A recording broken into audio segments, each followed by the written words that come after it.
Hello duelists and welcome to day one here at the Yu-Gi-Oh! Trading Card Game European World Championship Qualifier in Berlin, Germany. Why are we doing it on day one instead of Saturday and Sunday? Well, I'm glad you've asked because today we have our World Qualifying Points Playoff. 16 of the top duelists across Europe for this season have come together for today to find out which 3 of them are going to be going through to the World Championship Series in Paris later in August. So it's very exciting to see exactly who's going to be making their way to the top.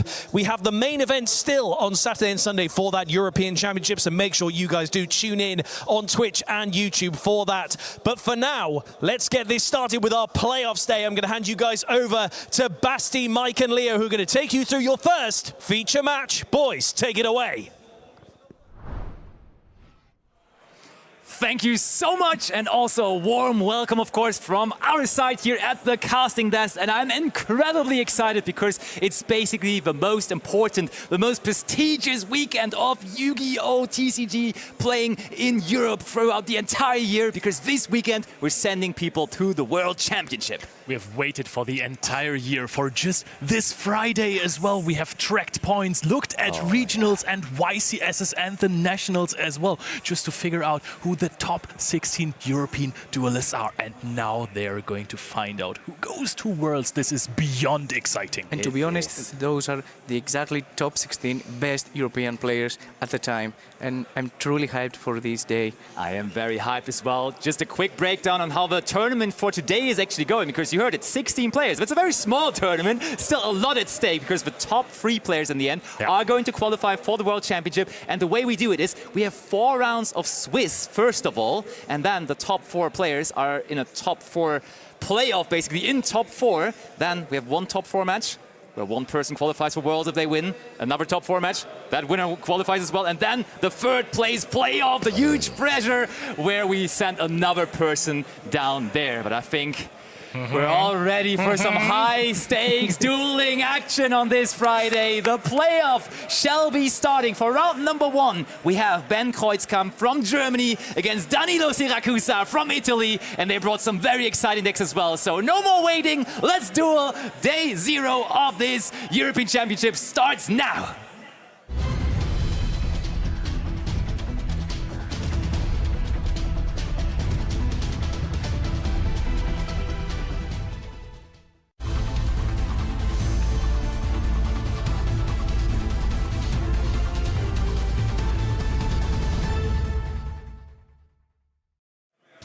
The metagame has been dominated by few decks. Ryziel everywhere, with Tsurugi versions lately, even more so, and Malice as well. And now in round 1 of the playoff, we see none of those. We are seeing a dice roll. That's a here 7 now. from Danilo, beating the 6 from Ben Kreuzkamp. And yeah, you've been introducing it there. Those are not necessarily the decks we expected for the playoff, right? However, since it's a very unique event, I think that you should adapt your deck of choice and play the exact deck that you believe that is going to go well in this high competitive scene. And honestly, we've already had a little bit of a glance on all the deck lists, and these people, they really built a deck for the playoff. And Ben is no stranger to the Memento strategy. He has been playing the deck himself throughout countless of those tournaments. Actually, earned some of those points that he's here for the points playoff this weekend with the Memento deck. But now he's facing it here in round 1. And on the other hand, we have Danilo, who has been super known to actually be playing Malice non-stop. He made top 8 at the YCS with Malice, but now the Malice times are over, and he is on the Memento deck himself. And even though the Ash Blossom came down on the Dark Blade, he has found a very, very nice way here to extend. And you can tell by the face from Ben, I don't think he's very happy with how this develops. If you're using a hand trap early on the Dark Blade, you don't want it to be Ash, because there's, of course, cards that you want to stop, like the Bone Party, which is the worst nightmare. You hand trap something and then they go Bone Party, and everything is just bad from that So to point explain a little bit, Dark Blade activate effect to special summon from the deck, it got asked, and then Bone Party activated to destroy Sleepy from hand, to special summon Gatic in order to take back Sleepy on the hand, and Sleepy now can be special summoned through hand and fusion summon on when it gets special summon. Yeah, and Danilo right now considering what kind of fusion summoning we're even going to resolve, because there is one Memento fusion that is a 2-material monster, but we are going for the big boy. We're going for the 3-material fusion, and that is actually an interesting decision, because very often you see the combo lines going through the Memento and Twin Dragon first, but no, this is the Creation King instead. Let me answer that, because I think that if you are playing the Twin Dragon now, you're heavily playing into Droll and Lockbird, because we have used the Bone Party to add Tatsuno Shigo to hand. And I think we were still in the chain resolving all of this. Actually, I think the Droll and Lockbird could have already been activated. Yes. So I think that maybe Twin Dragon would have also been a decent answer. Also, we have the Memento fusion in hand already. So this one gets, I think, slightly less effective if you only use it on the Twin Dragon. All right, and we do see Danilo now using the other Creation King that we sent off of the first alongside the Akihiron and the Tatsuno Chichoku to search out the field spell. Me, myself, I'm a big fan of the Memento deck, so I'm very happy that we have it here in the playoff as well. Wasn't necessarily expecting it, but certainly very happy about, ooh, and this is very cool now, because now we did actually destroy a very high-level monster throughout the effect of the Tatsuno Chichoku. So we can send so many monsters here, because we can send up to the level that we destroyed. So usually you're destroying itself, sending up to level 5, but we did destroy the Creation King here with Tatsuno Chichoku, so we have countless options here to send, basically, from the deck.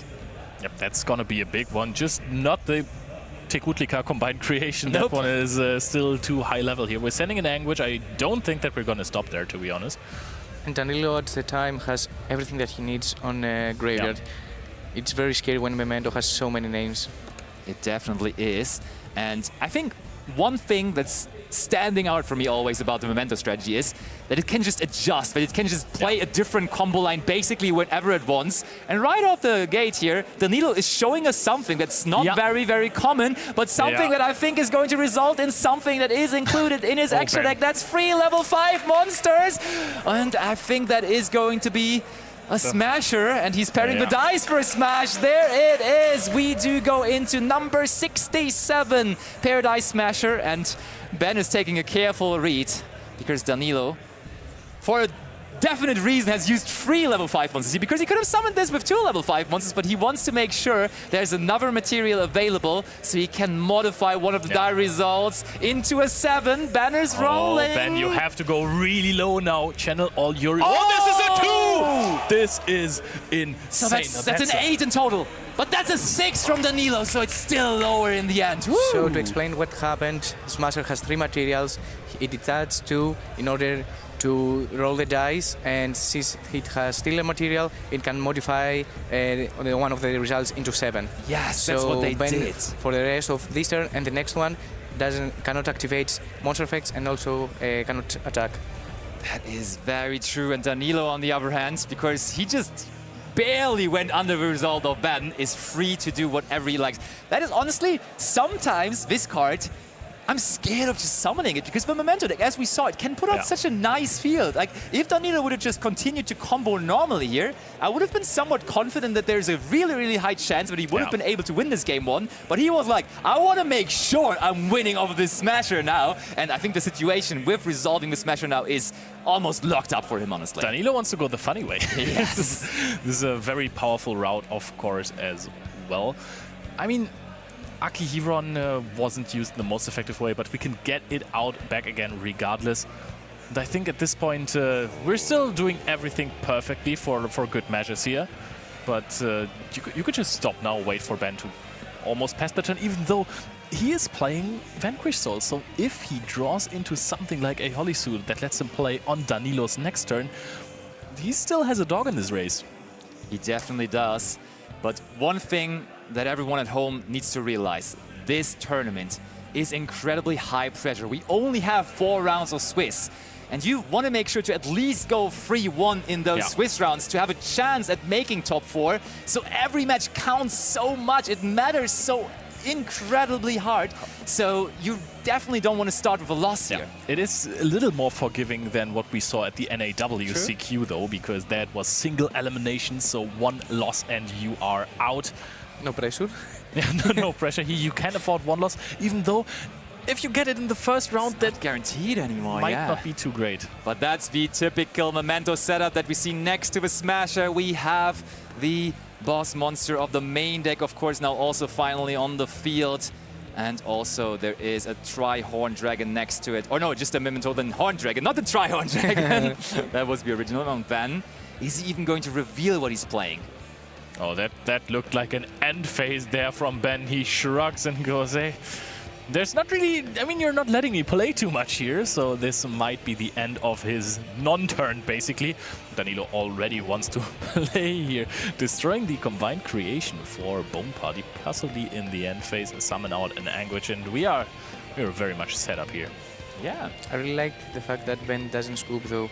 Yeah. He knows that a single loss, it means a lot in this tournament, and he just wants to make sure that Danilo does everything right, because you never know what your opponent might do. For sure. I think that's, in general, in a tournament, definitely the way to go about it. But in that kind of a field, right? You're sitting there with the other 15 best players from Europe that have performed insanely well throughout the entire season. And I think mistakes and fumbles is something we're going to see very rarely here throughout this playoff. And I think Ben knows that. Still, though, he makes Danilo execute here. He also gets info, obviously. Yeah.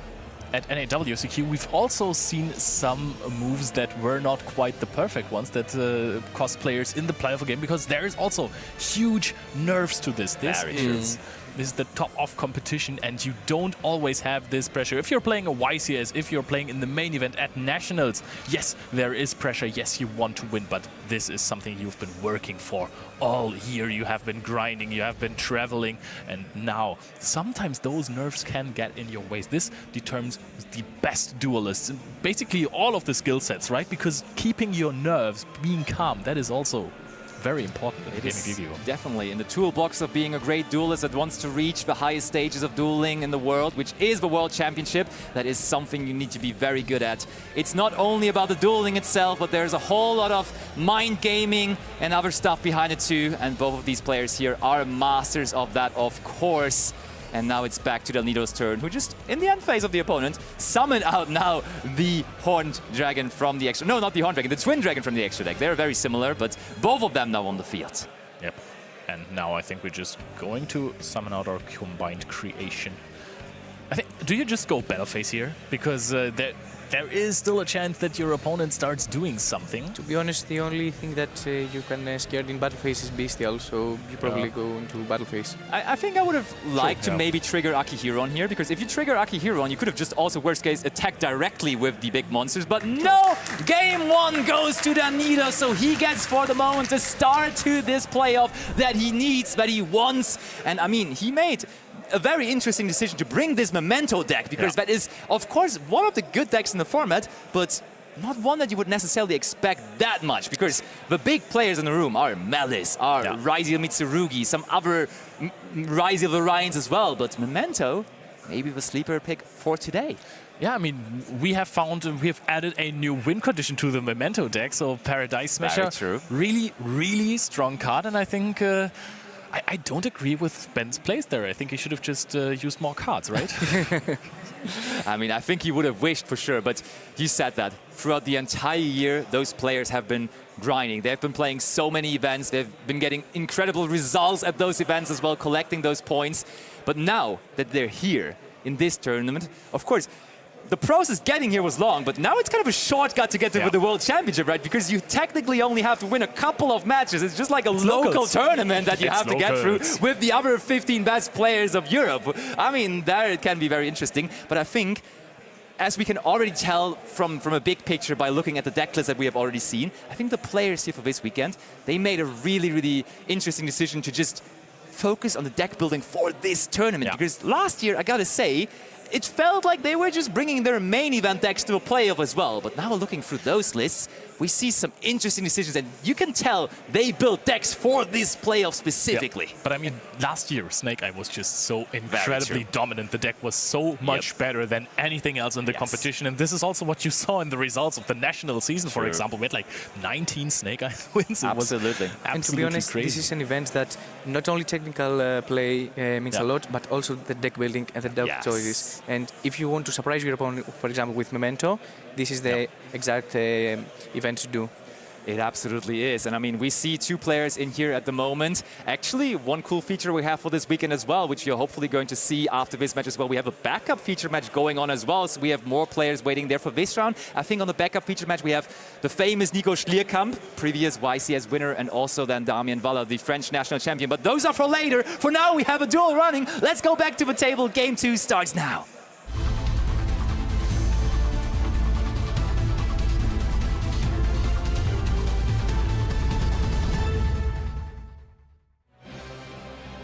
Thinking about it more, the addition of Paradise Smasher and Memento just makes sense. We've seen a trend where players are basically playing only hand traps like Droll and Lockbird and a bunch of Mulcharmies, which are good. They force your opponent to stop most of the time because you can't full combo and give your opponent 20 draws. Resin is a really good start for Ben, by the way. Yes. But if your opponent only Mulcharmies you or Droll and Lockbirds you, it doesn't stop Memento from putting out a Paradise Smasher and basically taking away your ability to play the game in the next turn. So You just said only Malcharmio? yeah, but if you're playing Paradise Smasher or a Protoss or something, then it's only Mulcharming And you. look at this. This is, of course, the first weekend in Europe for a big event that we get to see Vanquish Soul, Holly Sue. And we also drew the other new card from Duelist Advance with it. We have now the Holly Sue in the hand, and we're already activating Vanquish Soul start there as well. And Ben, in deck building, made a really, I'm curious about it, but a really interesting decision. He mains, of course, the one Vanquish Soul start, as you usually see, but he's also side-taking another copy of it, which is something I wasn't familiar with that is going on in the deck, but he is doing it, and he's a master of deck building, so probably has to be approved. I assume going first, you just like more consistency. Yeah. Even though the card doesn't play on its own, it's still very unlikely that you have nothing else going on. Okay, there is a classic of the Vanquish Soul strategy, the Link 1 Rock of the Vanquisher, which is now turned going into the extra monster zone there. We're revealing Dr. Madlove now with Holly Sue. Ben has such a good setup here. And the thing is, Danilo, he wasn't even aware that Ben is on Vanquish Soul, right? Because he didn't see any Vanquish Soul cards in game number 1. So he figured Ben could be on anything, really. But now he is faced with those cards, and he is really seeing the best possible start from Ben there, because it used to be like that at Vanquish Soul that it is all about Raisin. Now you have different ways to go still, because Dr. Madlove all of a sudden also is a one-card starter because you can search for field spell, but still starting with Raisin will give you the best you want, and therefore he's definitely happy with that. Now Jalong revealing a Raisin. That is an Ash Blossom that we're revealing next to it. That's very, very good indeed. But the question is, can Ben now go into his own Paradise Smasher? Possibly. Are we rolling the dice again? Heavy Borga is added to the hand. That is not a level 5 monster. And the problem with that is that Memento usually play Field Breakers instead of hand traps. And if the Smashers, of course, resolve as we saw in the first game, it's probably game. Yeah. No, I definitely agree. I think if there's one deck that I would want to Paradise Smasher, Memento is far up in the list. Yeah. I think it's definitely one that you can summon this card very, very reliably against, but Ben does not do that. I think we are heading into the end phase, setting one card, and now going back to the field spell. Vanquish Soul start does not only start our place, but also it does in the end phase set a Vanquish Soul trap card from the deck, and that is one of the most powerful interruptions in the format right now. The Snow Devil, which has 3 different effects, and one of them includes to just destroy all of the monsters on the opponent's side of the field. Actually, it destroys all the monsters on the field, but it protects your Vanquish Soul monsters. Yep, it does. That's one of the other 2 effects. Which means that your Rock of the Vanquisher still gets destroyed. Yeah. Indeed, indeed. But you can chain to it and just bring out another Vanquish Soul monster with it. I think that's fine. But Danilo starts off normal, summoning the Anguish now. Solid start. I mean, we know there is Ash Blossom in the hand of Ben Kreuzkamp, but do you want to use this here already? This is something very interesting about the Vanquish Soul deck, even though there are very powerful cards that have been added to the strategy. It does not look that impressive on the field. It resolves, okay. And Danilo gets the search. Already shows off some proficiency in this matchup because he normal summons the Anguish in the zone of Holly Sue, so that Ben can't use the effect to special summon out a Resin from deck or the Rock of the Vanquisher effect to special summon it in the column of the Anguish to pop it. Very, very good. I think that is a good column to use. Also, as a general advice, I think summoning your monsters to the zone of rock also is usually quite good, because when they then get Raisin into the zone that rock is in as well, then they would have to destroy their own rock too. But now, where is that Tatsunori Chichogo going? Is it? Oh, it's going into the zone of Borger. Okay, another monster that's already on the field, so definitely recognizing the fact that there is a Raisin coming eventually. But now Borger revealing a dark. Let's get a draw going here. So as a general advice, some of the monsters on the opposite side of the field that vanquished monsters are already on the field, so you can dodge cards like Raisin. Yep. There's And of Jalong course, now. what you said about the rock, that if it's going to be destroyed, at least you can destroy the rock as well.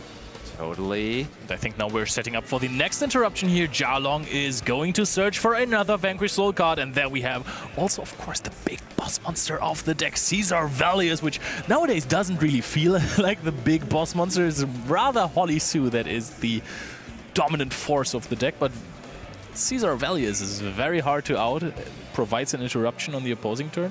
What more do you want, huh? It definitely is very, very good. And Danilo is thinking whether he needs to respond here right now. And I think he made the decision that he does want to respond. And there is a forbidden droplet coming in now. As we said before, Memento is really known for playing more field breakers and not so many hand traps. Sending the Witch, sending another Dark Blade from the hand. So I'm pretty sure we're trying to negate the Jalong and also the Holly Sudan. But on the other hand, they have Raisin. Yep, we do indeed negate exactly those two cards, but the Rock is still live, and the Rock can summon from the hand. Therefore, the Raisin could still be coming down eventually. But now you've cleared your most left main monster zone again, so you can summon something in there as well to protect from the Raisin effect. Also, I think I've spotted a card in the hand of Danilo, which is Called by the Grave, to answer the Ash Blossom that we already know of. But I find the place of Ben interesting. He has been keeping the Ash Blossom so far. And I think that's also partly because he needs the Fire attribute in hand. Yeah, you're right. That is something you definitely have to... Nice call. Yeah, it's an... card economy in this Vanquish Soul deck is so important. Ooh, Raisin now into a zone where no other monster currently is in. So that is sorta preemptive here from Ben, but this card, of course, still gives us a chance to get to Caesar Valius eventually if we want to. Is it really preemptive? Because at this point, it just feels like Danilo is just not going to summon anything in an empty zone because you have occupied so many zones already. Nice QCR, Caesar Valius. It's like respecting your opponent, right? Also, you want to set up your values probably so that you have the pop on the field already when something activates that you want to get rid of. That you don't expect that Danilo will play into Raisin and summon something under the extra monster zones. Ooh, Ash Blossom on the Tatsunori Chichogo. No time wasted. Called by the Grave, countering the Ash Blossom. Any response from Ben, or is this Tatsu really going to bring cards into the graveyard? Oh. That's interesting. Oh. Ooh, we're chaining the trap card we talked about earlier. The Snow Devil, revealing all three attributes, so the Ash Blossom may not resolve, but now the Tatsunori Chichogo is going to be destroyed in a different way now. And in order for Tatsunori Chichogo to resolve, it needs to destroy a Memento monster, and it needs to have a high level in order to send the proper materials to the graveyard. Absolutely. And I mean, Danilo, after resolving the Forbidden Droplet, there's just not that many cards left in his hand, right? By the way, have we activated the taking effect of Holly Sue already? It has been negated through Droplet. But because you can bounce it back with Caesar Valius and then summon it out again. And then your field is full, so you can't even steal. Total Infusion, though! Yeah. Danilo has gotten a lot of monsters into the graveyard, but have we even... Did we destroy any monsters on our field? Yes. Our opponent did it for us. True.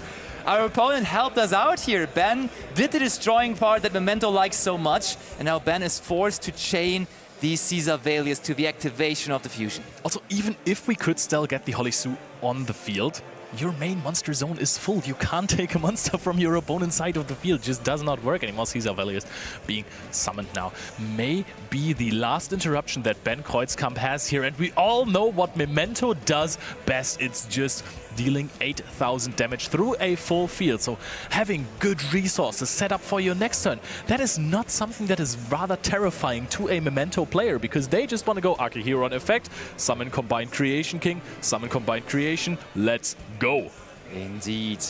just attacking directly, or sometimes using your boss monster even to do piercing damage. I mean, there's a lot of monsters, and when we get to the point where actually the Creation King can just attack all the different monsters on the opponent's side, or the Combined Creation rather, just combine the Combined Creation with the Graveyard effect of a Total and Bone Party, and all of a sudden all of those monsters may look cool, but they may also just get all attacked over, and that's a lot of damage in total when a 5,000 attack point monster is attacking actually. So there is a couple of cheeky ways for this Memento deck to even win through a big field.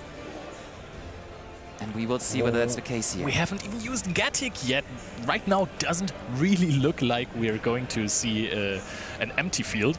However, there's something that I find interesting, that you can use the SP Little Knight effect to banish something on your turn and still OTK with the Bone Party and the Combined Creation. Just because you talked about the piercing damage, and SP Little Knight doesn't say that your opponent doesn't take any damage anymore, it just states that you can't attack directly. Sleepy onto the field. And really, Ben had so many things planned, and still Danilo got to this point. And sometimes it really feels like when Memento does get to this point, it's really, really tough to stop it altogether, because this card alone is going to search for 2 different cards here. Yep. And Danilo still has the Memento Fusion in the graveyard. Yes!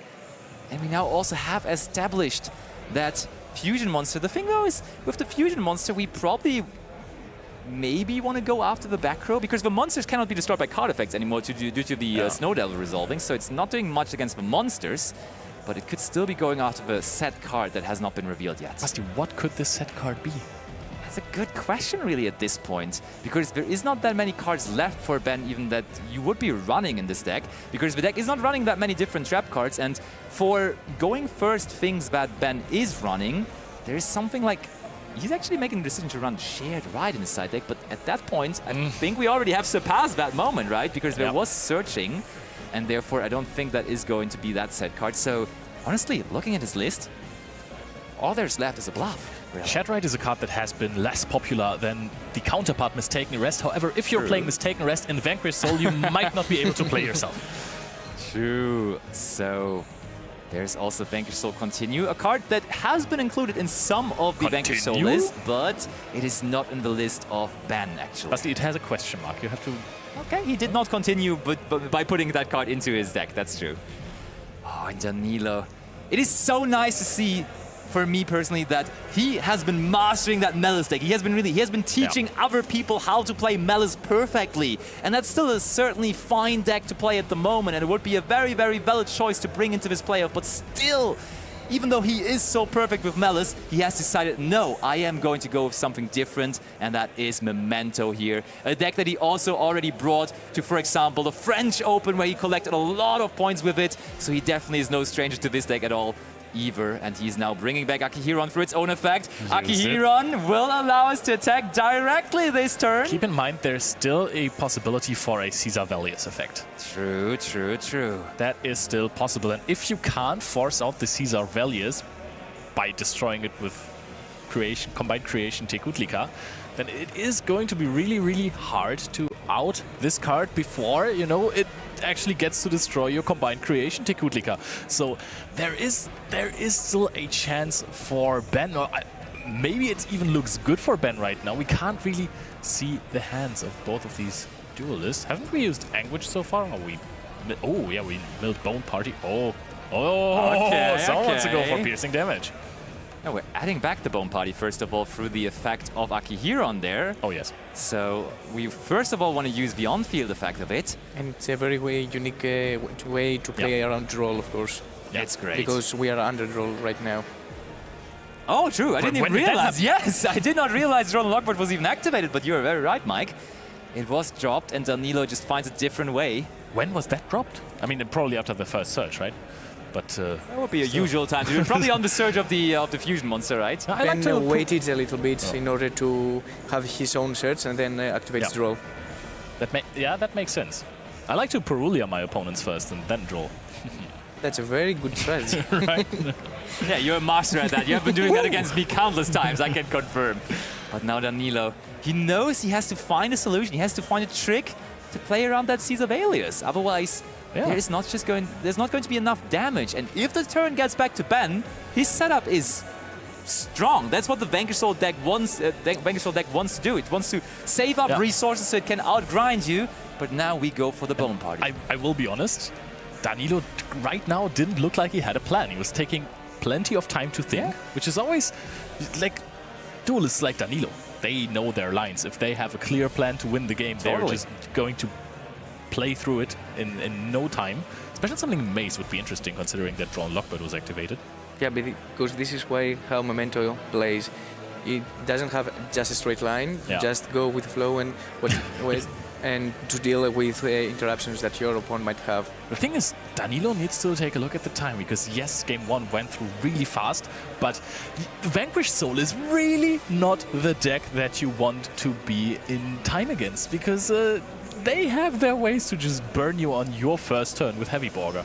That is true. And I mean, a very funny way, actually, even on your own turn to protect your monsters from targeting is the Memtotan Goblin. Yeah. Sometimes you see that. That's a quick effect in the main phase on your turn, on your opponent's turn. The problem, though, with Caesar Velius being, it does not target. Therefore, it's not much of a protection against bad cards specifically. And I think Ben right now is massively profiting off of the fact that Caesar Velius is a quick effect whenever, right? Like, he can just wait for the battle phase whenever Danilo just tries to get there. It looks so cool.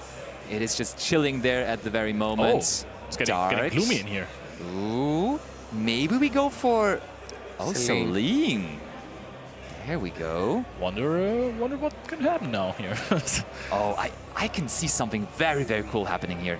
How about Underworld Goddess of the Closed World to get rid of the of the Caesar Velius before it can use its effect? That looks like a Link 4 to me here from Danilo's side. Which one is it going to be?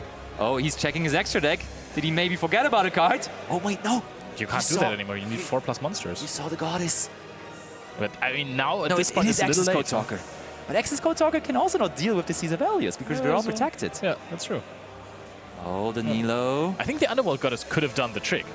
But then you have to link away your Creation King as well. And that also does not give you enough damage. So very tough. What was it? What was it the entire time? It was a bluff. I guess we drew the extravagance off of the Heavy Borger, and then we may as well just set it as some kind of a scary card, but Danilo now made sure to just get rid of it instead. Bring back the what would be funny if now too? Ben doesn't have the correct attributes for Velius. That's actually a factor. He's scaring this effect the entire time, but maybe it just actually is not there. Earth, Fire, and Dark. We have only seen Resin and Ash Blossom in his hand. Both have been used already, so not in the hand anymore. You need Earth, Fire, and Dark. We have the Holly Sue in there. I think we have seen a Dr. Madlove. And the Jiaolong is also on the field. And to be honest, I think this is game, actually. If he does get into the battle phase and there is no response from Ban, he can attack directly twice with those big 2 monsters, and that would indeed be the game. I think we're in the battle phase.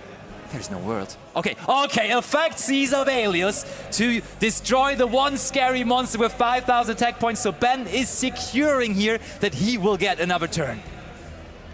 And that is huge for him because we have talked about it so much. The follow-up from Memento, or from Vanquish Soul, is massive. And sometimes, you are ignoring the best effects of cards, like the Vanquish Soul Snow Devil. You're like, wow, this destroys all monsters on the field. Yes, but it also protects yours for the rest of the turn. It doesn't say destroy all your opponent's monsters. It says destroy everything, but your Vanquish Soul monsters are protected. And that is so good. That stopped Danilo from winning this turn because it looked really, really good for them. And this is why Danilo couldn't activate Access Code effect, banishing Celine to destroy Caesar in order to force its effect, and as we saw, Ben kept the effect of Caesar and waited for the right moment. That hand movement from Danilo there, I may as well pass. There's nothing left in the tank. Your turn, buddy. And Ben confidently nodding, drawing a card for his turn now again, back in the driver's seat. Almost true there. Disaster avoided. But now starting your field versus only one interruption, basically. And I don't even know if there's anything in the graveyard for Danilo here. He couldn't summon back the Tekutlika as well. Starting with 2 monsters on the field and a full hand. I mean, he has just, as his last action, the last turn, basically revealed that his hand is full of engine. And of course, you can turn Raisin into Rock. Yeah, you can just steal Access Code Talker as well. That would be very funny for sure. I mean, then you still have to get Link monsters to the graveyard, but he has Rock. Yeah, there's at least one, that's true. And I mean, worst case, if you have to, you can just banish the access code talker as well. Trades really well into everything too. And there is now, there is the second copy of Vanquish Soul Start. The first one was already destroyed earlier on, but now the second copy, maybe also coming to the surprise of Danilo here, but we go again. So the second copy might also be to play around Ogre in the side decks, since you want to grind, and if they Ogre your first field spell, you can also access the second one. Yep, and you know, you can still use the end phase effect. We're scooping on Danilo's side, saying, hey, I might need some more time for my next combo here, and this is looking difficult to win. So Ben makes it even 1-1 here. Ooh, that is the equalizer. So we are in the first round, immediately heading into a third game, which is, of course, massively important. Pressure doesn't get any lower when you also now have to play a game free, certainly. So that's very, very sick. And I love how the venue also is. Like the people in the venue, they know what's going on here. There's so many people already gathering, like looking, oh, what are these people playing? The best player in Europe, what are they playing for this weekend or for this playoff specifically? So that's very cool. And of course, talking about other people in the venue, let's address also a little bit who else is in the playoff, who we might see later on, because there's of course Gabriel Susi, who took the route last year to go for the playoff, to qualify for the World Championship last year in Seattle. He's back in the playoff. He's actually first place on the leaderboard for this season, so he wants to make it once more. Then, of course, the famous Dinka Bui, YCS champion of the season, of course, also in the playoff there. I'm not going to tell you about that yet. No. With what deck did he win? Oh, yeah, he won with Fire King. Let's see whether he plays that again. That was something, right? That was completely absurd to me. Nobody saw this deck coming. Yeah, and for all the Dinka Bui fans at home, he won round 1 already, I can tell you. So he's off to a good start already. So the nerves for him, in round 1 at least, we're not there, apparently. And then, I mean, plenty more players, of course. A lot of French players. We have the French national champion with Damien Valla in there. We have a YCS champion again with Noël Amel as well, of course. We have Mathis Magané as well. And then there is Ludovic Lefebvre. There's so many great names that made their way into this tournament who have such a good season overall. And then there is a couple of Germans as well. Honestly, you got to say... Our backup feature. Nico Schlierkamp is also playing right now. Yeah, and we gotta say, a prodigy of the Yu-Gi-Oh scene at the moment as well. Julius Schwarzkopf is, of course, a YCS champion too, has had a great season overall as well. Previous German national champion, one of the players in the playoff If he's not going to Worlds this time, it's going to be next time or the one after that. Because imagine being so young and attend the Worlds. It's amazing. His performances were just absolutely insane over the entire season, basically ever since he started playing, right? So first national tops with Trap Tricks of all decks, top 64 back then. Yes, and I think he was champion at 16 years old. Yes. Very, very, very much so. So a lot of crazy names. Also, Tom Luca Menzel is in there as well as another German, Luca Mamola. So we have some real grinders. Yuna Dix is in there as well, playing against Gabriel Susi first round. Many strong players, but just are crowning their season, are trying to crown their season here in this very tournament on this Friday. And I mean, what kind of a feeling would that be to just play the main event after already qualifying for the World Championship on Friday? 3 of them will have the luxurious situation to do that. One of those 2 duelists will start with the win into the tournament, but we will find out who that is now in the game 3. Back to the table we go. Now.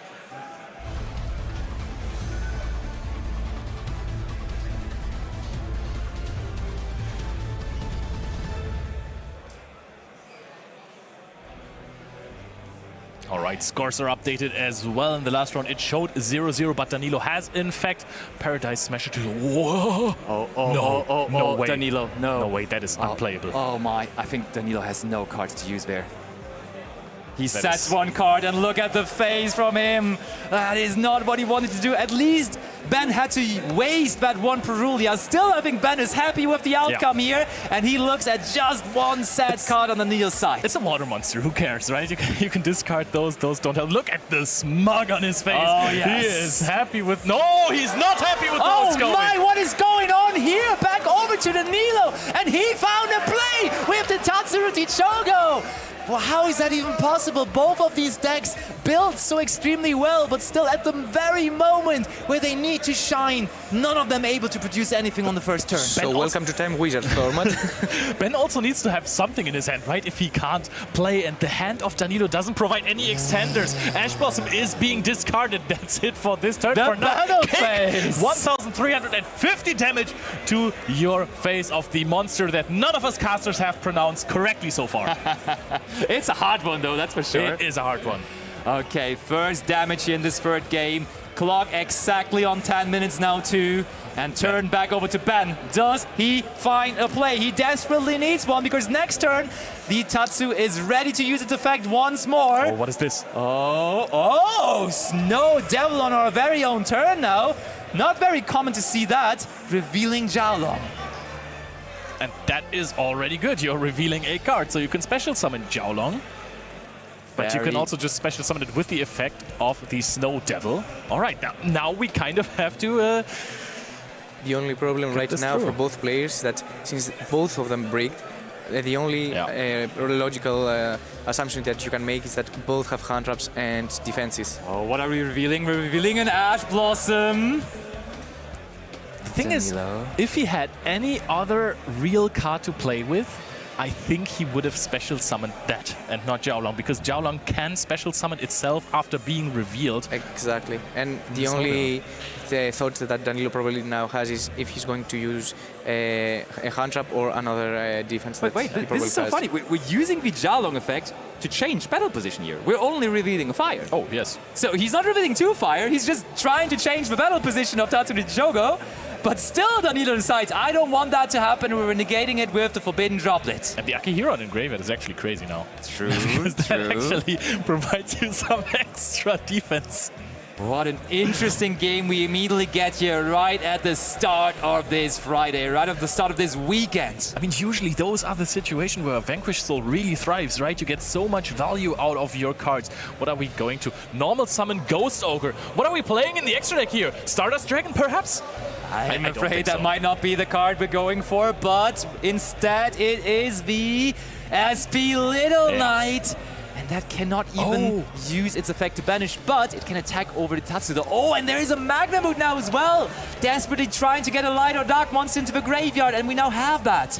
Oh, he can go for Promethean Princess. Ash Blossom on the Magnamoot here.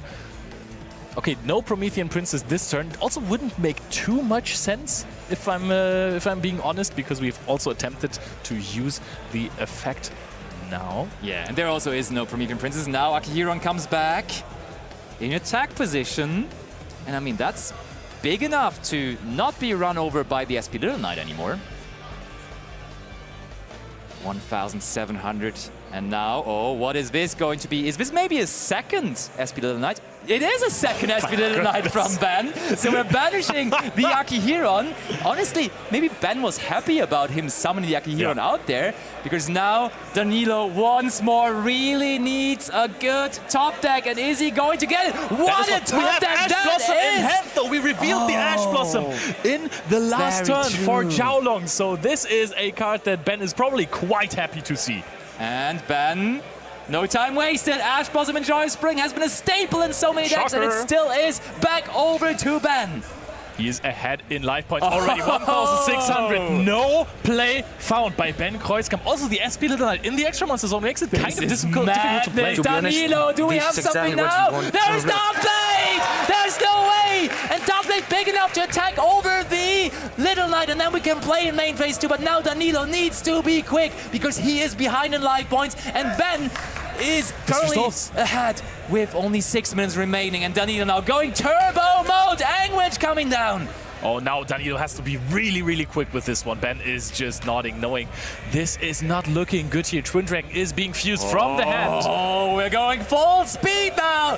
Danilo on the Memento combo. And I remember Danilo, actually, I saw him practicing speed running the Memento combos. He was trying, how far can I get? 1.5 minutes full combo, no problem for me. Let's see whether he still has it that quickly. Because we should not forget that time is on the round and we have 6 minutes left.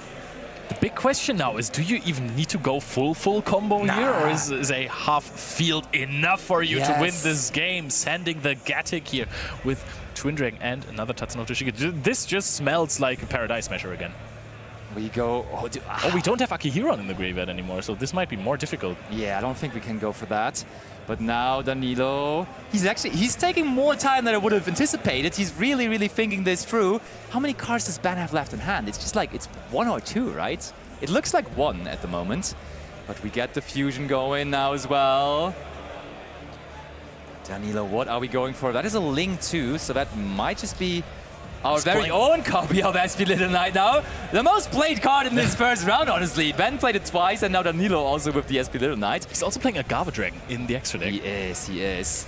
Just, oh my, this is... Just shuffle them back, go for the fusion monster, and just try to waste as little time as possible. Creation King sends another copy, sends a fusion.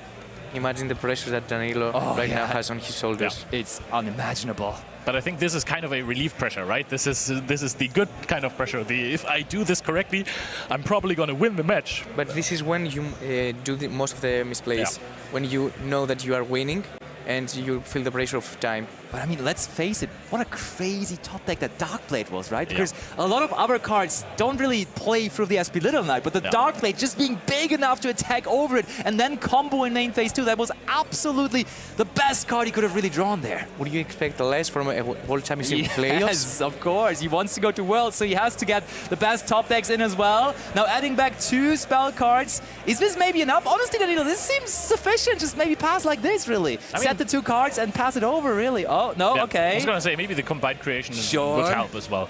Keep the Anguish in the graveyard, of course, so you can add back Maze for an extra take in the next turn. 4 minutes left. Good. 4 minutes is still, I think, good enough to pass here. He seems so chill with it as well, right, Danilo? He doesn't even seem bothered by the clock. Now going into a quick shuffle, though, and Ben wastes no time either, draws for turn. What card can you even find here on the side of Ben? Razan, would it do anything? No! It is Danilo winning the first round, and you see, he's locked in, he's nodding his head, he knows that is what he needed to get it going here. He wins round number 1. Only 1 Italian player here in our top 16 playoff, but that one is off to the start that he needs and wanted. What are the odds, right? Starting with this hand, Akihiron, the Twin Dragon, double Ash and a Droplet. You're seeing this in your first round of the playoff, and you win that game. That surely means that you are the chosen duelist to win this, right? Exactly, and on game 3 actually, which is very pressure. Yeah, it really is. It doesn't get any crazier than this. I mean, the thing though is, from round to round, it stacks up now as well, right? Because the pressure just gets higher and higher. You still have to win all of them, really. It's actually just really crazy. And therefore, you just have to recognize that, sure, you've taken the first step, but the ladder still has a couple more steps that you will have to climb, and you will just have to make sure that that is still absolutely what you want to do. And therefore, good for him, but Ben, on the other hand, he needs to win all 3 now, and even then, it's not guaranteed for him to make it, so... Not the greatest situation for him. It's a really tough loss to take, especially in the first round.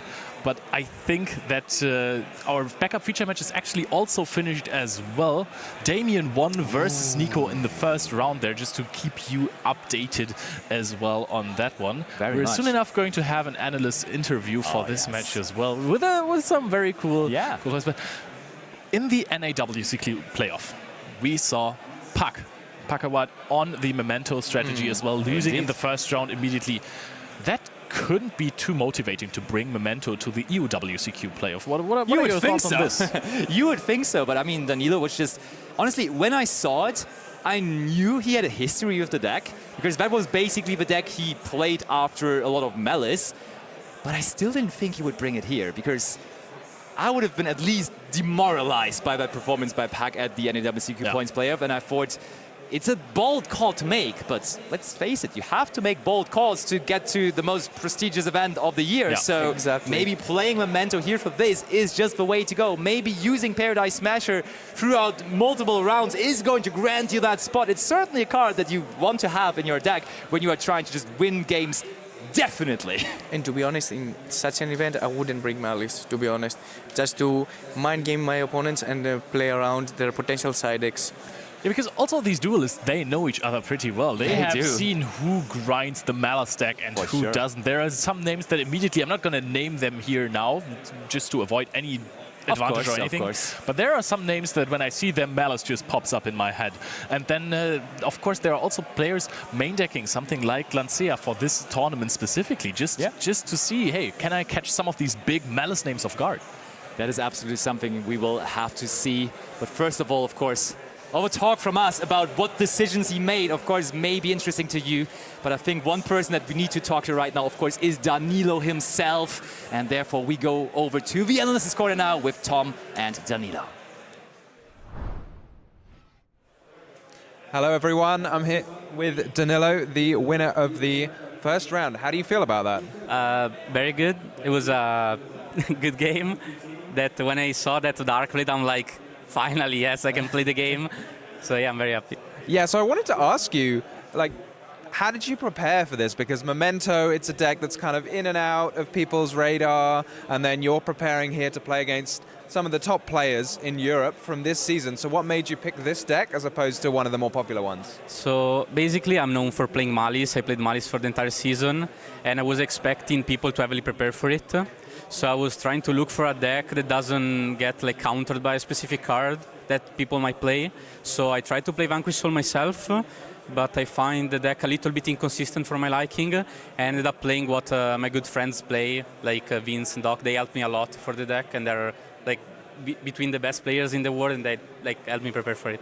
So it sounds like this is a bit of like a counter pick. You've decided everyone's going to play Malice, so everyone's going to prepare for Malice, so I'm going to play something completely different. Is that right? Okay. So you play against Vanquish Soul. Is that something you practiced against? Yes, and it's a very hard matchup because there are some very specific scenarios that you need to prepare for. I just wasn't able to see a line to win game 2, but I think I had it if I think backwards. I probably misplayed there, but yeah. Okay, well, let's have a little look at it. So in the first round, we saw you go for this Paradise Smasher here. Yeah. So is this some new technology you've been figuring out? This isn't something I've seen people do before? It's a Master Duel tech. It works very well for them. And I think if I went first, I want to win every game I can. And yeah, I'll just play that card because it's the best my deck can do. So I have to ask you, like, how are you feeling when your opponent rolled the snake eyes there, the two ones? I mean, that's the nightmare, right? It's part of the game. You have to accept the times where you're going to lose the dice roll. And it's fine. It can happen. Let's see what happens. Yeah, so I mean, you have to think maybe, do you ever think it's not worth the risk of doing it, or you think it is worth it because I'm going to win like 100% of the time, whereas if I make my other field, maybe it won't win 100% of the time? No, yeah, I think it's the best option I can do with the deck right now. So there is sometimes that you really don't want to go for it.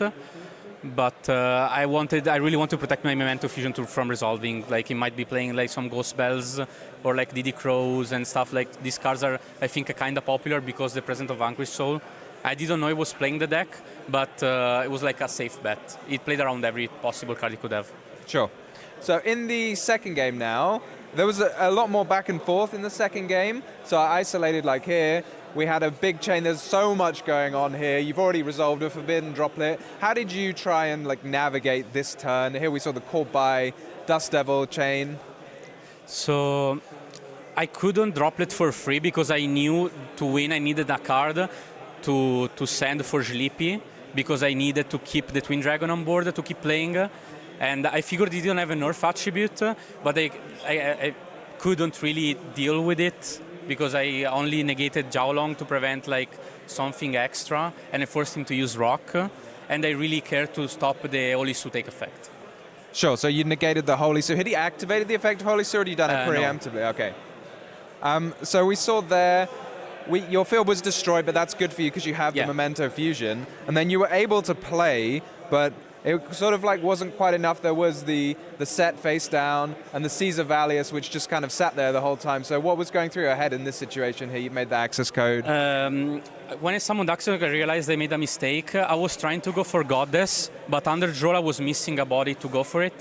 So I probably should have made SP to force out Caesar, and then I should have summoned the Combined Creation, and then use Bone Party to do piercing damage, attack everything. That was the line. But I had to go SP Crush into a monster before I could do that. Sure. So you think maybe this wasn't quite right because Yeah. the Caesar Valius was protected there by the effect of Snow Devil that was activated?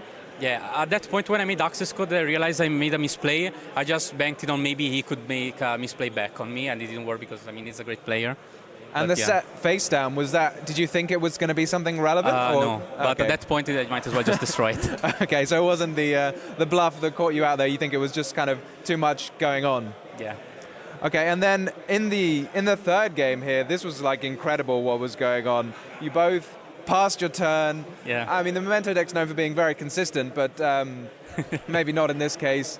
And then here in this game through, we had this very weird-looking turn. We're summoning a Xiaolong using the effect to switch, and then you end up negating it, and then he's normal summoning. How did you navigate this turn? Because it was completely unorthodox Yu-Gi-Oh! Right Yeah, no, here. I was just trying to protect my horse, even if he had Ash Blossom, but if he sticks to the board, force out the Ash Blossom, maybe I draw into a play, which I drew into pot, which would have been live if he didn't have a way to deal with the battle phase, which he had Magnamut.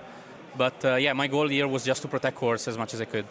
Okay, so protect the horse by keeping it in Yeah. attack, because if he switches it to defense, he can I summon mean, the new... I was hoping that he would go for an attack just directly, but he played around droplet by activating effect to switch, and I had to droplet anyways at that point because I was going to lose it. So I figured out I might just send to the graveyard Acheron to get a little floating going on.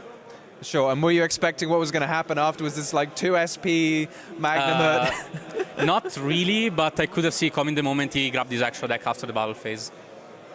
Fair enough. So, and I think maybe the pivotal moment of Game 3 here we saw, after all was said and done, there's just an SP, and you drew the perfect card here, Dark Exactly Blade. that, yeah. Because he's more attack than SP, and I can just play the game freely, yeah. Yeah, so you're running 3 copies of Dark Blade, Yeah. and maybe only 2 Anguish. Was this, how did you decide on these ratios? Because I think Anguish is a bit more popular. So, yeah, I think Dark Blade is the best normal summon by a large margin, because it allows you to go into Twin Dragon without using Horse, so you can keep a level 5 to go easier into Paradise Smasher lines. Ah, okay, so it's set up to use this Paradise Smasher. Well, that makes a lot of sense. And here we saw you like absolutely rocketing through. We can see the there's, time here, not only much time 5 left. minutes. I could have done probably a lot more. I couldn't probably even Paradise Smasher him again, but he's on top, so there is no point on using Paradise Smasher. I'm like, I'll just do the basic board as fast as I can and just pass, because I had still an Ash Blossom in hand and full setup to play on his turn. Well, I mean, it sounds like you know exactly what you're talking about. And do you think you're going to take it, get one of those top 3 spaces for the World Championships this weekend? Yeah. I think I have a really good deck. Excellent. Well, congratulations, Danilo. Thanks. Hope everyone at home enjoyed this feature match. Don't go anywhere, and we'll see you soon for the next round. Like you said, Tom, we will be back very, very soon on this very stage, on this very table for our second feature match here for these World Championship Points qualifiers in this playoff to see who's going to be making their way into that top 3 and making their way to Worlds. Don't go anywhere. We'll be right back.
Welcome back. We're now here with round two, and we're ready to get straight in. We have Elias Fassi versus Julius Schwarzkopf, and actually they've already done their dice roll. Elias is going to be going first. So with that, I'm going to hand you guys over to Basti, Mike, and Leo. Guys, let's see more of these playoffs. Thank you so much, Julius versus Ilias. What a matches! Well, both of these duelists have actually lost their first rounds, but they are still in the tournament. They just really can't afford one more loss. So it's all or nothing here. This is a real match that we have. And I love the fact that we are going to see the players that are really tryharding, and they know that they cannot afford a mistake. Yep. They can really not. And Julius Schwarzkopf has made a name for himself in the community by being very successful with quite different decks from what the norm is. We know he has a YCS champion title with Rika, and he has had a lot of great tournament runs now as well with the Mermail deck. So what is he bringing this time? We shall find out. Round number 2. Let's go over to the table. It starts now.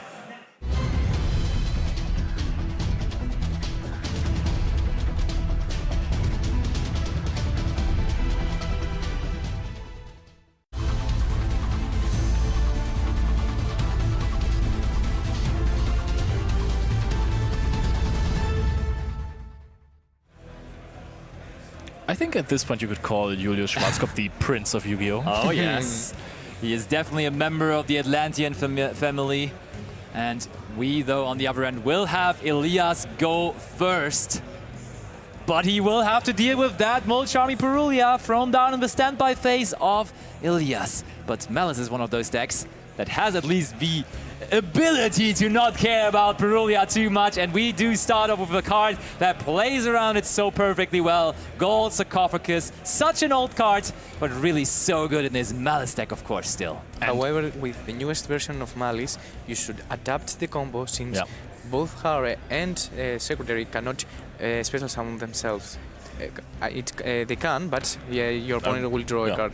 Wouldn't recommend it. Gold Sarcophagus and Gold Ray, actually very special card because it was a prize card back in the day, and the first basically reprint for everyone to get it was in Gold Ray. Not many cards have that feature. Just some random law. The most random law I could think of. Crash Card Virus is another one, right? Yeah. Isn't it? Yeah, there's a couple from back in the day. I see a pattern with these prize cards. True. Something more recent, something very recent actually though, is the Malice deck toying around with different trap cards in the main deck. Or no trap cards. Did you just see that White Rabbit? Because probably Very Malice sad. are only on MT7 those days, and probably the set card that it has been hard draw is MT7. But yeah, I mean, that's a big thing, right? Because I think last weekend, or no, it's actually 2 weeks ago now at this point for WCQ, people were on GWC again. Like, people were playing that card. I think for sure, Julian, for example, qualifying for North America, they used GWC for sure. But here in this list from Elias, he does not run it. It's only MTP or 7, so it's a very, very controversial decision in the Malice player base at the moment. But Elias said, I don't need that GWC. Maybe because it's a very low round tournament, the World Championship playoffs, and you cannot afford to break in any game. So probably it has make more consistency and has doesn't use GWC, since in a 12-round tournament you can afford to break once in a while, while in a 4-round tournament you cannot. I can see that. I can see that, and now we're going to get Red Ransom back. I think we've chained the MTP to our Red Ransom. And Julius looking sadly at that Purulia in his graveyard, truly not doing what it was supposed to do. Not the matchup you necessarily want to have it against. It's so good against Varisial decks in a room. It can be really good against Vanquish Soul too, even though that deck also has quite some features to play around it. But against Malice, it's really, you do still want to include it probably because it just makes them play differently. But they're able to just do such a big combo even without summoning from the hand or summoning from the hand once. There is now an Ash Blossom and Joy Spring on the Chassis Cat, meaning though that Julius also is down to 3 cards only in his hand. Yeah, I think if you're Ilias, you're fine with it. You get to combo off basically freely, and you know that... Oh, normal summon! Julius gets a card. Well, that's interesting. I think we're going to the White Binder here. That would be the next logical step. Yes, you can banish the March Hare back. So the Purulia actually didn't do too bad of a job. You got to draw a card and your opponent has to adjust the combo, so it is slightly more fragile, I would think. Chassis Cat, such a good card that even though it doesn't play on its own, it's not your best starter, it is so important. It gets you so many draws throughout your day. I was going to say combo, but then I realized it's just 2 in your combo.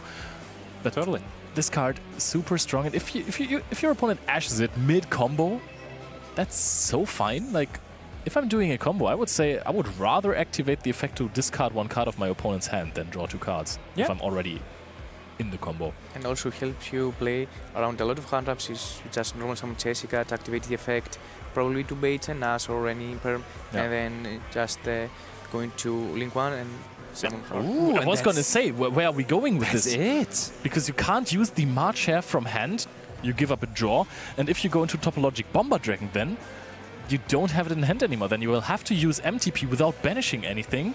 To be honest, Bomber Dragon has been kindly off the meta right now because many Malice players do not respect anymore Chaos Hunter, which is a very big mind game for this tournament. Because if you know that Malice players do not run anymore Bomber, you might bring back Chaos Hunter and catch people off guard. Agreed. I like the Cyber's Wicked Bomber Dragon technology. You're a big fan of that. I love that. You can't get your fingers off of it. You have been doing that non-stop. It is definitely the coolest thing that the deck has Speaking done. of cool, though, that Poseidra activating there. Not so cool, though, drawing the card that we discarded alongside it, because that's a card you rather want to special summon from the deck later on in your combo. That is the Butterfly Fish. Such a funny card, actually. But it will work as a discard here for the Poseidra nonetheless. Storming Atlantean, storming onto the field, but Elias trying to figure out whether he immediately needs to find a response to that. The thing is, I got a small peek into the hand of Elias, and it does look like there is a lot of non-engines, so maybe even... So Elias just made a wonderful play, because now he gets to ban his White Binder. Poseidra will be summoned without a valid target to activate its effect, and then White Binder will be summoned again from the banishment zone in order to draw a card. That's so heads up by Ilias, honestly. That is really, really, really good. I mean, as we said in the previous round, in order to be here in this tournament, you have to be one of the best 16 European players. But now you're also giving up your banish from MTP.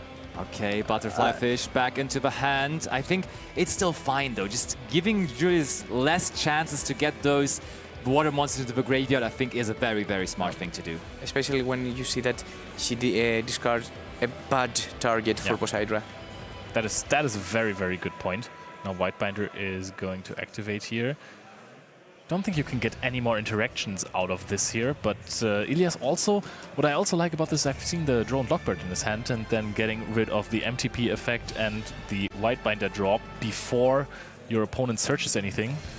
It's also huge if you can Drone Lockbird them.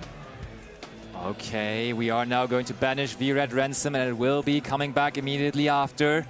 The French community has been really, really, really big on the Melis deck. We saw a lot of French players being very successful with the deck, so no surprise to me that Elias is playing it here in this tournament as well. He has been grinding with this deck throughout the entire year to get to enough points to be qualified for this playoff. And it does look pretty alright here in this first game of the second round. But now Julius always out of nowhere sometimes. Seems like he's able, with this Mermail deck, to just still overcome opponents' fields. He is really one of the best Mermail players on the planet, I want to say. Really has perfectionized playing this combo deck, knows the ins and outs of it, and therefore, to me, it was no surprise that he was bringing this again here for the playoff as well, which sometimes can be a little bit of a problem too, though, right? When you're going into a 16-player tournament, and everybody basically knows, hey, yeah, that guy is probably going to play Mermail again, of course, you might be able to prepare beforehand, but there is now an Abyss Tears from Julius. Ooh, but there's Ash Blossom on it as well. But we still haven't normal summoned yet, so maybe Julius with a Corral and Moni and another normal summon is able to do something here. And also, there are 2 11/7 water monsters on the field. Yeah. Very true. I mean, this seems like it could still go somewhere, and not to be disregarded, Elias is only on 4,100 life points. That is not a super comfortable situation to be in, because, let's face it, if you're not playing GWC, you're never gaining life points, so you are just lowering them consistently. Is that a battle phase? No. That's actually a very valid point. Is it in the side deck? No, it's not. It's just nowhere to be seen for Elias. Oh, you have to play really quickly through the entire tournament then. Yeah, for sure. Okay, Julia's really thinking this one through. He has the experience with this deck. He just recently, again, made top cut at German Nationals with this deck. He really has all the hours in with this deck. He made most of his points throughout this season with this deck too. And he wants to now, of course, make his ticket to the World Championship with this deck that is so close to his heart as well. That is really funny. Abyss Stride usually is of lower attack than the Malice monsters, but as Red Ransom points to the White Binder, you actually have a 2,800 attack beta. Ooh, but we turned it into another monster with the quickness as well. That's a breaker. That is something that, I mean, Leo, we're getting to attack points here quite quickly. But there still is the March here in the graveyard of in the hand of Elias, right? That is still something we can probably work with. Elias. Oh, and there also is an Ibiru, the primal being. Okay, though, will be stopped by the Dominus Impulse from Julius.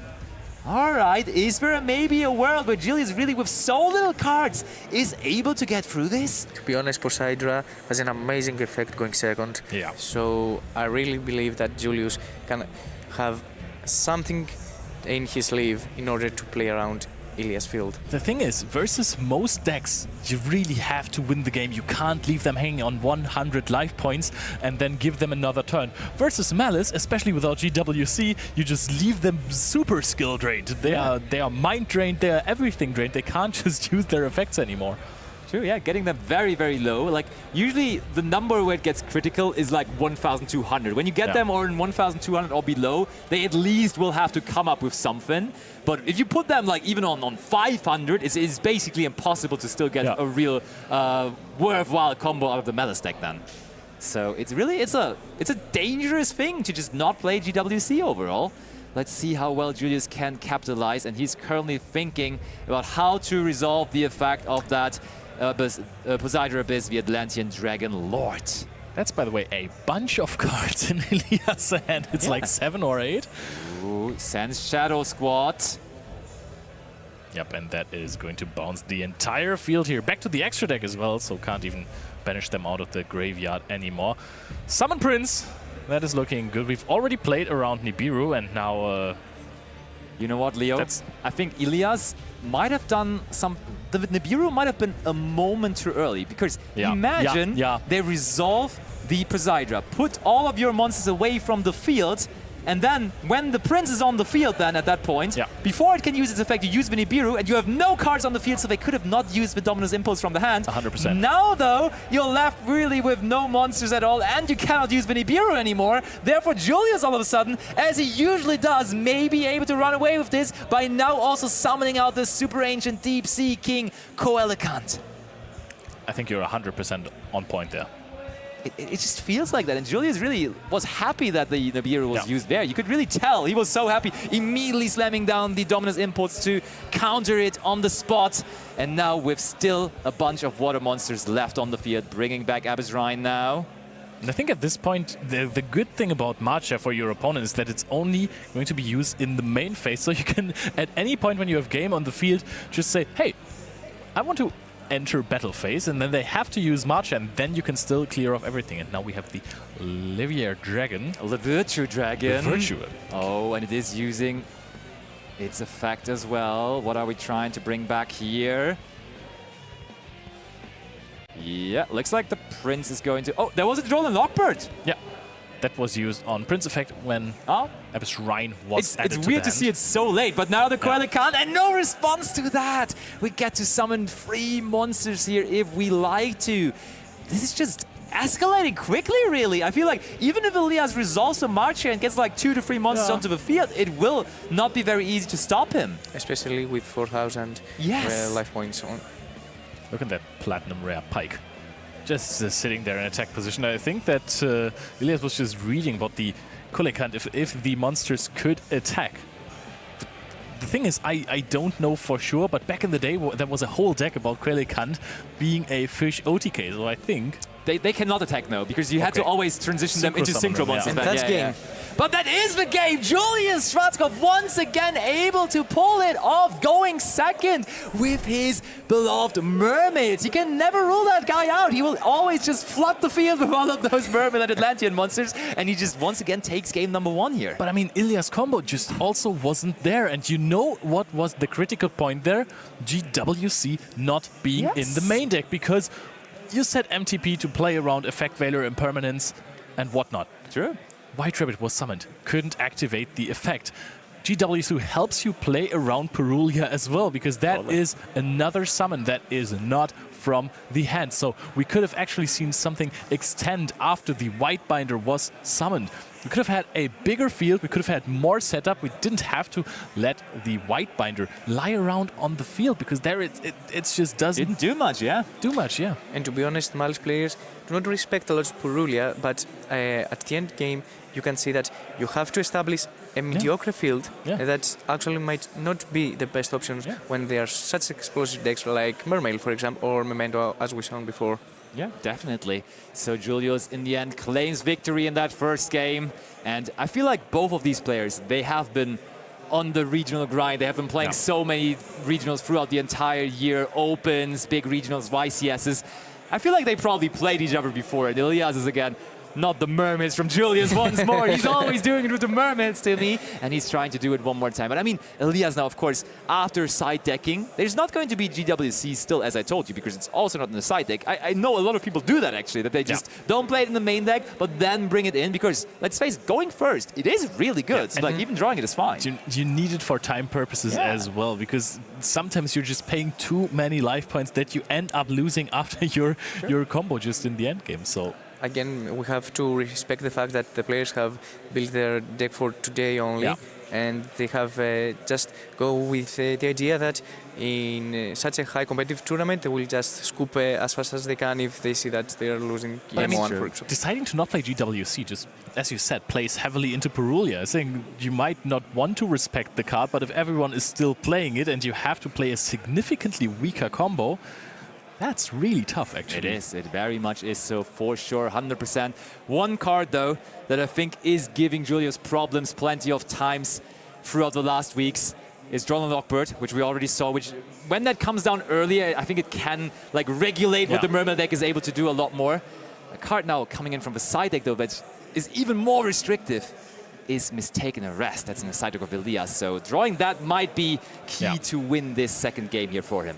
I also think cards like DD Crow are really, really strong because now that a few years back the rulings changed, you can just activate it when something gets sent to the graveyard for cost. But our players are ready, so let's go to game 2.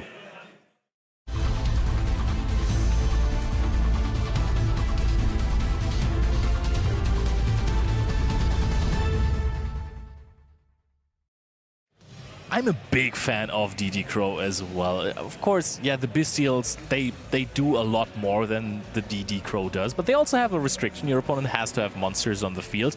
With cards like the Mitsurugi cards, you can play around Bestials, right? Like just tributing your Murakumo when you have nothing on the field. Elias, there's not that many traps he can set because, as we said, there's no GWC. So, okay, there is possibly an MTP set, though. That would be crazy if he drew the MTP again, though, and then he can't use White Rabbit once more. Now the Dormouse bow, and I think I saw a card sparkling some interest there in the hand of Julius. Oh. Is there maybe the most feared card ever? It is Artifact Lancea from Julius, trying to shut down whatever this Malice deck is trying to do. As we mentioned in the first round, Malice may be a very risky choice for this tournament because obviously all the players will respect Malice and bring side deck options like Lancea, Chaos Hunter, or even Meowls. I mean, it has been a very feared card overall, right? It's risky to bring Malice to any tournament because Lancea and Chaos Hunter they don't leave you a lot of room to compensate with your skill. You can't just outplay Lancea. I mean, in Master Duel, people have started playing Speedroids just to put up something versus Lancea. We're chaining though. That looks like a chain to the Artifact Lancea there. We drew the MTP again, searching for the March Hare, which will not be doing much else. Oh no, is the March Hare also from the hand in order to go to Splash Mates and access the Grand Ransom in order to get Hold probably on, so Mirror. we didn't search for March Hare. We chained the March Hare to the activation of MTP. Now searching for the Dormouse again. For some nice follow-up. So I think we're going to try and set up a Malice in the Mirror or just try to set up the MTP again with White Binder. Oh, but Julius, does he have something else? Imagine now if Fuvalos on top of this. That would be crazy. He has one, to be honest. My, Julius now with the Fuvalos. When you saw Elias, when he saw that Fuvalos are also being dropped down, that makes things so much more awkward now. Because giving your opponent 2 draws against what you saw, what the Mermaid deck can do, that doesn't feel great. And Julius' hand wasn't good. Nope. He even got an Ash for the toys, which was basically the only play he had, but then he still ended up... Hold on though, that card might be able to still save us. I was talking about Mistaken Arrest, but there also is deck Lockdown. Poseidon though might be immediately the answer to it. And there is no time wasted. Julius with lightning speed takes the second game as well. 2-0, and he shows we also had the Dominus Impulse. We were never worried, and 2-0 success for him, and therefore a 1-1 standing in the tournament now. Secured to be still relevant, maybe for top 4, maybe still has a chance for Worlds. Elias, on the other hand, sadly, pretty much out. So I think that we have promised you something earlier before. We have a backup featured match, and this game is just going into Game 3, so why not just go to the other match? All right, you can see Fuwalos here. El Mahdi. Right, we have Gabriel Huard versus El Mahdi, Ryziel versus Malice, and as just said, that is the third game, and Gabriel will be going first. Interesting to see that Gabriel has now also been convinced to play Malice. A lot of the French players are doing that, and Gabriel usually was someone that would be going with other strategies. He had much success with Tenpai, for example, but now he is also on the Malice deck. Right, throwing in a Fuwalos there. Probably to play around Bestial or Hare. Yeah, Lingaribo. Yeah, to gain an extra draw. Yeah, and this is also a card where you can't really argue with, or maybe you want to keep it, could be greedy here, because as soon as you start playing, the card doesn't do anything for you anymore. As we see, Gabriel had the Hare, so indeed El Mahdi gained one more draw. Very true. So Gabriel, the good thing for him is that he has the White Rabbit in hand, so he can immediately just set up the MTP and link those three off, just giving one draw away here. If he wants to stop playing after the Fuwalos, because this deck can do a lot more than that. I think you go Red Ransom here. You can search for maybe even Malice in the Mirror if you don't want to go for a mega combo. To be honest, there are some builds right now that have cut the Malice in the Mirror, and it's something that I'm quite interested to see how players will adapt to this. You know what? I like that because my Wave King Caesar always gets Malice in the Mirror. It's always hard draw Malice in the Mirror, and then I lose. I can relate to that for sure. And for example, Elias, who we just had on the main feature, he was siding Malice in the Mirror. He was also not main decking it, but he didn't side the GWC, but he did side the Malice in the Mirror. And now with Gabriel, we see that he is actually main decking the GWC and also the Malice in the Mirror, all of the cards in the main deck. I find it crazy that people are not main decking this card sometimes, because it is just so good. It is in-engine, going second strong. It enhances your combo by a landslide going first. It's really, really good. It searches you a card, banishes the Red Ransom from the graveyard if you banish it with the Malice in Underground. So absolutely insane card. I totally agree with you. Playing Malice myself, I also agree that it's an auto detonator, which is a very problematic card, and also helps you play around Fuwalos. And hear me out, everyone. This is not a usual Ryziel deck. Of course, that card is very usual there with the X Ryziel, but this is actually a Ryziel deck packing all the new support from Duelist Advance with the Do cards. And also some of these Zubababa cards. And it's the Gaga cards? really Are cool. there also Go cards? I think those are the ones we missed, but it is really cool to see that those are being included into this deck right now, and El Mahdi is one of those strong believers in them. They gave the Ryziel strategy a new tool again. Very often we see Rafflesia, for example, being summoned in the deck now as well, but here we all start with one of the most powerful going second cards that you have in the current form, and that is X Ryziel, and it's paired with a new card from the Duelist Advanced set as well, and that of course is Velen with Super Psy Sky Blaster. Yep. Great Psychic Exceeds. You don't have too many of those. This card can now get rid of Malice in the Mirror. X has become such a good card going second right now. It is one of the best ways Ryziel can address playing going second. Alright, so I think, of course, that is our backup feature match, and maybe we get a chance to get back to it, but for the moment, let's quickly go ahead and bring it back over to us for a very short moment, because of course, we need to still be talking and addressing what happened in our main featured match. And now, as we had a little bit of time to set up, our analysis desk is ready, and therefore I would say let's throw it over to our analysis desk with Alberto and Julius. Thanks so much, Seb. I'm here with Julius, the winner of round 2. So first of all, congratulations. It was quite of a show-off because it was a very swift win from your side. So first of all, I'd like to ask you, you bring once again Mermil. So how do you feel about the deck for this specific tournament of the World Qualifying Points Playoff? So I think I have a pretty good matchup against Malice. Most of my side deck is built to beat the Malice matchup. I know they have like the FTK cards. You just saw the deck lockdown. I have a couple outs in my deck. I mean, the Mistinguished is a little bit harder to out, but still, I think I have a very good Malice matchup just because my engine is so good into playing boards, and especially like in combination with Chummies, you just lower the impact of their boards, and you can most of the times just push through with engine. And I think I expected most of the people to play Malice, which I think ended up it was like 7. Yeah. So I think my matchup is pretty good. Round 1 was a little bit unlucky, game 3, but Yeah, I was seeing you before in the in the first round of Swiss, and now before we go quickly to our game 1, I think you started things off with the Perulian and Ash. So it was like also kind of a slow start from his side, I would say, because essentially he started white binder set 1, right? And he passes, and then at a certain point, I think he read the Poseidra, and because I think he was not sure of the effect. And yeah, this is the moment, and I think you kind of knew that he might have Rubiro, right? yeah. So like, I was already here, probably he will nip me, if not I can send from deck. I expected him not to have Impulse, because he would have probably set it. Of course, he could have drawn it with White Binder. That's why I was thinking if I even want to rebound with the XYZ, because I play very hard into Impulse. But I just thought he would have set it the Impulse, so I didn't expect him to have it.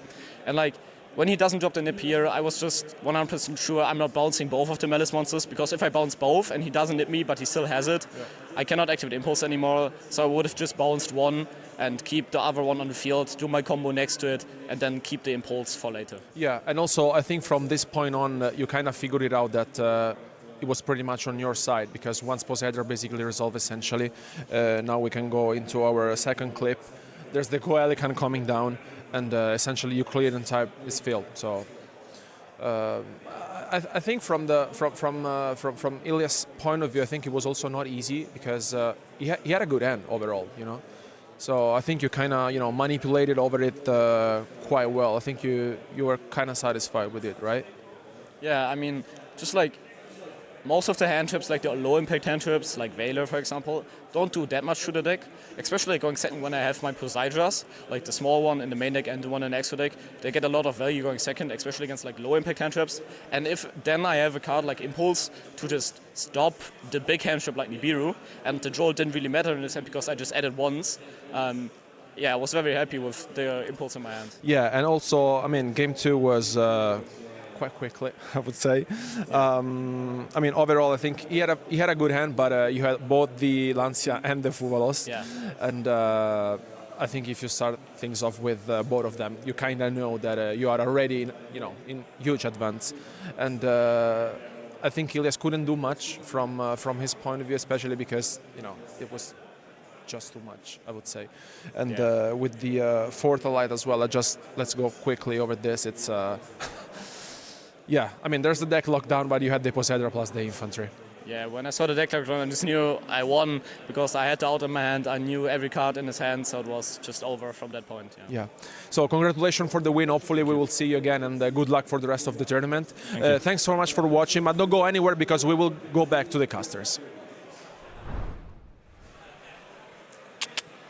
We are back indeed, and of course we're back for a reason. That backup feature match is still running, so no time wasted. Back over to the back feature match with wow commentary as well. And okay, let's see this progressed quite a bit, but there's a rivalry of the Warlords of the side of Gabriel there. And El Mahdi, though, having Ryziel Detonator on the field as well, basically ready to tackle that rivalry of the Warlords eventually as well. I'm wondering how it probably was activated before the Detonator could even come onto the field. Yeah, and then, I mean, you have Vallon attached to it. You can just pop 2 cards at once. That's so cool. That's actually crazy, you're right. But let's see. That might be what's happening right now. Oh, yeah, that is Detonator's effect, targeting the Malice in Underground. But I mean, we surely already used the Vallon this turn. Is it not once per turn? Oh, I think we're... Oh, yeah, true. If we are... Oh, no. This must be another turn already. Oh, okay. They get to chain the MTP now. That was probably a known card. I can barely believe that that's already another turn, honestly. But maybe you're right. I mean, the turn was probably just stopped with Rivalry. And then we go Detonator. Maybe, yeah. You could definitely be correct. But now the chance definitely is... There is now the Ash Blossom and Joy Spring on the MTP, and Gabriel has to give the thumbs up to that. Solid. 2-card investment here. I mean, Valen Effect is not really a card that you're using here, but Ash on the MTP. Quite curious to see. Oh wow! Wait! Jerusalem is good. Yeah, And the rivalry, though. yeah, Jerusalem has to be used to crash into Detonator and then send Detonator, but we have the Ryziel cross, Yeah. so it basically just gets out cross, no? Because under rivalry, you are absolutely right, doesn't do anything. Let's see. They target the Valen, and Almaty is considering, but it seems like with the Jerusalem being around, you just want to leave the rivalry up there. Yeah. And yeah, there it is. Thumbs up. Valen gone. But situation maybe still all right for Almaty. As we head into the battle phase, crash with Jerusalem. Try to send that detonator to the graveyard, but Almaty certainly has a way to stop that. Yep, just cross it off, basically, right? So you just need to detach. Of course, that is one less material on your Ryziel Detonator card that is so powerful. Destroying 3 cards, basically. Now it's only gonna be 2. But it's better than losing it, huh? Ooh, March here now as well, though. I think that was the right choice, even though Almaty will get to play another turn after this. Banishes Malice in the That's mirror. huge. Activates that as well. Banishes wow. the Red Ransom. This is huge for Gabriel. And I love the fact that he bans Maris in the mirror since already as Blossom has been activated, so he wasn't scared about getting us Blossom. Yeah, because that really deals a lot of damage then, basically, to you. Gets Chessicat banished, and now Gabriel is in the safe zone here. 10 minutes left on the clock. You don't have a battle phase this turn, so keep that in mind. Almaty is always going to get another turn here. But this looks like this might become full combo at any point, because yes, Detonator destroys many cards. At this point, there's only going to be one more pop, and we know how well Malice plays through interruptions. But Basti, weren't you saying about something about no GWC as well? 1,900 life points. That is not a lot. Yes, but actually looking at the list from Gabriel, there is GWC in his list. Okay, So right. even though that card is there, maybe he didn't get access to it. Maybe he just didn't have a way to have a Malice Link monster on the field when it was resolved in the end. But definitely 2,000 life points is quite low. I will have to agree. So Almaty, even though this is now looking promising for Gabriel, in the long run, might still be able to somehow rattle through. And please note, 10-minute mark now has approached. And Gabriel will do no further damage here this turn, as we have already been in the battle phase. So this is maybe going to go all the way down to the last seconds remaining of the match. And now Chessicat comes back too. I feel like we just switched banishments there. Chessicat is not going to activate here. We're going to link off those. Let's see what we're going to summon. It's not going to be Uploose above the Goddess. Nope. But maybe a Bomber Drag. Cyber's Wicked it is. Your beloved Cyber's Wicked, Leo. Yeah. Now Chessicat, we want to try to draw 2 more. That card is so good, honestly. I think it's an obvious choice to say Dormouse is the best Malice monster in the main deck, but I don't know. I have a sweet spot for Chessicat, really. That card is just enabling so much. It just tips the deck a little bit over the edge, right? Because your main deck engine is also so small. Yeah. You're just... It's almost a guarantee that you're going to draw into at least one I love drawing non-engine cards, card. honestly. Yeah. Especially if it's Ash Blossom that you didn't have in hand before, Yeah. or Impermanence. I mean, or who doesn't love Bestials. Pot of Greed? And that card is basically Pot of Greed, and then you also get to summon a card. Yeah. Or add back a card. Yes. It is pretty good. And now Gabriel has very good protection with Wicked, since not only she protects herself, but also any cybers that she points. You're so right, and that makes Detonator a lot weaker here. Yep, the moment that Cyber's Wicked is on the field, that Detonator really is not too happy anymore. And that rivalry of the Warlords, let's face it, as long as there are no Bestials around, Malice truly doesn't care about it at all, as it's a full Cybers deck, of course, in the main deck and in the extra deck. Okay, they can't go into Haggard Lizardos anymore, sure, but I think they will be fine without that here right now. I think you're absolutely right about that. I mean, some players have even started to cut Haggard Lizardos because you just play your combos differently. True. Which is fine, starting off a Splash Mage. It's an interesting position. Okay, Almaty thinking this through. I mean, there's not really... Oh, is he going to use the Detonator now? Oh, wow. That's interesting. Oh, we're going to pop the rivalry of the Warlords. Are we having Nibiru, the Primal Being in you hand? might be right. You might be right. It could be. It could be Nibiru, the Primal Being, because we were capped off of that card. But now that there is no more rivalry, we can, of course, bring another type onto the field. And is that a rock monster in our hand? it would be a huge moment to use Nibiru here. Now, wasn't Marcha just activated? It seemed to me like it was activated. Now we're going to link off for a Splash Mage under the Wicked. Summons back the White Rabbit. What are we going into next? Still no response here from El Mardi. Is that last card in hand a saving grace, a possible Nibiru, or is it nothing that can interrupt Gabriel at all? Nibiru is not always the greatest card to have on your own side of the field as well, if you're playing Ryziel especially, because X, a so crucial card for your strategy, does not give you a surge when there is a monster on your side of the field that isn't a level or rank 4. Now GWC is being set, and that might fix the life points problem that Gabriel is facing right now. There it is. He has decided to play it, and therefore he may be getting away with having so little life points at the moment. Banishes the... Oh yeah, okay, from the graveyard the Red Ransom comes back, so there is a Malice Lynx monster, and therefore we do get life points back. It's Boom, not like... 4,000. It's not 7,000 though, and the clock, I mentioned the 10-minute mark, and now we're at 6.5 minutes, so it is ticking down quickly here. And we're going down to 3,100 as well. We do. Gabriel. Or did he maybe even forget to gain life points? No, I saw him point out. All right, good. Okay. There it is, 3,100. All right, now what are we doing next here? Banishing a couple of cards, of course, with the White Binder that just came back. Actually, 4,000 life points even, so the deficit is not as big as the White Binder thought. came back. It's 900 It's paid after that. 3,100. Yeah. Okay, so maybe we're just going step by step now, true. Yeah, that's probably the moment we do go down to 3,100 now. There is the White Rabbit now back to the field too. Yep, has apparently been used this turn. Oh, we're linking off everything here. That might be Crypta. Crypta is a Link 3, which is usually very easy to summon, but you actually need 3 monsters for it. Puts the Malice in the Mirror back as well. Ryziel Cross. Oh, no, goes for the Detonator. I mean, it's at 1, so it basically kind of makes sense that you're not going to be able to recycle it with Ryziel Cross. Yes, because if Detonator gets banished, it's very difficult for Ryziel to recycle him. And obviously, you can activate Crypta effect on your opponent's turn to deal with the cross. And we just also had Ghost Ogre in hand. We just got rid of the Ghost Ogre here, which is also interesting because that's a good answer. Access Code Talker now. Slick. In the main phase too. The alternative artwork, of course. And I mean, we've been stressing out about time quite a bit already, but these players, they just take like 2 or 3 minutes for their combos. This is looking fine here. I mean, it's not going to be easy to break this field that he's putting up in. Totally not. I mean, Almaty is on 1 card in hand.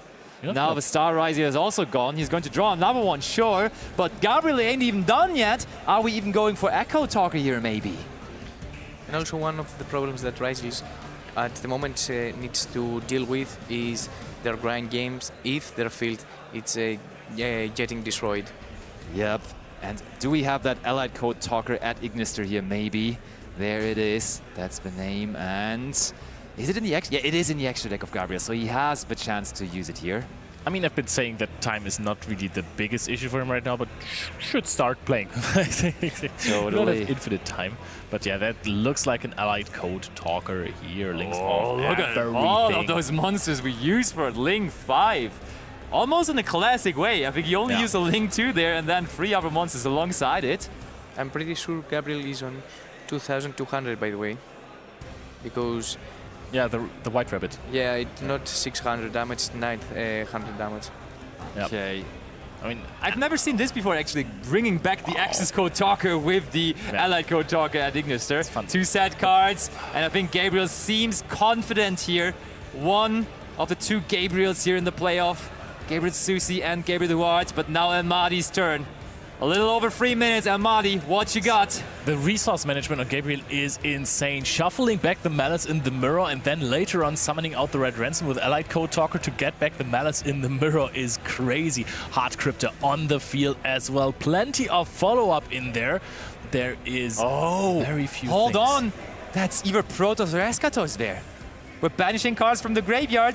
That's what it's got to be. Which one is it? It is the, Mike, your most favorite card. It After is so many Protoss. years. It is back And and, not there banished. is no response. But that means we have Gabriel winning this backup feature match and therefore also still being a factory in the playoff with now a 1-1 record. And what cooler way is it to win a duel than to just banish a Protoss with a hard crypto, huh? It's all about banishing with the Protoss, right? Dealing with his opponent medicine. Yes, exactly. So that was a pretty nice Malice showcase here. I'm quite curious to see if Onomat Ryziel will be a big factor in this weekend. We've heard of some very strong duelists over in North America that have been super set on the deck, saying it's the best deck by far. You have easy ways to play around Droll and Lockbird. I mean, Mario D'Amico was one spot Yeah. off to qualify for the World Championship. He got essentially 6th place, which was almost there. So the deck definitely was already putting up numbers there. And we shall see. And I'm really curious, as you are for sure, but there's more decks also to still explore here in our playoff even, because there is still some things going around for some fans at home. I saw Din Kabui smiling again. I think he's 2-0, therefore there's a good chance we will see him later on as well. But we are going to go on a very, very quick break. With so many duels going all day, we have to catch a little bit of a break, but we're going to be right back, of course, again with round number 3. So don't go anywhere. Tell us in chat maybe what you think, which deck and which players are going to qualify here throughout this points playoff, and then we will be right back with dueling action again. See you in just a moment.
Welcome back. We're here for even more playoffs here on our Friday at our European Championships. These are the World Championship qualifier points playoffs. And right in front of me, I have our round 3 match. Damien Valor versus our YCS Birmingham champion, Din-Ka Bui. So guys, we're going to do a quick high roll to see who goes first. Who would like to roll first?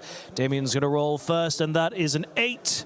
And for Din-Ka Bui, we have a 4. So Damien, are you going to go first? Okay, Damien is going to go first. I'm going to hand you guys over for the first time on this stream. Over to your wonderful commentators. We've got Tom, we've got Alberto, and we've got Marcello. Boys, take it away. Thank you, Ed, and welcome from us as well to these playoffs and round 3.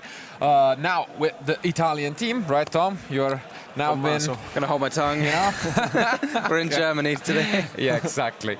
But yeah, it has been already an amazing day. I feel like this is quite a unique event overall. I think outside of the World Championship, where you have around 30 players competing, it's rare to have these sort of events where you only have a bunch of players, the best of the year, and they compete for the ultimate prize of going to the World Championship in Paris later on. So I mean, the stakes are as high as they get, and we do get an interesting one, because I guess one of them is probably the players that most have just talked about all year.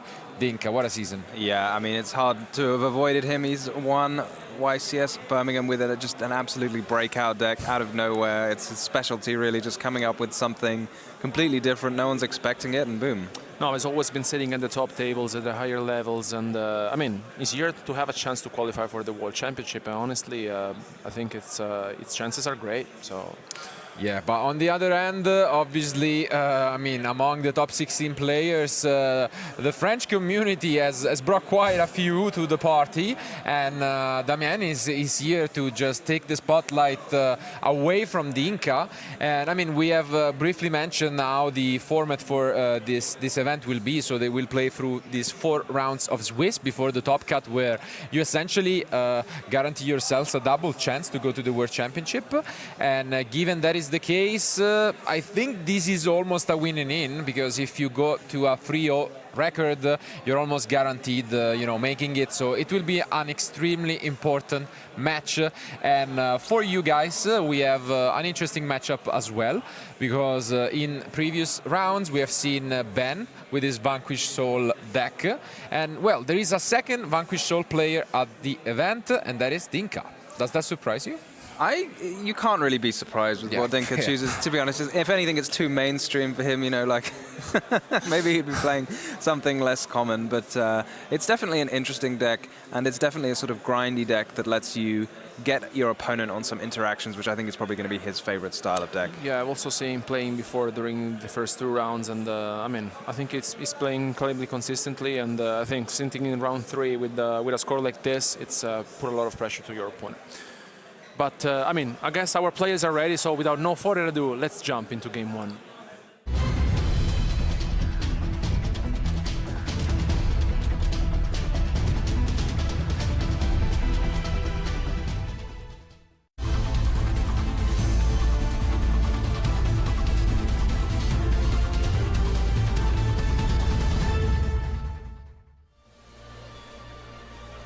Important die roll, and spoiler, it might not be the last that we see during the match. So yeah, players are going to have to practice their dice rolling skills if you're going to put a Paradise Smasher in your extra deck. But I thought I saw Damien win it.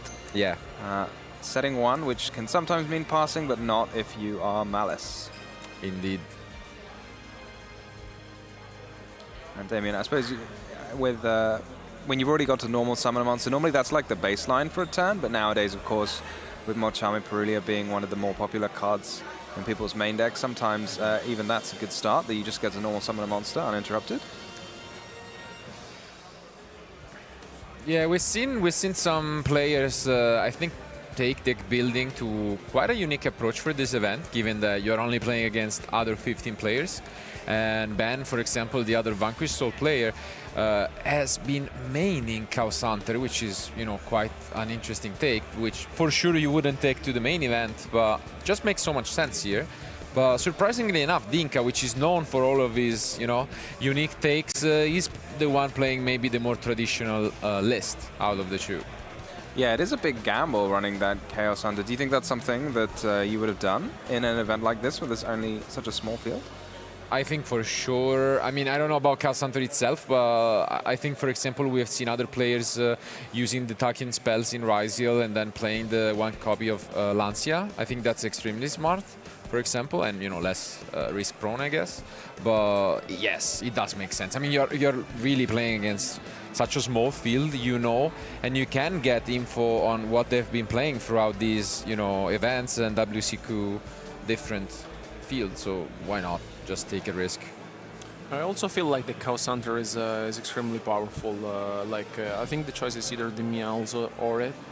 It really depends on how you feel like about it, but I think it was a solid choice from Dinka's side because there are 7 Malice competing in the event. So far so good for Dinka. Yeah.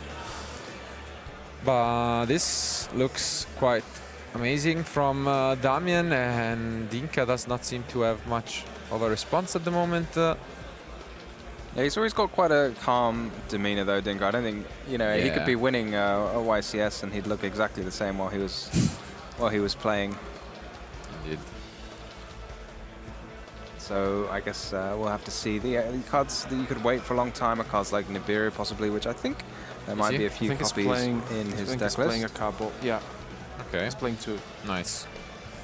But at this point with Malice, there's almost so little to be afraid of because once you've got your whole engine set up, you're probably going to have a March Hare in hand with a good few Malice links in the grave that offers you like so much follow-up for the next turn. It makes it so difficult for your opponent to win on their turn. It's just so much to deal with. I think it's also quite unfortunate from Dinka's side because he's maximizing on Mul Charmers in the main deck, but he didn't draw even one. Yeah, that's rough. And the Diddy Crows, of course, is not helping in this type of matchup. So yeah, I mean, the reason why we can see obviously cards like Chaos Hunter, the same as Diddy Crow, being in the dark, matters for the Vanquish, and we now see an Ash Blossom. Being extremely patient with it. Yeah, got to hold it for that premium time. It is one of the premium targets. Obviously, the Whitebinder going to have it stuck in the banished zone. And as well, since the GWC is now in the graveyard, that would probably be the easiest way to get the Whitebinder back. But GWC can't really get out of the graveyard without Whitebinder. So between those two things, it might be difficult to get it back. Also got rid of the impermanence, so I mean that really makes you feel like his end is incredibly solid. And I mean, already seeing a start like this, I think it's Damian needs to be satisfied because there was also no Holy Su from Dinka's side. Yeah, Damian just going full steam ahead here. You get some good insulation from Nibiru once you have Heart Scriptor because you can chain its effect to banish something, maybe itself, and it will just come back.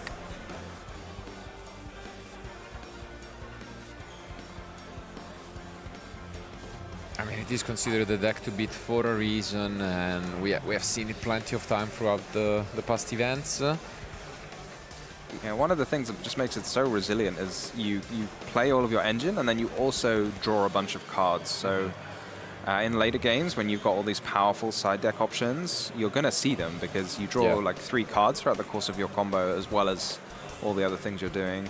Yeah, I think it's arguable that maybe it doesn't have the most powerful in terms of oppressiveness turn 1, but for sure it is the deck that has the more recursion. And yeah, here comes, I think at this point, one of the signature cards of Dinka, this part of Extravagance. Played in a lot of different decks. Choosing very carefully what to banish. See if there's an Ash Blossom. And we do have Ash. Very hard to argue with Ash Blossom on drawing 2 cards.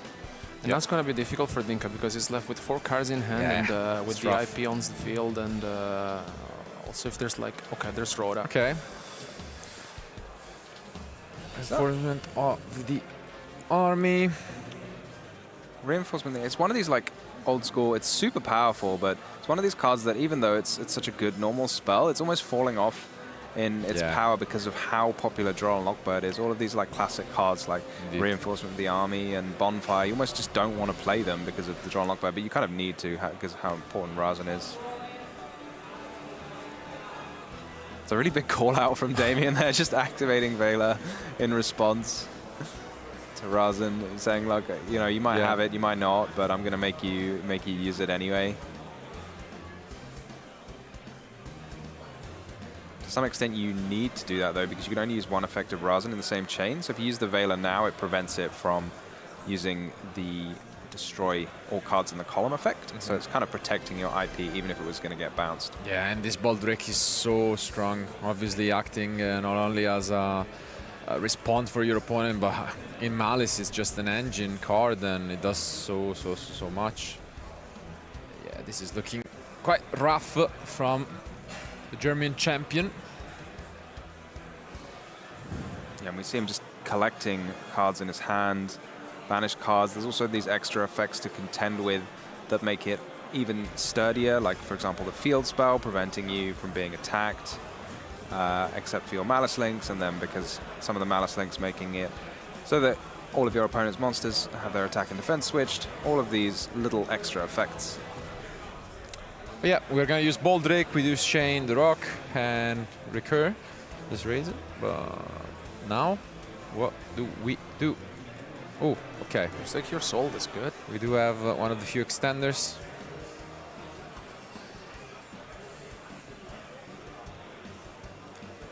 So I guess good for Damien to keep track of what cards are in Dinka's hand, and I think all we know is the Razan. He's revealed it again, so he's getting a lot of mileage out of this Razan. It's been revealed, it's turned itself into a rock, it's come back again.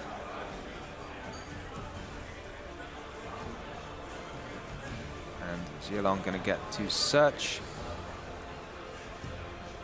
Good for Dinka to have that Ash Blossom. I was thinking to myself just how powerful the non-target banish you have with the Malice Trap face down is, because again your opponent can return one of their cards on the field, so target interruptions not quite as strong, but if you have a non-targeting interruption, doesn't matter if your opponent chains a Vanquish Soul effect to summon a new one, you can just banish the new one, and that's going to be the same for Heart Scriptor. So at some point it might be that Dinka Boy just struggles to stick a monster to the field.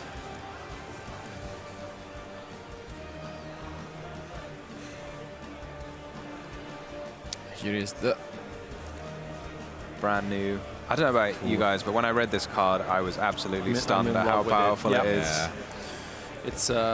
It's incredible. I mean, it has all it needs, and I think that was really what the deck was looking for. And the card itself is amazing, and you can tell that maybe I think it's also a very good choice for a player like Dinka to play a deck like Vanquish Soul, because you have so many different options, and I think it makes a lot of sense, especially because like here Damien just maybe want to make sure how all this all works, because it has double effects. So this is far from over. I mean, we have seen Dinkas at our Freedom Match areas multiple times throughout the years, and you never can count him off. So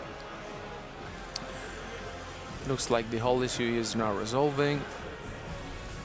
Yeah, it's so important for the Vanquish Soul deck, because beforehand, they only had limited ways to get monsters onto the field if you like just sort of destroyed their monsters or banished their monsters that they summoned. But now this just gives you another way, along with the Stake Your Soul and of course your normal summon.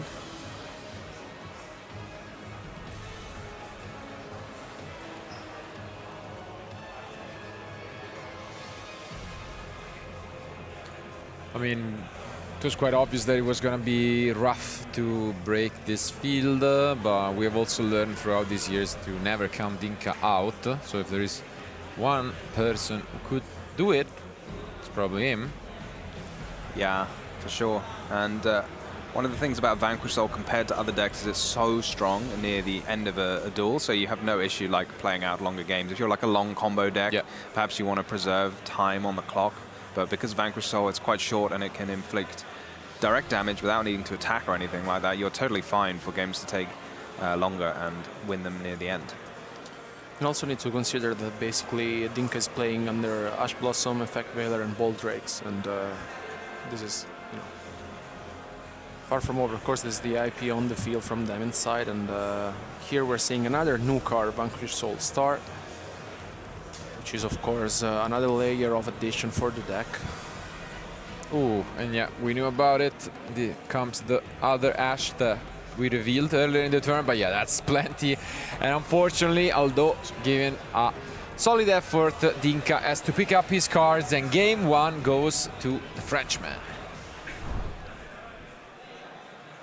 Well, I mean, we knew that it's always rough, and I think Dinka himself knew that the whole point when you're playing against Malice is either you're able to stop them or to win the next turn, but no matter what, if you give them an additional turn, they're going to have so much that they are usually able to run away with the game, and that was pretty much what was going on there. But the side deck has always been like that for now over a year. Artifact Lancia, always the most represented cards in the side deck, and just like Pot of Extravagance was a signature card from his win at YCS Birmingham, there is another friend coming back in the side deck from Dinka that was, you know, quite good in the finals, I'd say, and that is... There it is, the Chaos Hunter, and an excellent card in Vanquish Soul as well because of its dark attribute, so you can get extra value out of it. I feel like in this event in particular, you know, players are always shoving a few cards for Malice into their side decks. There are so many super powerful cards against Malice. You have the Chaos Hunter, you have the Artifact Lancia, and you have that Molchami Meows, but in an event where you're expecting like a big concentration of the best decks, and one of those decks is Malice, maybe you're going to be facing so many of those cards. Yeah, no, especially like before when I was interviewing Julius, he said, yeah, I was expecting a lot of Malice to enter the tournament, and I mean, I was quite safe that, you know, my deck is prepared against the deck, and I think, you know, this is the case for Dinkas as well. I mean, you have so many different cards, and Molcharmes along with the Artifact Lancia and Chaos Hunter. So yeah, I mean, it's now the pressure is on Dinka because he has to you know, come back into the match, and it's not going to be easy.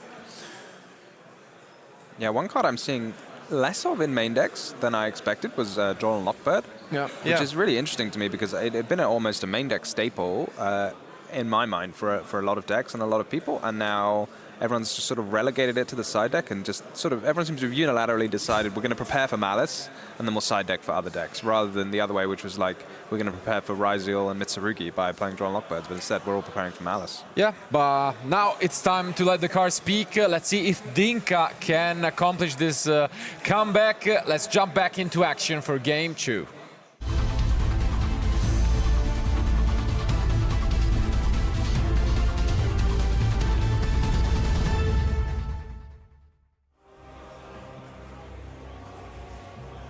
Good old pyramid style from Dinka, and a lot of questions, and again we start things off with the Pot of Extravagance. That's a great. Yeah, but you're allowed to Ash it now. You couldn't Ash it against the Fire King deck, otherwise they would use your Ash against you, but I don't think he's playing Heater this time. But nope, does resolve.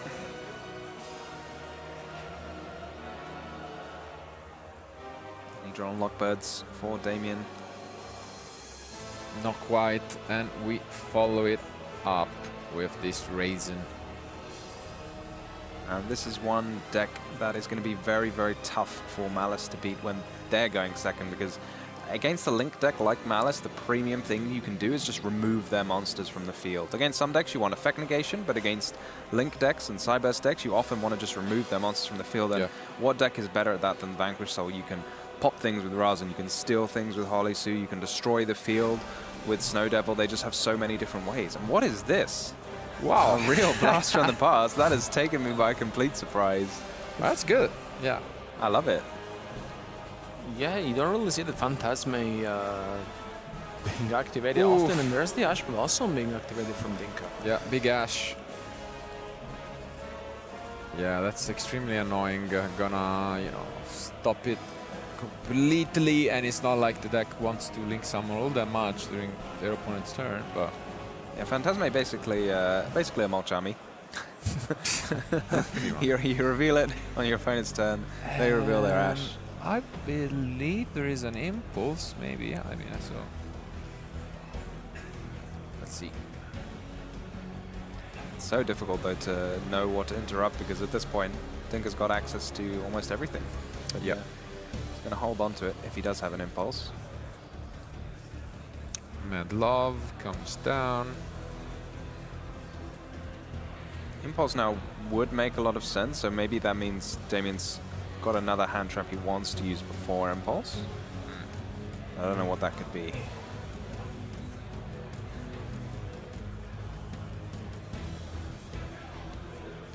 But yeah, I feel like wiping the field against Malice as well is super powerful, so he's going to have multiple ways to just destroy whatever Damien summons.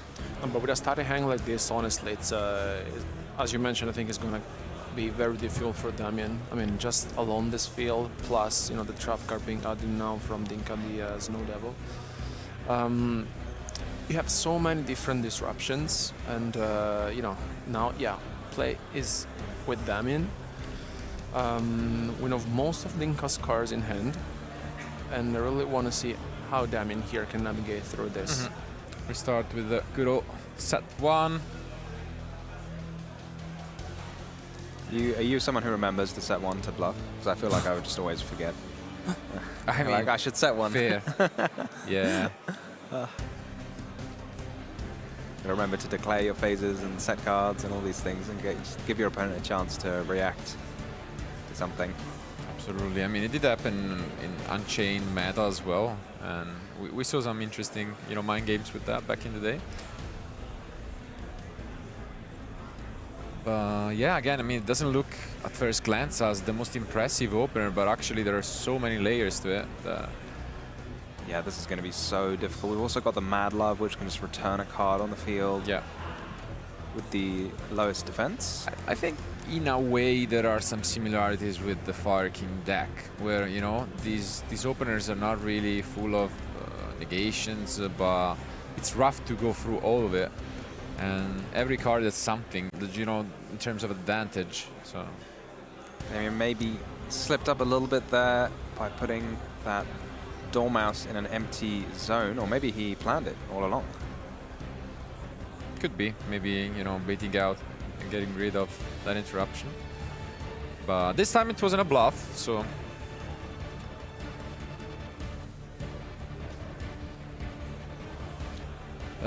07 resolves. At least the good news is no Lancia, but can we play through this field? I think he barely used an interruption really with Raz, and it's like such a minor thing to use, but it's already so disruptive for Malice. Still staring down a good few.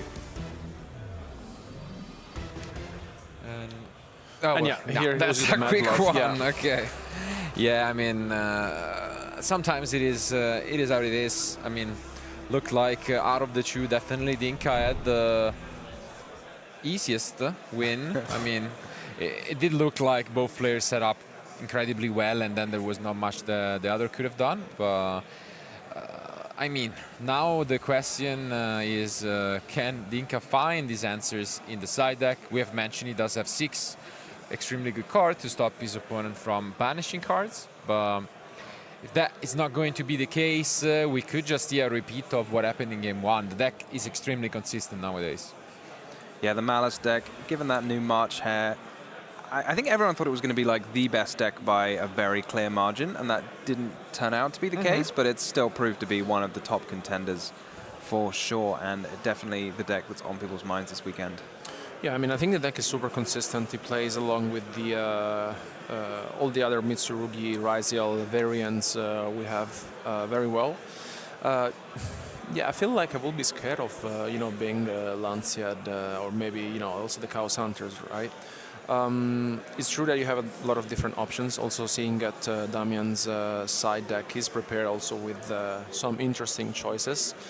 But yeah, I think the Vanquish Soul deck, it's one of those decks which I think will be you know, very difficult to beat throughout this format. Yeah, indeed. In the meantime, I can give you guys an update.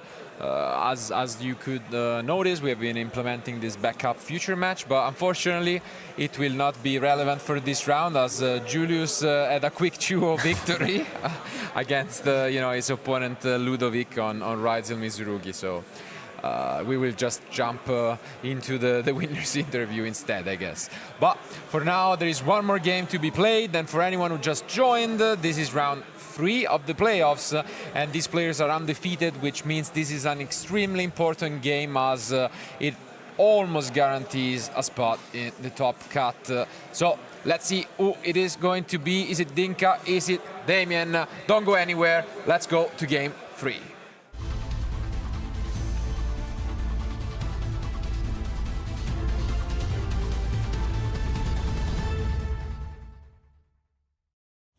You know, I think we should have known better than to put Julius in a backup feature match, because fair. his style, winning in 20 minutes. I asked him about game 2 in the second round, and he was like, yeah, I mean, I had Lancia.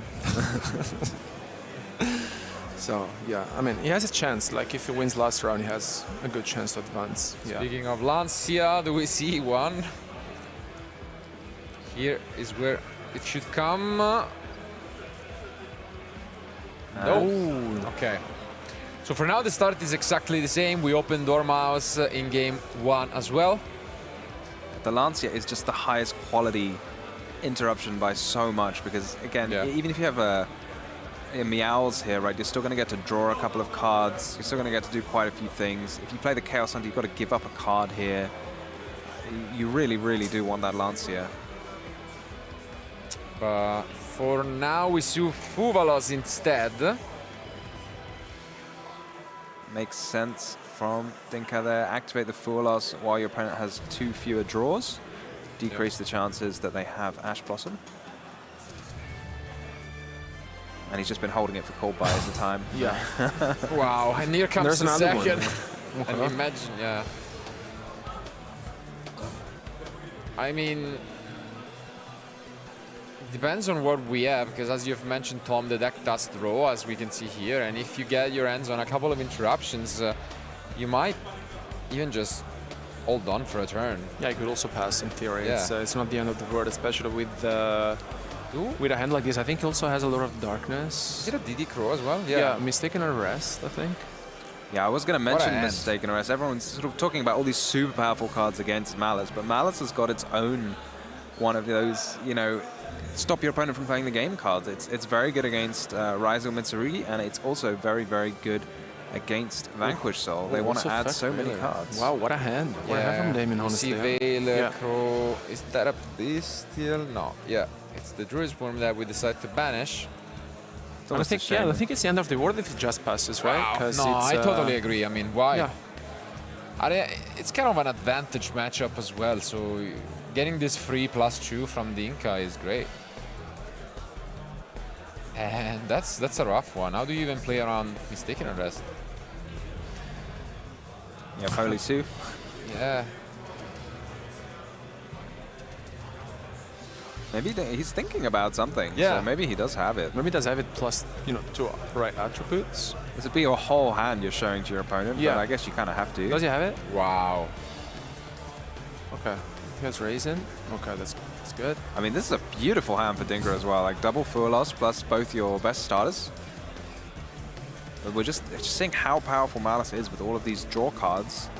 You can set up a lot of advantage without giving your opponent all that much.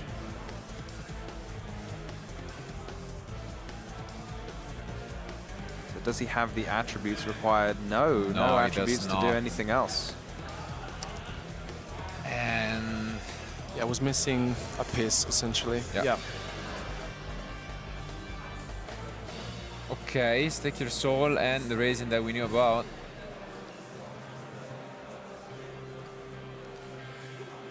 We know Veiler Crow and I think Mistaken Arrest we said, so it's going to be an interesting one. Let's see. It's going to be so hard for the Vanquish Soul deck, I think, under Mistaken Arrest, because you're just going to run out of cards in your hand, and you need to keep a steady supply of cards in your hand to be activating these effects. Yeah. And I think this is where we are gonna find out if we have enough cards to reveal. Do we have another fire is the question. What is that last card? You need all of your cards to be monsters I in think we Vanquish don't. Soul. Oof, and this is gonna hurt a lot. Yeah, it's rough. Mistaken arrest, shutting down the Inca. And yeah, resolves. There's not so many cards that can negate a mistaken arrest. Yeah. Primite Drill Beam. This one is going to hurt a lot. Cross out Designator. Yeah. There we go. No chain. One card in hand from the Inca, I believe. This one's going to hurt a lot because There's no way to activate any Vanquish Souls. Seems like we will indeed overlay, and yeah, that's the strategy. Just a 2 material Paradise Smasher. You are allowed to do it. I absolutely love this. Just look your opponent in the eye and say, I'm going to make this. When you're in a dire situation, I guess it's something. I mean, surely Damien cannot let this resolve. I mean, your odds on for it not to affect you, right? Because you could tie or you could lose the dice roll, but you just can't risk it. There's. Yeah, I mean. Yeah, you'd rather take the risk, right? You take it? I mean, we have Veiler, we know, but. Is there a cost to detach the materials? I haven't used this card so much. Yeah. Yeah, Okay, we're gonna read it. Just checking, like, are you even allowed to make this with 2 materials? That should be illegal. Yeah, we are. And yeah, you see effect gonna be activated, then. Ooh, okay. We do not use the Veiler, but instead we do have the Malice quick spell. Do we have yet another trap? I think the last card is maybe the 06. Yes, we do. Card.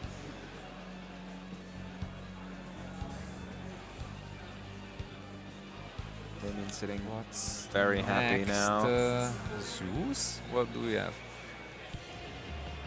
I suppose the extra deck, you don't really know what's in a Vanquish Soul extra Yeah. deck because they play so many different cards under the Extravagance. You just kind of fill it out. I guess that is the case. We just attack over a couple of monster. Probably very hard to optimize the extra deck because you don't know what what you need under Extravagance. And yep, here comes the rock. We do have that Crow and Veiler yet, and yeah, we're just gonna use this Veiler. It's gonna be a rough one from the Inca. One more card in hand. What is it going to be? Really struggling to imagine what card could get him out of this. Maybe an Artifact Lancier would be the best thing to have picked up. Yeah. Because like with one card in hand left, and next turn Damien most likely is it's able to, seal this one. But yeah, he's fully loaded with 2 traps set and a couple of cards in his hand. Going to start the turn even with a Malice on the field.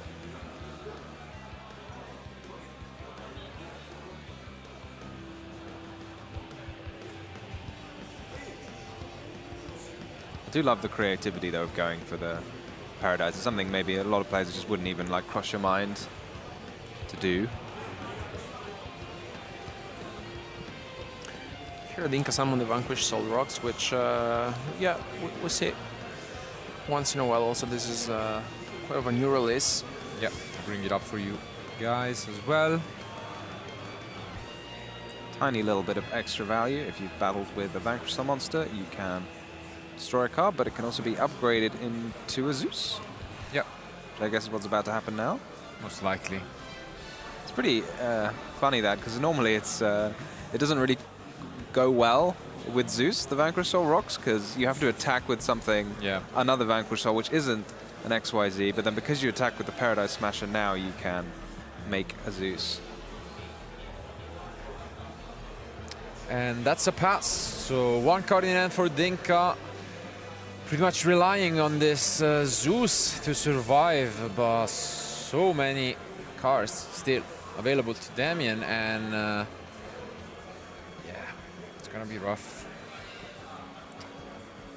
Yeah, Damien, got to remember, he is also under mistaken arrest,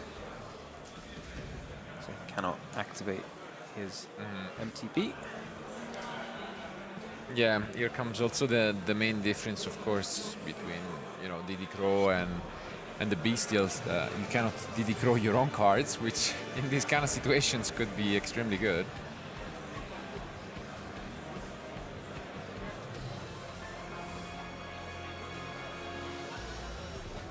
So you could still present a little bit of problem if you're not careful. So Damien just having a think.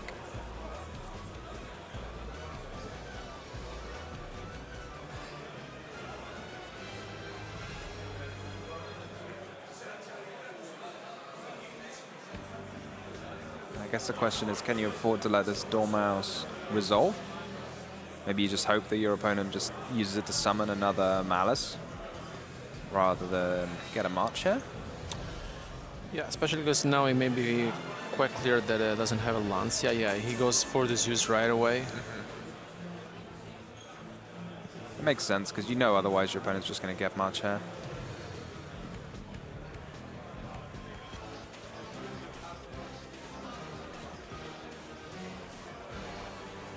Deck resolves. Back to square one from Damien here with Zeus cleaning up, and it's a pass. Wow. Absolutely incredible, that. Yeah. That managed to stop him.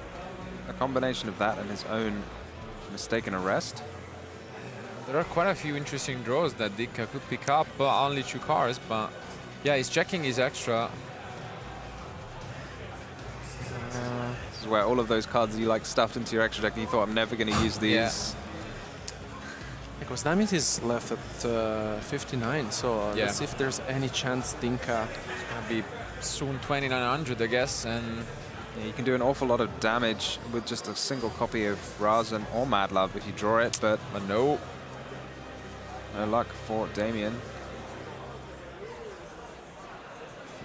Yep, just push damage, 30 minutes remain. Should be enough, but the difference is it's quite huge, but no, it's a pass back to Damien. Can he find an answer, and what a good one it is? Yep. Will we see a Malice Link eventually hit the field? No Lancia for Dinka. Yeah, I mean, could it be Chaos Hunter though? would be great, but doesn't seem like that is the case. Dormouse gets to resolve. Got to think this Dormouse would be stopped at all costs if it was able to stop. So possibly on the mind for Damien is just Nibiru. So it's hard to think about what cards wouldn't have been activated. Yeah, it's yeah, I mean, it's interesting. Because you know also the first one in hand is definitely not fire, and yeah, the second one, I guess there's been nothing ashable yet. It's amazing, Malice. It's so sneaky. You can access your deck. You know, you've gone into your deck 2 times and nothing and still is. No ash is an option.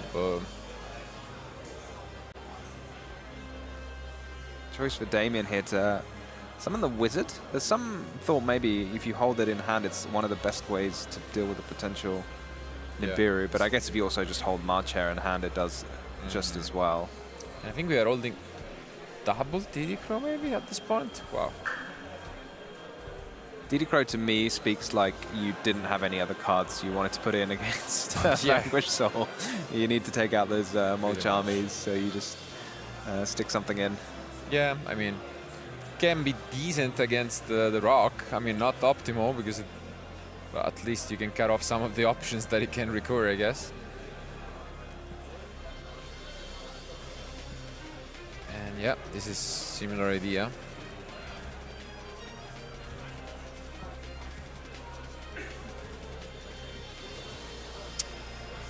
But you're right that Nibiru looks more and more like a possibility at this point. So I think I'm just pointing out here that he has already used the Dormouse. We still have a lot more in the tank for Damien being able to set the GWC 06. Here comes the Didicro. Finally getting some use. What a great use it is. Didicro making that access code. Yeah. Talk of a life point gap that can be reduced quickly. It's so tough here. There's no, even if you have Nibiru, there's no real time to use it. You know, you can wait, but you know that Marcher is still sitting in the hand. And GWC sat there ready to go. We're going to the battle phase here would threaten 8,000 damage. Do we have anything? Do we have the Nibiru in hand? That seems to be the question. We're counting life. And no, we do not, and that is it. Dinka has to pick up his car, losing game 3 in a close match, and Damien is the winner. Well, what a match, and just an impressive show of resilience from both players in what were two extremely quick game 1 and 2, and then a more unconventional game 3, I'd say. Yeah, both players having access to ways to stop their opponent, so the double Furlos from Dinka and then the mistaken arrest on the other side. And then this is kind of the Yu-Gi-Oh! Players like to see nowadays. I think you kind of say, like, oftentimes if someone just gets the combo off, they go first. It can be quite a short game, but you get those really interesting games where you're hit with Furlos, you have to kind of do a little bit and then let your opponent go and see if you can interrupt them, and then that's how you get those back and forth games. I think it made a lot of sense for Damien to just sit on the Furlos without, activating anything, especially because of the mistaken arrest. He also had the Malice in the Mirror, which helped him out a lot, also with the Effect Veiler in hand. I think overall Dinka really tried his best into the game 3, but he was missing one piece for the Holy Sue. And I think also the Zeus, I think for a moment we thought, yeah, maybe Dinka, has its chances, right? Because if he had drawn a monster, maybe we would have seen a different ending to this game. But yeah, we will never know what these 2 remaining cards were. Indeed, but I mean, regardless, they both are still in it. They were among the few players left with a Shuo score, which means that Damien, as we've been mentioning, is almost guaranteed a spot in the top 4, where, I mean, anyone who makes it is going to be quite happy, I think, because they get 2 chances because to go to the World Championship, as 3 spots are going to be, ended in today. And that means that Dinka will have to give his best to try and win round 4 and hopefully sneak in. So maybe we could have a rematch later on in Top Cut. Yeah, it is such a tough event. This, as you said, you compared it to the World Championship, and it is a lot like the World Championship. You're in a very small event. You're playing, it's very prestigious. There's a lot of players who have worked very hard to get here as well as you, so you're going to have a really tough time to make it into the top 4. Yeah, exactly. So we will soon find out, but in the meantime, let's hear it from Seb and Damien, the winner of round 3. And here we are with our winner, Damien Valla. You're now 3-0 in the tournament, so that pretty much means you're probably going to be in our top 4. How does it feel at the moment? Yeah, one more win to the world. Oh, one more win to world. That's what you're aiming for, of course. You are, of course, the French national champion at the moment, and now you're trying to also make it to the World Championship, yeah? I try, yes, and it's in Paris, so... It's in Paris, of course. It's in France, so a Frenchman has to go. So you had a tough opponent to overcome. You with Dinka Bui, one of the best players in all of Europe but still of course. you came out on top. So I would say let's go into a couple of highlights here. I have the first highlight from the first game, actually. So let's dive right in. And this is game number 1, and I think this is pretty interesting because first of all, Dinkabui immediately tries to scare your IP Masquerena there, basically, by going into the column of it with the Raisin. And I want to talk about your setup here, because I think IP Masquerena is not that common anymore as a setup for the Malice deck anymore, but you still decide to use it as one of your interruptions here, which is your reasoning for that. It's one thing I already play in French National, and with a pretty good results. And basically, it's my normal setup. Okay. So yeah, I was happy to have this setup, and I think it's good against the deck of Dinka. Yeah. Because I can chain it to Raisin effect to pop it. True. So very much. So I think overall you have like a multitude of interruptions here, right? You have the IP Masquerena. What is the most likely monster you go into? Do you go into SP Little Knight on their turn, or what's the plan with it? I can, and I can go to Topologic Bomber. Ooh, yeah, that's also good. This is my plan when you have 3 bodies. I think it's on the second game, I don't know. Yeah. You have 3 bodies, and it was my plan to do Topologic. Array effect to pop the board. Oh yeah, that's pretty strong. Then of course you also have the Baldrake then. You're main decking Baldrake. Was it a question for you to play Bestial, it's a heavy Bestial package, or was that never a question for you? Yeah, it's a question because there are a lot of Malice players in the tournament, so it's not the best card. But Baldrake is a good option and add for Magnamut. Yes. So I play it, and it's a very good card. It's very, very good indeed. And then of course the Cryptor also can use its effect, and I think you have MTP set as well then, so that's basically 4 interruptions right away, isn't it? Yeah, you have Ash for the Ash 0-7, well. but I have an Entrap in hand, I think, Veiler. Yeah, you have the Veiler too. Yeah, the setup was good. True, we can make it 5. Yeah, it doesn't stop. Like you just had the full setup, and therefore it was no surprise that you would be winning game 1. I think actually Dinka tried to play into your field quite well, and I feel like it was quite good to see how many monsters he actually got out with just so little, right? I was afraid for you because he kept on summoning monster after monster after monster. Did you still feel safe? Yeah, no, my plane was a Topologic Bomber to pop the board, yeah. So that was the plan, but as he scooped, you didn't have to go for it anymore, so you were happy with that, and that pretty much secured your game number 1. And how confident were you feeling then? Game 1 in the bag? Still always tough against Dinka? Or it's good, but it's Dinka, so... Did you play against Dinka throughout the entire season? Because you have been playing a lot this year, of course. It's the first year I play. It's the first time I play against him. Nice. And I know he's one of the best in Europe and in the world, so I was happy to play against him, and I win, so I... But you beat him, you beat him. Then game number 2, of course, it was a little bit different. I have another highlight there for game number 2. That was pretty quick, honestly, so it's not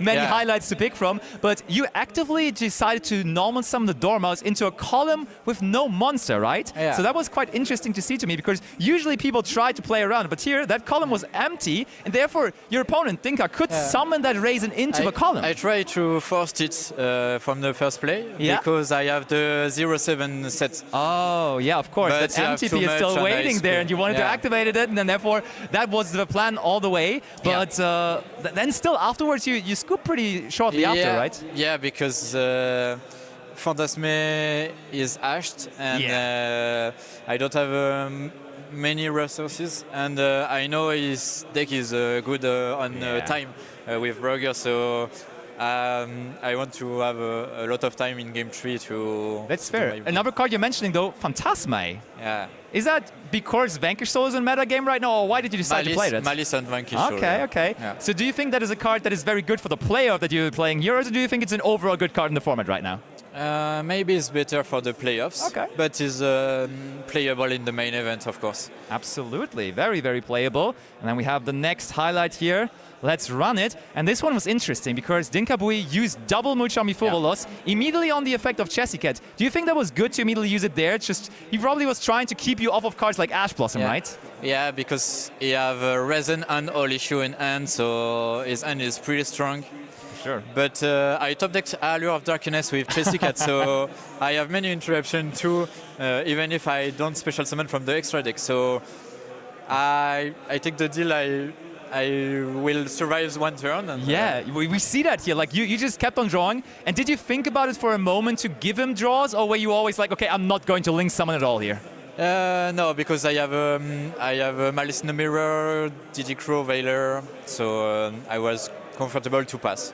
I think you did that at French nationals as well, right? Because a lot of Mellis players didn't play a lot of hand interactions, but you really made that popular again, right? With Effect Veiler, with, as you say, also Diddy Crow and so on and so forth. Now, you think you just need that at the moment, or what's your reason for it? It's basically the same approach of the French national. Yeah. And I think it's the best to beat to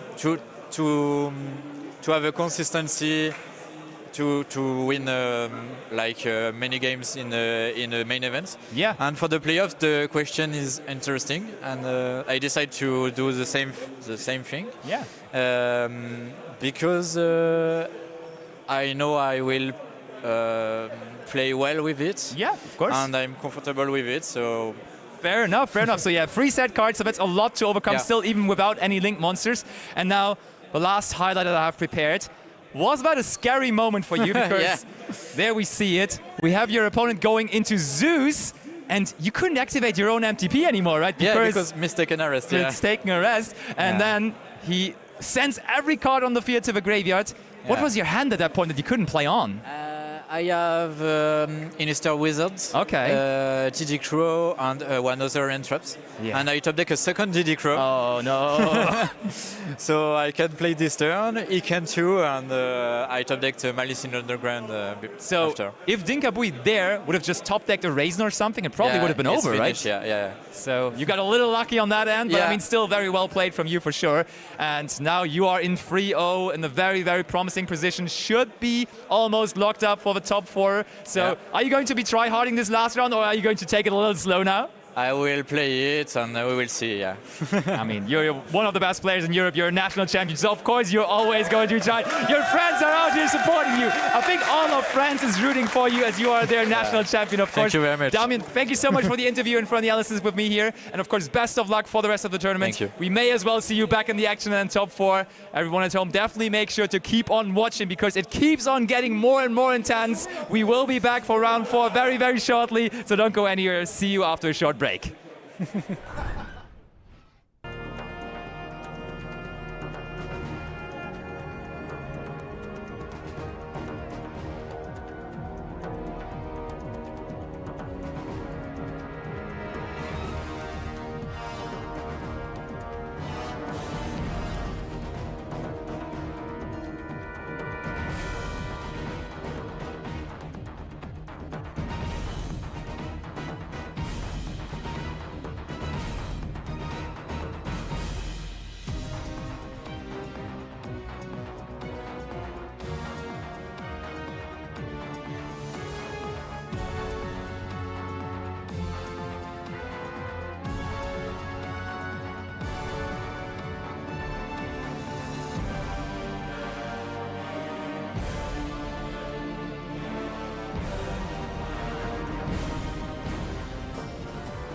Welcome back. We are here with round 4 of our World Championship qualifier points playoff. There's a lot of words in there, and there's a lot of duelists ready to find their way to the top. And in front of me, I have Noel Hamill versus Mathis McGann, and they are ready to kick this off and see which of them is going to head forward. Guys, let's do a dice roll. Who would like to roll first? Oh, so gentlemanly. Okay. So for Mathis, that is a 9. And for Noel, we have an 8. Okay, you're going to go first. Mathis is going to go first. I'm going to hand you guys once again over to your wonderful commentator trio. We're going to take you through this round 4 feature match. Gentlemen, take it away. Thank you, Ed. And yes, we have an amazing matchup ahead, which is going to be an extremely important one before we head into the real matches to get these players to the World Championship. They have already fought through the top 16 best players in Europe for this season, and now it's pretty much all down to this one match to possibly make it to the top cut. Truth is, if draws are taken out of the picture, there are only 2 players on an undefeated 3-0 record at the moment, and if everyone wins, no draws, there will be a next one which is not going to make it to the top 4. So neither of these 2 guys are guaranteed to make it, but obviously you're still gonna try your best because, I mean, it's no slouch. And for this one, it will be, you know, the most mirror match imaginable, as they are both playing the same deck and from the same country, right? Exactly. It's a French mirror, a French malice mirror, a French malice in the mirror. Fair. Okay. I mean, we did discuss a bit about some of these duelist, you know, wildest options of trying to counter malice, because they knew that a lot of the French players were gonna represent it. Seems like it didn't work out all that well, because, you know, we have a lot of malice still undefeated and on this table right here, but only one can advance. Yep, so we've seen this now, and perhaps we're ready to go over to the table.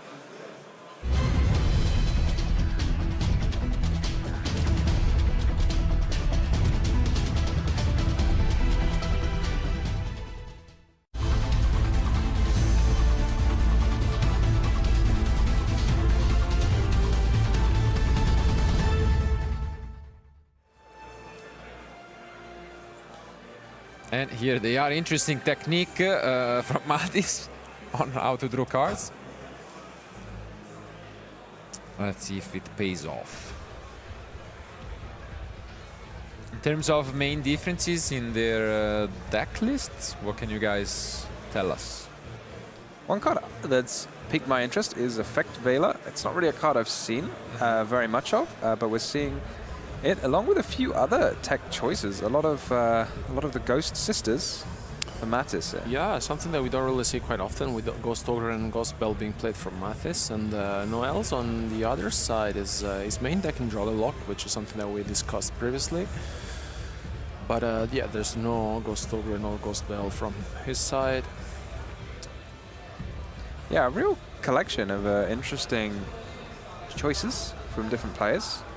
Everyone's kind of got their own spin on it. I think the kind of bog standard list running 3 Drolls and 6 small Charmies, people seem to have veered away from in favor of running just different hand traps. We're seeing people main decking Malice tech cards. We're seeing people main decking things like Veiler, and yeah, a little bit of everything.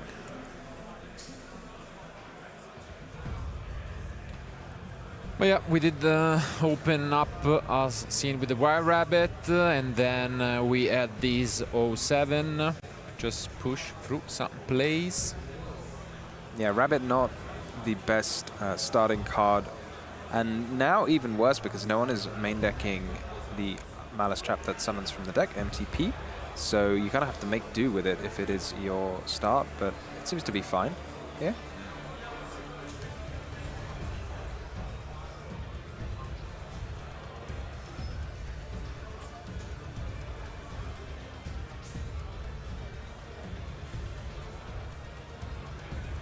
This may be a time when the deck is actually a little weaker, when you've not started with the ideal start. Maybe something like Ghost Ogre or Ghost Belt, but no such luck. And it really feels like this is a massive point for Malice when you get to summon your first Link 3. Feels like from this point onwards, you are almost impossible to stop. Because all you need to do, you get so much advantage just from summoning it, and then in the future, all you need to do is have any way to banish it, and then you get all of that advantage again and again. Yeah, no interruption so far here from Noel, which doesn't seem like is having any sort of interruptions. Is he on Nibiru's?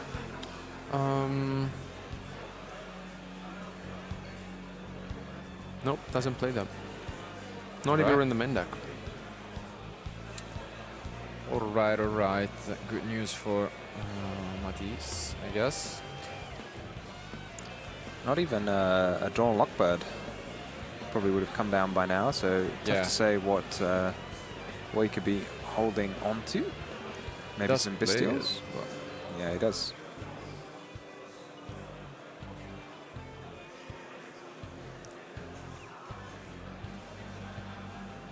We see a lovely interaction there between the Chess Cat and the March Hare, just drawing 2 cards for free. As the March Hare comes right back.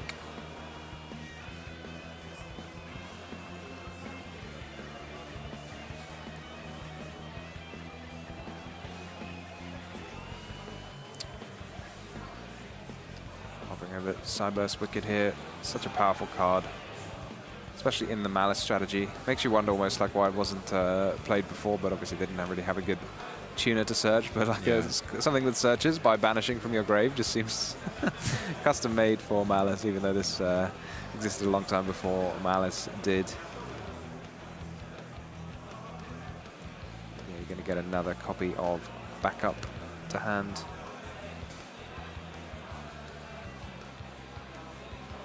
I don't want to jinx it, but I was just thinking about something. Given you know, our field of competitors, it seems like even at the playoffs, the French community was, you know, on a roll, and there is a good chance. That's why I say I don't want to jinx it. That we will have quite a few competitors going. Do you guys think it's a coincidence at all, given that the World Championship will be held in France, or you know, is it connected somehow due to their known, you know, nationalism of, you know, being extremely prideful of wanting to defend the title there, maybe? Yeah, that makes a lot of sense. You know, you are seeing a lot of French players making it into the top cut. I think we have 8 even in the top 16, so it's a pretty good start. Yeah, really curious to see if Gabriel Soucy as well will have a chance to advance. But unfortunately, you already know. Yeah, it's yeah, both him and the only Italian that we had, Danilo. They started off strong in round 1, but then they lost out, so they are already X2, which means we are not gonna see them at least today. I mean, both here and in the North American WCQ, we have seen players not making it in the playoff and then doing it during the weekend, so you never know. Yeah, it was absolutely incredible at the NAWCQ. You just saw the players from the playoff appearing all over the top card as well, which is an amazing achievement. Yeah, and it just goes to show, if you've made it this far already, you know, into the playoffs, it is for a reason. So makes sense to see them again. Yeah, interesting start. We recovered the Veiler with the firewall. He's using quite an early sort of firewall dragon, not as an interruption, but as a way to get back Veiler, which I suppose will be an interruption. So maybe that means the firewall is going to get turned into something else, maybe a Link of 5. Yeah.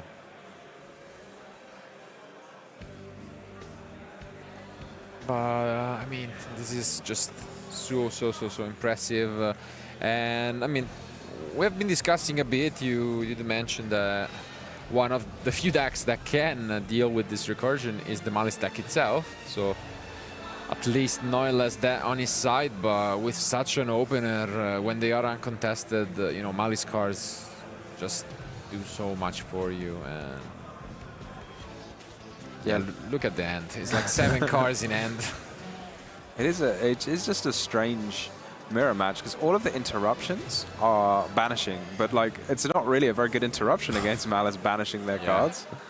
they just come back again. So No, but look at this. I think it's one of the few times in which we can see the Malice deck at full power, especially because there's no interruptions, and I think it's Noel Zen is just the engine pieces. Spells I saw. Yeah. Now that he fanned it out, but yeah, seems like Matisse is finally done, and let's see if we're gonna have just a quick game and we throw the full loss. Wow. Yeah, there it comes, and I don't think Malice has any way to summon from the deck or extra. And yeah, we see some. I think we see Ghost Ogre in the hand of Matisse as well. Interesting choice in the main deck. Yeah, I have a feeling maybe it's for precisely this situation with Malice when you draw loads of cards. Maybe you kind of want to have a spread of hand traps. If you're running multiple of the same one and you draw bonus copies, then you cannot. You can't get any use out of the extra copies. So you might as well just run a few different ones. They'll have quite similar effects. So you might as well. I'm pretty sure we have Impermanence, Veiler, Ash, and Ogre. So that's an interesting set of, you know, tools.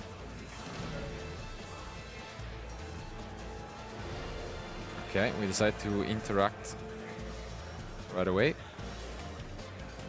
with the MTP07. Yeah, it's probably one of the best cards to use the Banish on. Indeed. Okay, we have Sarcophagus at least, one of the better extenders. We have to be careful. Okay, that's all right. Yeah, I mean, Noel has seen enough, and game one goes to Mati. You can hear the crowd possibly going wild, understandably so. And yeah, now we are possibly only one game away from advancing to the top cut and having that double chance to go to Paris later on this August. But I mean, when you don't draw any interruptions, you can't expect to be accomplishing much against the Malice deck. And now the usual suspects come into play with the Lancias, but also what do we think Noel is bringing in? Yeah, after the Lancias, I suppose the popular cards are cards like, I suppose, Crossout Designator in particular in the Mirror Match. And then I'm not really sure what else he's got in his side deck. I'm looking at Phantasme maybe as a card of choice here. I can't really imagine what else it would be for. We can bring in the triple tactics talent going first. I think it makes sense just to adjust his deck a little bit. And then Matisse on the other side. Yeah, I mean, side deck are pretty much the same. It's just Dronolock instead of being in the main deck is in the side deck. So the Lancias are there, the Phantasm is there as well. And there's also the Lullaby of Obedience, which... yeah, I have a feeling that one's close to Marcello's heart. Yeah, absolutely. It's one of my, you know, favorite cards. Used to play around back in Spiral's days. And it's definitely a card that is always extremely good in the mirror match. I think the big usage that comes to mind to me is that you can use it on Lancia. Yeah, I was just thinking that doesn't matter if they give it to you in your hand or on the field. It's going to be around. So I like it, honestly. Maybe the tech is to side out your Lancias and then they just pay 2,000 pay 2,000 to get nothing. And then they reveal a triple Lancia in the end. That's the one. That's the one, yeah. That's, I mean...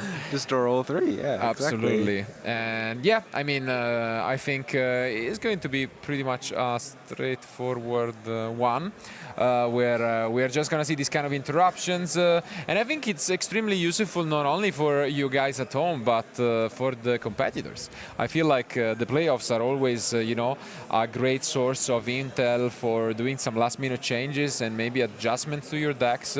Because at the end of the day, there is not much reason for these players to, you know, preserve information. So obviously, this chance is much greater than the one you have at the main event for going to the World Championship, and so you might as well give it your all. And I think some of these trends, like, you know, the Phantasma, we can expect them to linger around for the rest of the event, I guess, given the, you know, recursion of decks. But without further ado, I think our players are done with their side decks, so let's jump back into action.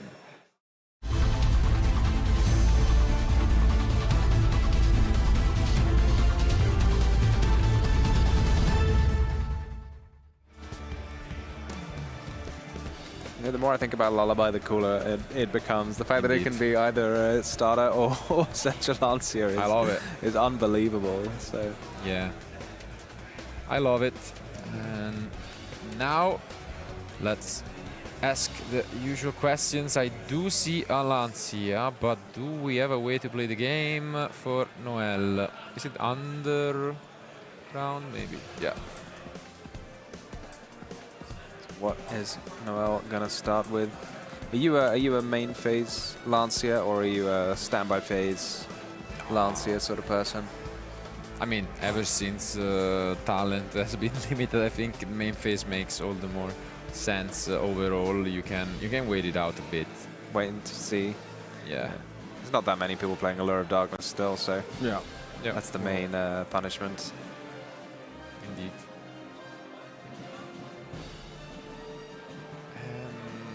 Oh, here comes a friend, and there is the Lancia, which we have waited on.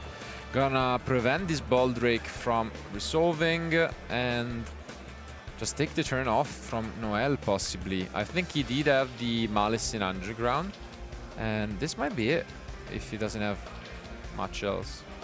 Yeah, it's probably better that he started like this rather than with the underground, because the underground just you lose it. Whereas this way, you've set a trap, so you can activate the trap and get another trap by summoning the White Rabbit. So you're not going to lose out too much advantage. Indeed. Which could come up if both players have Lancias and they're just sort of trading with starter cards. And that is the case. We pass back, but we have our own Lancia. And the Linguribu is actually also quite interesting here. Well, you can't use Linguribu if you use Lancia. Yeah. But you can't use the trap after Lancia anyway, so... I think Mattis is the spiritual winner because he has a shinier Lancia. Fair. And yeah, I mean, this is what you should expect, you know, once you get to the side deck battle of these Lancias. We have the Lullaby. Lullaby of Obedience. Okay, we have chained the Ball Drake. We know that there is another Ball Drake. They have drawn almost identical hands. Yeah. Yeah. What can you do as Mattis here?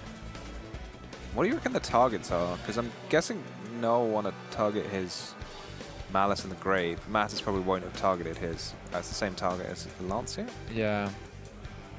Just, I don't know if I do like that Ball Drake from Mati, I guess.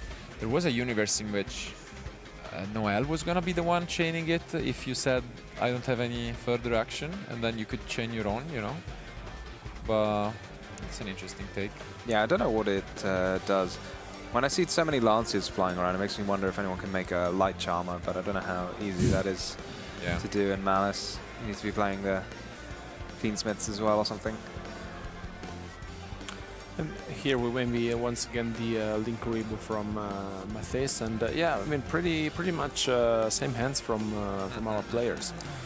Bit of a slower one, and something you should expect. And obviously the question is, do we have yet another? But Noel is now gonna just have a read at his own card. Double checking that the Linguribu can't negate while Lancia is up, and I think it has to banish, so you cannot activate it. Indeed. So good recognition here by Noel, who goes for his 06 and access the 07 for next turn, possibly. Yeah, this is everything he's gonna need. So is Mattis gonna have anything to stop him? Yeah, I mean, you just know about the Ball Drake, and outside of that, you are feeling well, good. So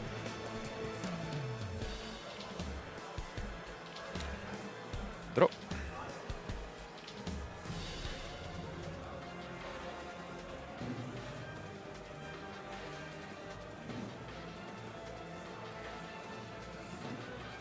And here comes the Dormouse.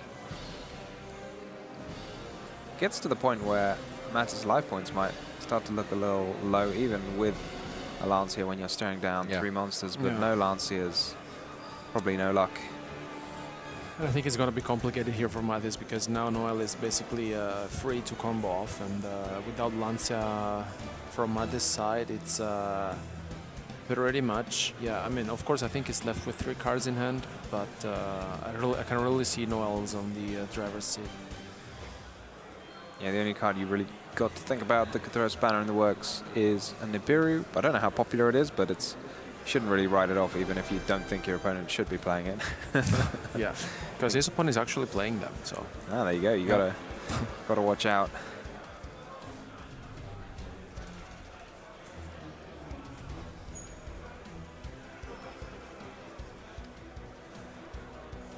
Ooh, interesting. Okay. We got rid of the underground.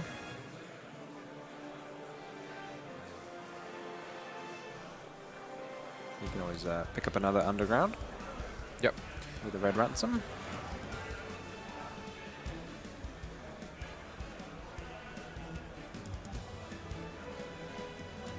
And with a bit of thought, Noel does proceed to go for a link free.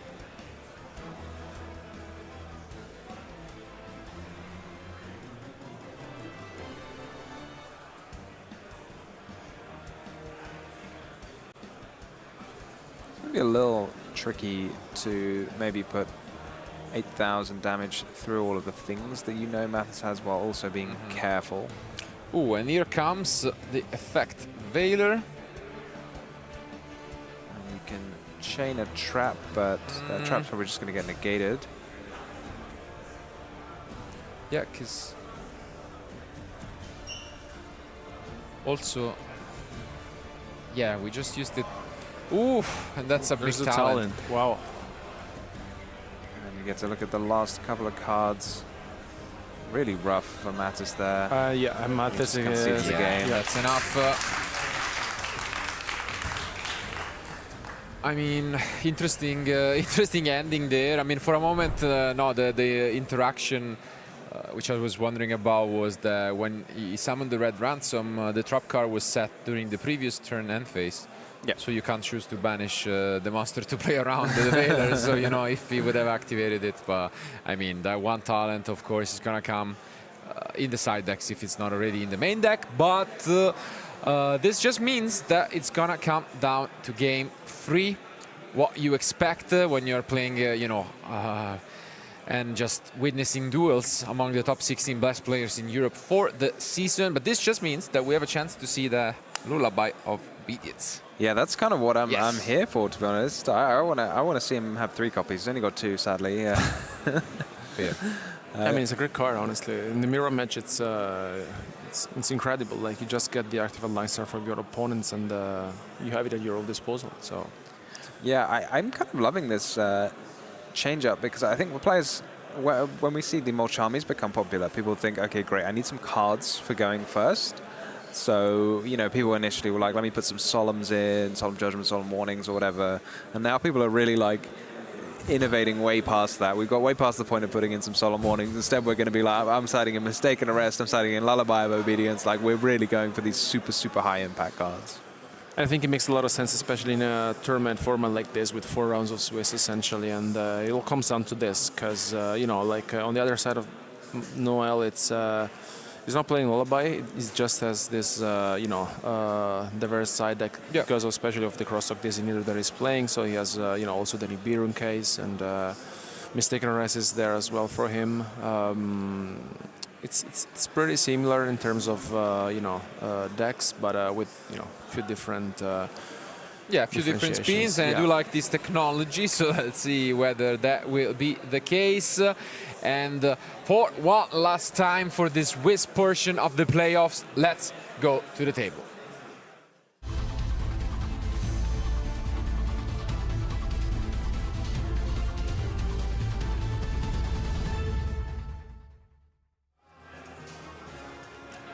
Here they are. In the meantime, we haven't really discussed it yet, but our backup for this round is the match between Dinka and Tom. And I can tell you that Dinka lost game 1, so right now they are playing game 2. But yeah, it's also gonna be a match between two X1s, which means that Dinka is gonna need to assemble once again a comeback if he wants to have a shot making it to the top cut. Yeah, it's very high stakes and all to play for everyone here. I suppose apart from our 3-0 duelists who are sitting happily, probably going to make it into the top cut. Let's see. Important, and really, I mean, it changes so much if you think about it. If you lose here, I mean, you have to go through 2 entire days, I mean, tomorrow and the day after, but if you win, you have 2 chances to go to the World Championship, most likely. And we start things off with the Dormouse. This is amazing here. We're just seeing, I feel like we've almost gone full circle and people got rid of all these cards. No one wanted to run Effect Veiler against Malice because you would just breeze right past it. But are we going to see that from Mattis here, or have we, you know, rediscovered something? That's when I only plays one Veiler, you know. You just play one. Yeah. But yeah, it just seems, I mean, maybe it'll do the trick. Yeah, that's the job. It feels so difficult just negating an effect because they just link it away and then just keep playing. Ooh, and we have a read of that Linguribo. Yeah, it shuts down a lot cards of like interruptions. Impermanence, Yeah. Impulse. Yeah, I think that's what he is thinking about, but it's extremely good here. Oh, I think it's, isn't it that Lancia again?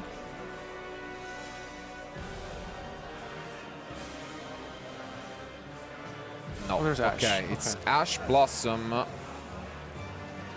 Here we are. I mean, we can still play. This is so amazing, isn't it? Because the Malice deck, it just does not care. You just keep going.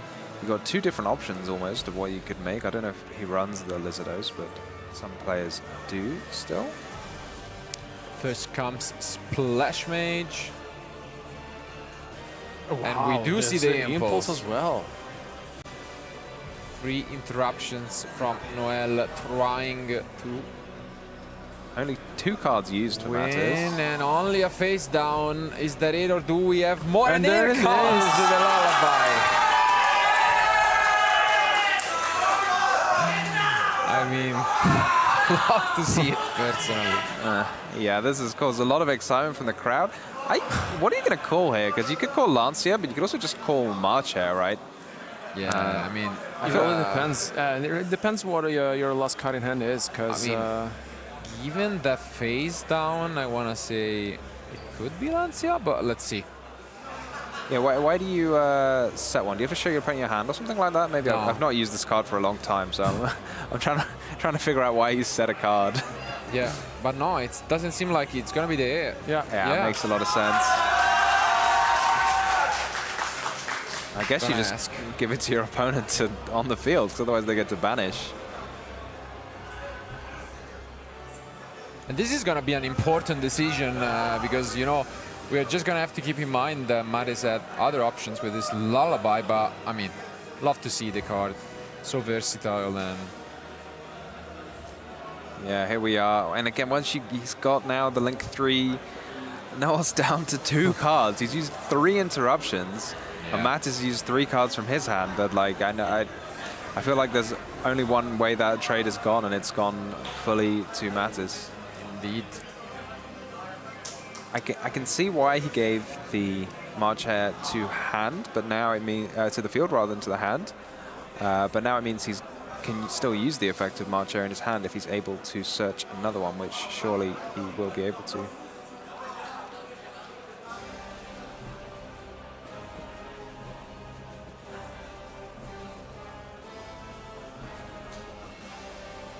Time is not really an issue. 20 minutes remain. Has been quite a reasonable pace from both, and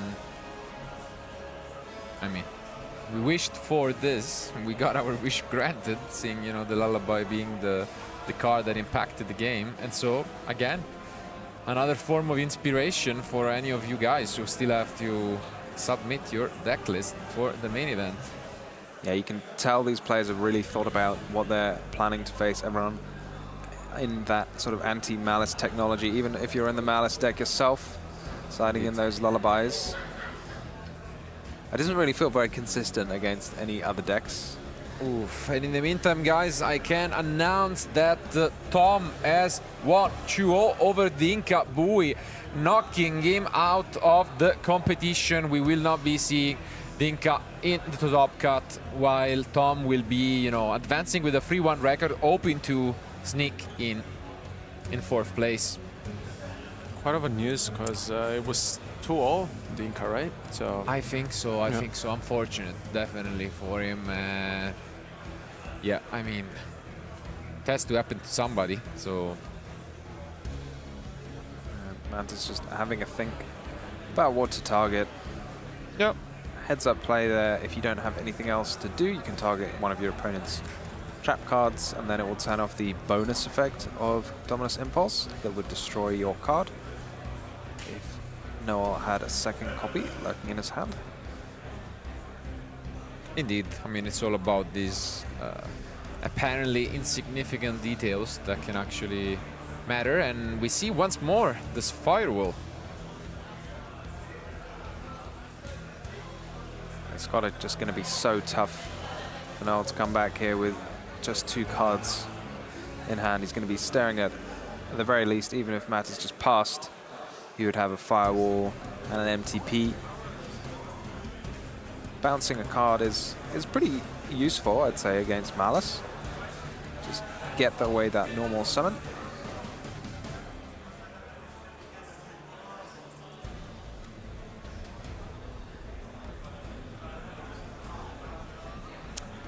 Yeah, this looks absolutely incredible from Mati.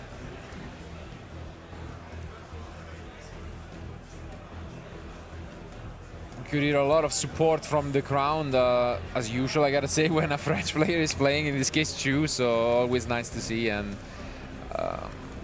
I'm sure it will get even crazier as we proceed to the semi-finals, which in this case are finals in all regards, since, you know, they're just matches that will send one player to the World Championship. Yeah, once you win one of these, you are good to go. Yep. Here, just passing on this, not the most full field, I guess, that Malice can end on, but again, he's had to battle through three interruptions from Noel, so more than happy to be ending like this. Is there also Bestial? Yeah. Oh, there's a Marshall. Just an... Can Marcha target another one? I assume Noel knows better than me. It's just quite normal templating on cards that they can't banish extra copies of themselves. No. No restriction. Oh, wow. Okay.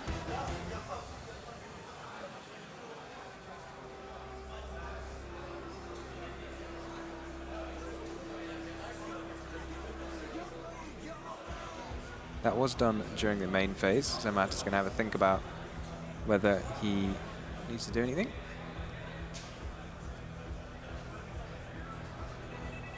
And yeah, you can see Noel, bit of a interesting smile on his face. He knows, I mean, he has worked hard all year, as all of these players, to make it and have a chance, and you're just one game away. And I mean, especially because I feel like once we saw that face down next to the Splash Mage, we were almost assuming an end phase was going to be called.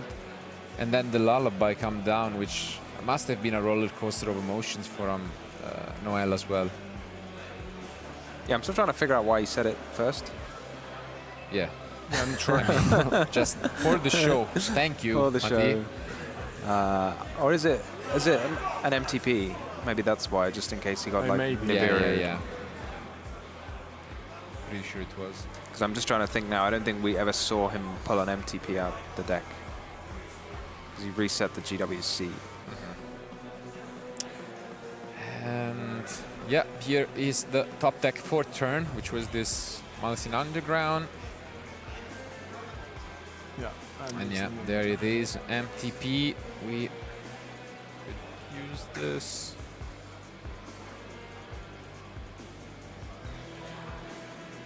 Yeah, makes sense. Time to negate. Goes through.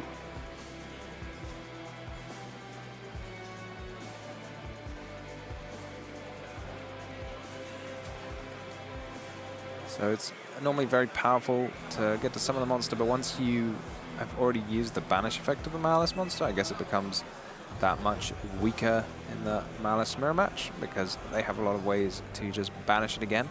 So once you banish it twice, that will do the trick. Let's see if that is the case here. We do wait for the activation of the effect, and we have infinite impermanence.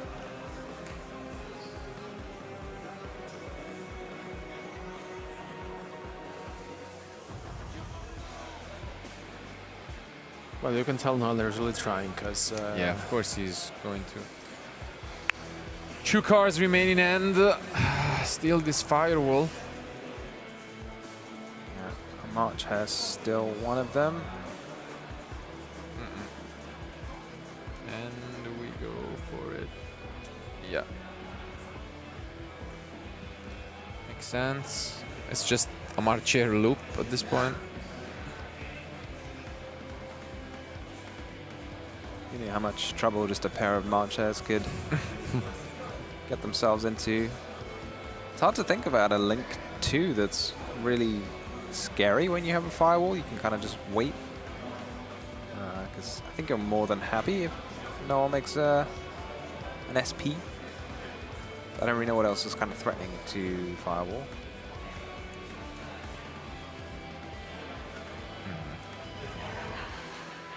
Some nightmares, you know, just calling to draw a card. They're bringing me back indeed to the Extra links, 2018 WCQ also took place in this venue, I think.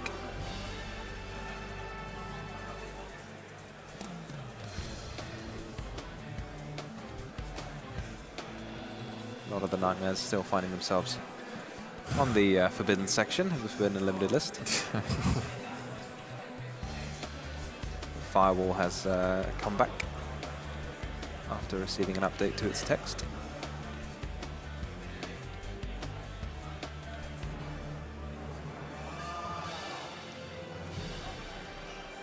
No, we go right back into Ninguribo, and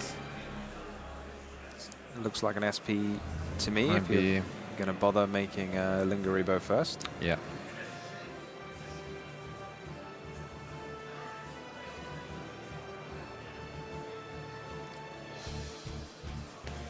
I wonder if you can just kind of firewall target the SP anyway, because I guess you're not too worried about SP banishing either of your monsters. Not really an issue, is it? Yeah, that's going to be the case.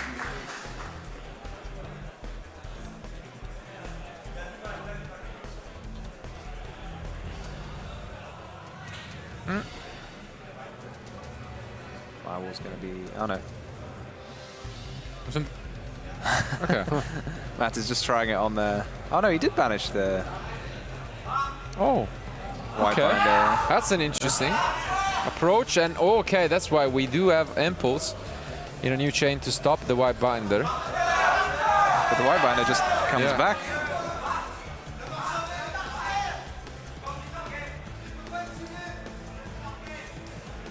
Crowd here getting more excited.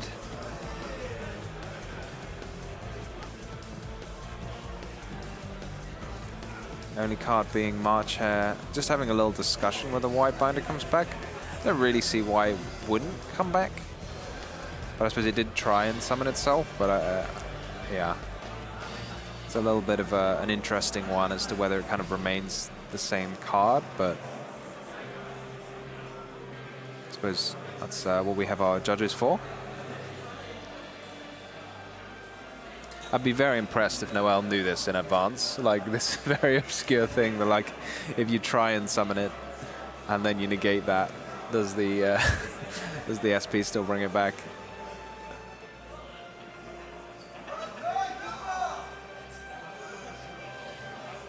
I mean, surely it does still bring it back, but yeah. They seem to be shuffling, so maybe he's just going to draw a card. Really? Yeah, it doesn't look like it came back. I'm kind of shocked by this. but I think they've discussed it, so maybe that was the ruling that was given by the table judge. And maybe Mathis is completely unbothered anyway.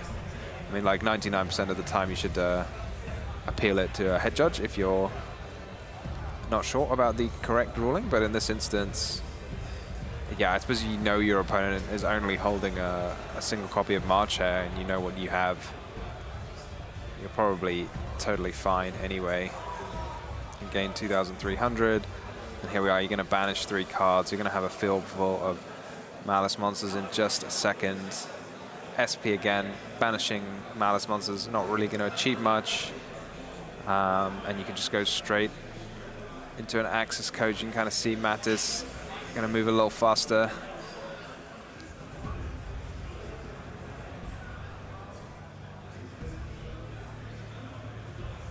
Yeah, I mean, and it brings them back, both the Dormos and the Red Ransom, and I think this is really it wants to chafe just to try and push enough damage here, and I think he can, because I think Noel is left with 1 card in hand. Yeah, it's just so much advantage you're going to get right now.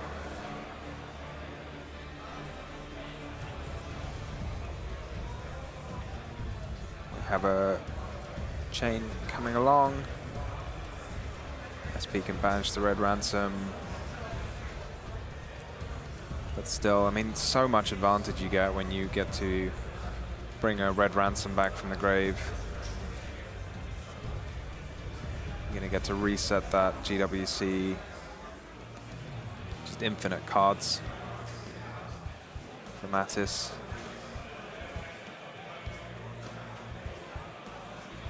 Oh, just got that 1 trick left. And yeah.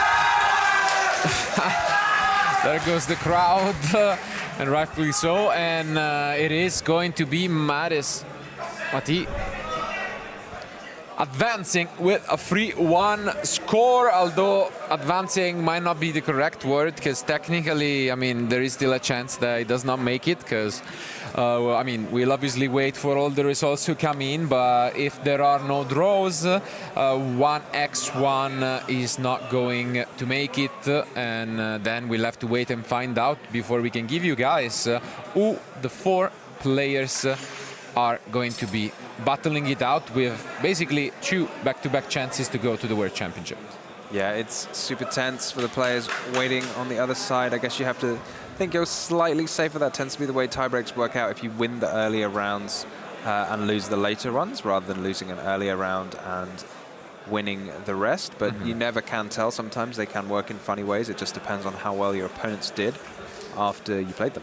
Yeah, real curious to see which decks advance into the top 4, and if Julius also made it, was super confident. He told me lost the first round, so as you mentioned, Tom, there may be also a question of tiebreakers, but we have to say that, you know, that is going to be the tension when their nerves start, you know, to kick in, but yeah, I mean, congratulations also to Noel. I mean, there will be the tournament starting tomorrow, the main event starting on Saturday. So hopefully we will see him again on stream. And we have to remember that he won YCS Lille last year. So, I mean, still.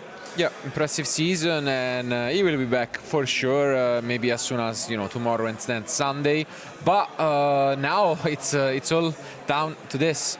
We will be soon able to know what these 4 players are playing and who they are, and I think they will be able to also play with a bit of a sigh of relief when you have, you know, a double chance. It's definitely something that I don't know, personally I've not experienced, and you know, it's something that I must imagine it's rough, because at the end of the day you play all season for this, you make it to the playoffs, and then the extremely stressful part is making it to the top 4. Once you do, obviously there is that devastating chance one of these 4 will have the double loss, but I mean, the percentage is on your side, then you can take the first game, maybe even take some additional risk, and then you know, have a second chance later at it. But thank you guys for being with us. Before we proceed to these last 3 matches, we have one more interview which I think is going to be met with a lot of support from the crowd. So let's hear it from Matisse.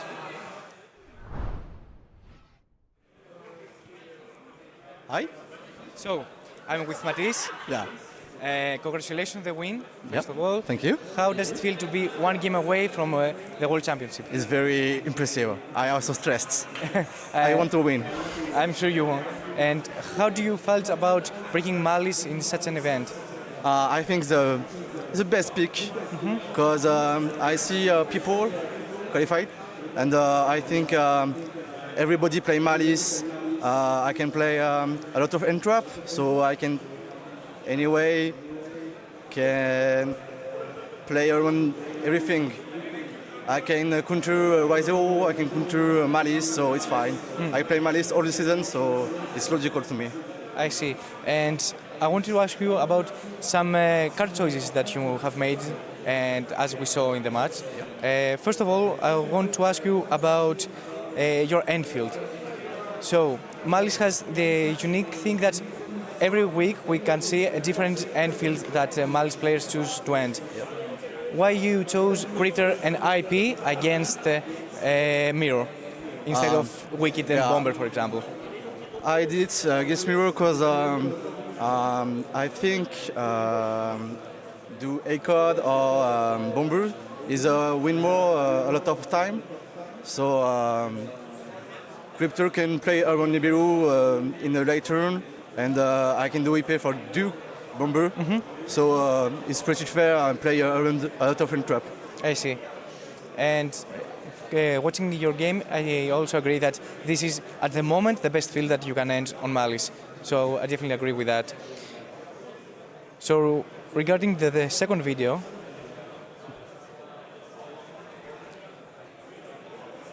it's the sequence with the Lancia.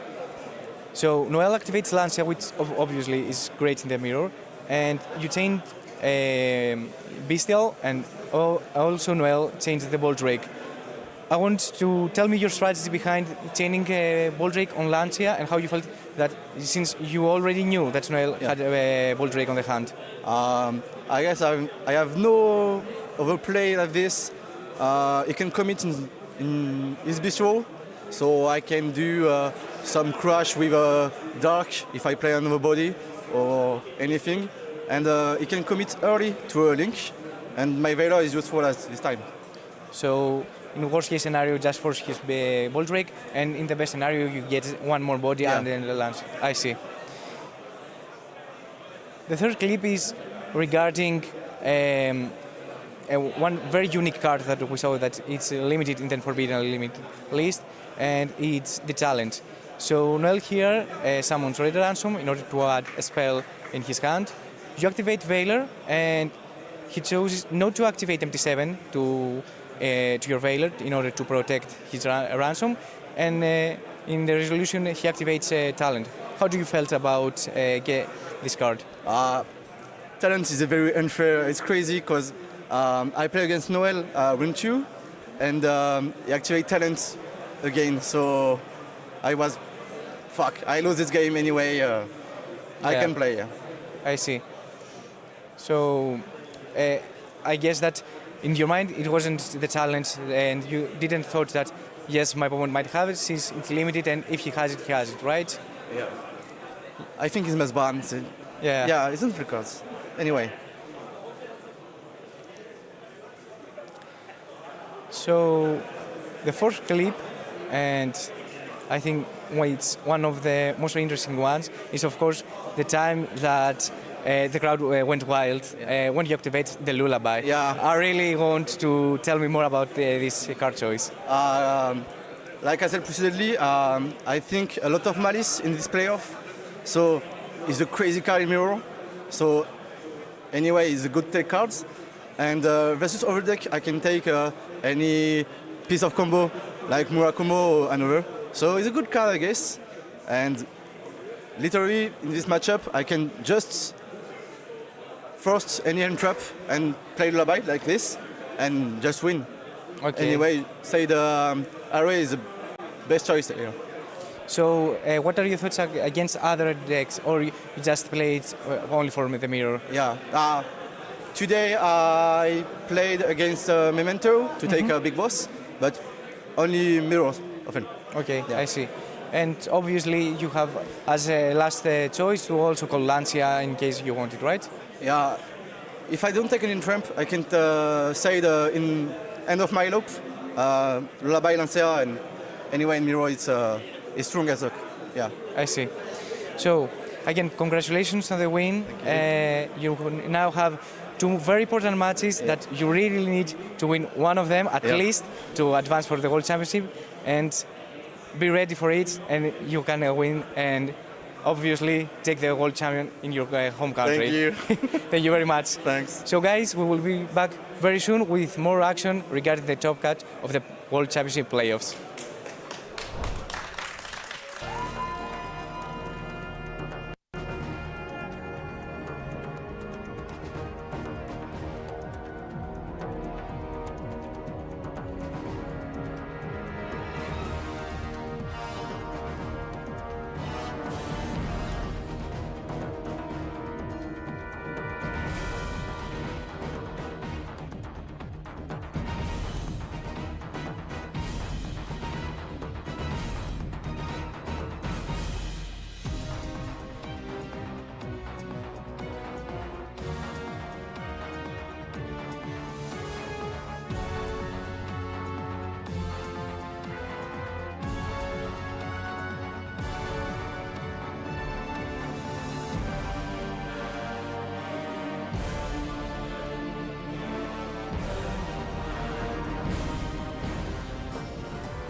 Welcome back, duelists. We are here in our first semi-final feature match as we head to find out who of our top 3 duelists of this playoff is going to be crowned one of our world's participants. So in front of me, I have Yuna Dix versus Tom Luca Menzel, and they're ready to kick this off. So guys, we're going to do a dice roll to see who goes first. Who would like to roll the dice first?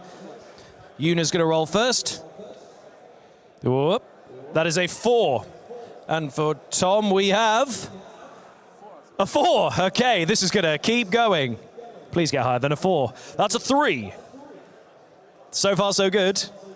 Oh, Snake Eyes. Okay, Yuna, are you going to go first? Yuna is going to go first. I'm going to hand you guys over to your wonderful commentary trio. A wonderful handshake of sportsmanship there. We're going to hand you guys straight back over to your commentators who are going to take you through our first semi-final. One of these 2 duelists is going to go to Worlds. Who will it be? Gentlemen, take it away. It is so incredibly close now. You can basically taste it. You can almost touch it. Your ticket to Paris. Your ticket to the World Championship. Only one more match they need to win.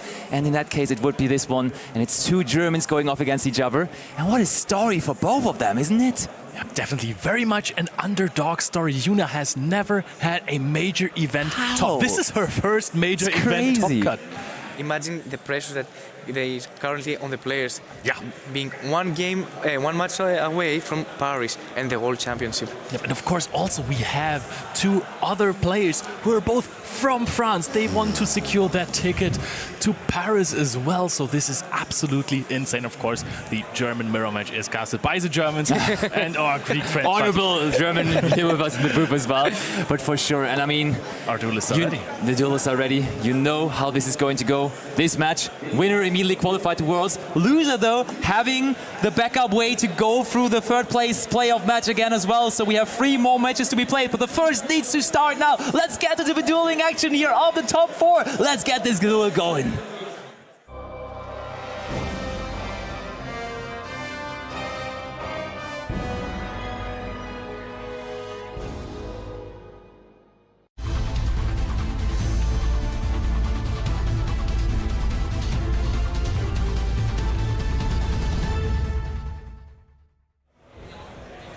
Nope, that's not a Labyrinth deck on the side of Yuna, of course, not Noel. And on the bottom side, we have Tom, Luca, and not Mattis. Yuna is about to start playing the Malice strategy, has been on Malice for an eternity now. Starting with Chessy Cat, activating Chessy Cat as well. Is there a response? If there is no response in game 1, okay, Infinite Impermanence. There is a small chance that this is a turn, and it doesn't look like it is yet. Yuna going into a Linguribo here now. Do we have a Bestial? Do we have Marcha? What is our follow-up? Maybe backup at Ignister could also work. It is the Magnum. That's the best Bestial you could wish for there. That's massive for Yuna, and Tom just has to nod it off. Yeah. Yuna is into the combo. Yuna has been playing this Malice deck the entire season.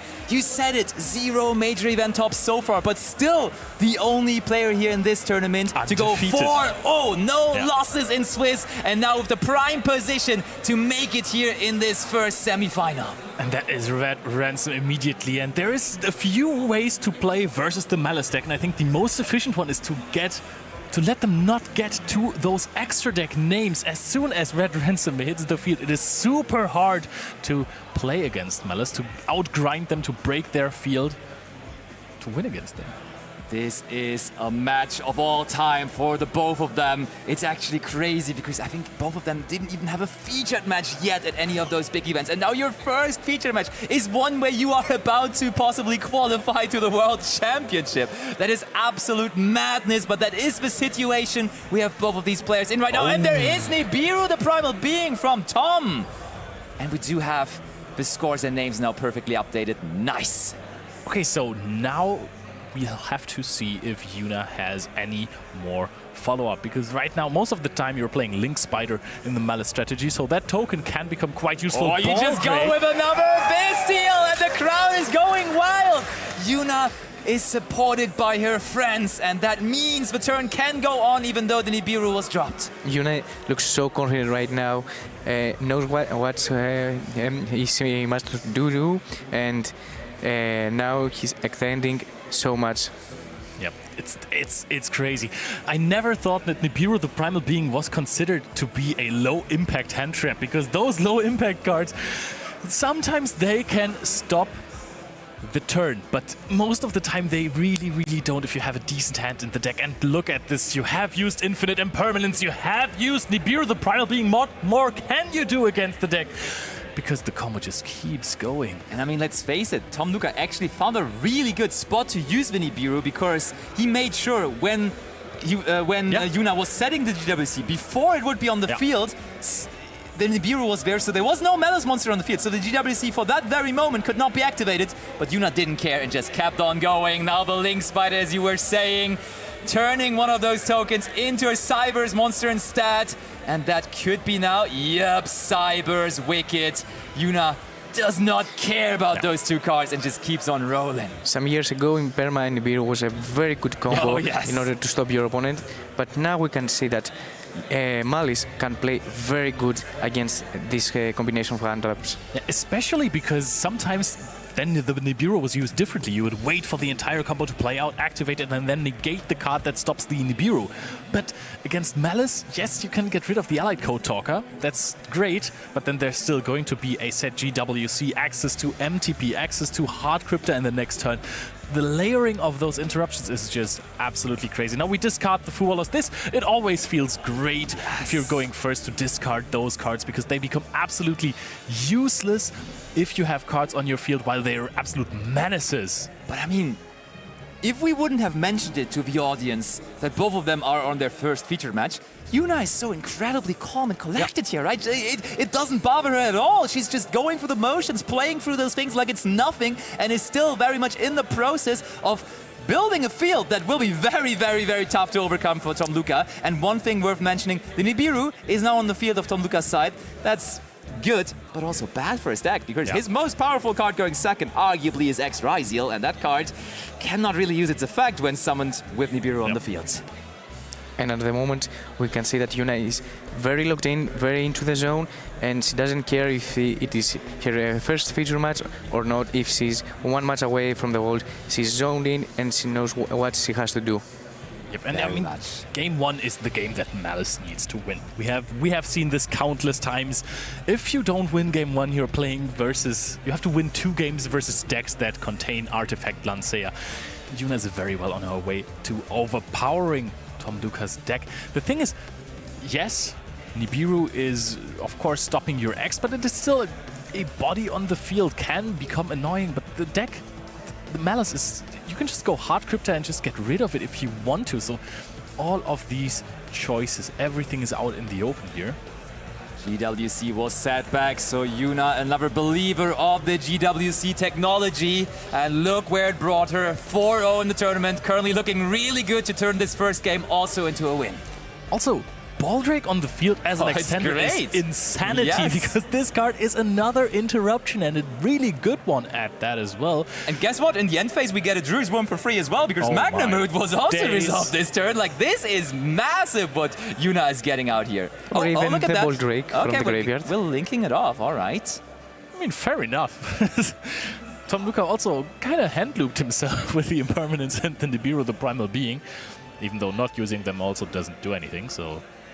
Fair enough. Dormouse being shuffled back. Nibiru is gone now. No. Okay, careful. We're playing into Impermanence again. I think if there was another Impermanence, it would have been used earlier. But for sure now, the field at least free for Tom Luca to possibly profit off of that X-Ryziel we were talking about. But I don't think that's the biggest concern for Yuna right now. Her field is just good enough to handle an X-Ryziel, I feel like. Might be the case. Just one more thing that you have mentioned earlier in the broadcast. Jessicat is insane. You immediately need to use your Infinite Impermanence on it. Yeah. Even though arguably you kind of want to Impermanence the first thing that happens against Malice. Yeah, you probably want to do it. You just want to stop that train from rolling in. But we are in the end phase now. This is all we got. We have created the field that we wished for. Allied Code Talker at Ignister is next to 2 Ling-free Malice monsters, and the Cyber's Wicked is still chilling in the extra monster zone as well. And now we can just search for the Baldrake again. Maybe we even have the Druid's Womb already, you know? Possibly. And I know that Yuna's field might be a little odd to someone, but she has done an extremely good work having the Wicked on the extra monster zone to protect both Allied Code Talker and the Cryptor from the Detonator. That's true, okay. Oh, Sword Ryziel, some people would consider as one of the weaker starts for the Ryziel deck, because it has to be even normal summoned here. Immediately Ash Blossom and Joyous Spring answers that, so Yuna does not only have a great field, but also has things to back it up. But Tom actually has more follow-up. I was almost expecting a scoop here. Immediately Talents is being activated. We have the Allied Code Talker immediately used here, tributing Red Ransom. Not a tribute that hurts you too much on the side of Yuna. Tom is now contemplating. What can you do? Packs it up! Yuna wins game 1 with the Malice strategy, playing through all of the hand traps here. Nibiru doing nothing in permanence. Nothing.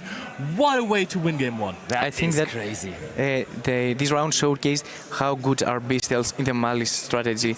Yeah. It gave so much power. It gave Yuna the opportunity to play around Imperm, to play around Nibiru, and still setting up a very good field. Oh, very good. That was almost as good as it gets with this deck, really. Yeah. It was the full combo, and I think it's definitely not the first time these two have played against each other throughout this year, because you may be wondering, how is it even possible for Yuna to get to this spot here in the playoff without having a major top? She has played so many regionals throughout the entire season, opens, regionals, she is getting those points in left and right, and Tom Luca did have a YCS top, at least in Birmingham, I feel like, but still also just on every regional, just collecting those points too. Big German nationals performance as well. True, very much so. You're Also right, you're right. there. Imagine though that you are telling later the story to your friends and my first stop was in the World Championship.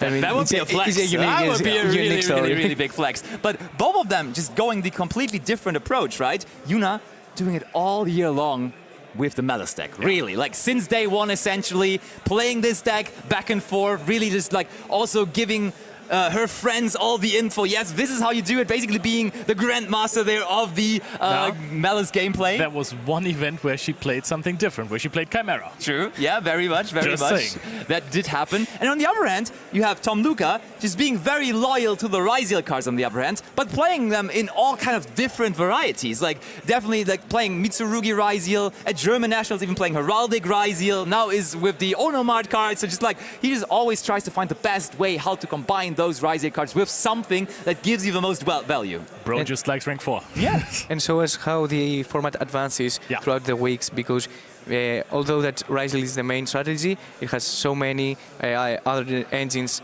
combined with it. Not only the format advances, also the duelist advance. You want to tell that, right? I'm proud of you, Leo. Yeah. I think you're the most proud of yourself. But I think I gotta go now. Okay. I mean, I think Tom is wishing for a go, because that really is the start that you want now with this version of the deck. Because, let's explain, or it's not go, it's do, rather, the do warrior.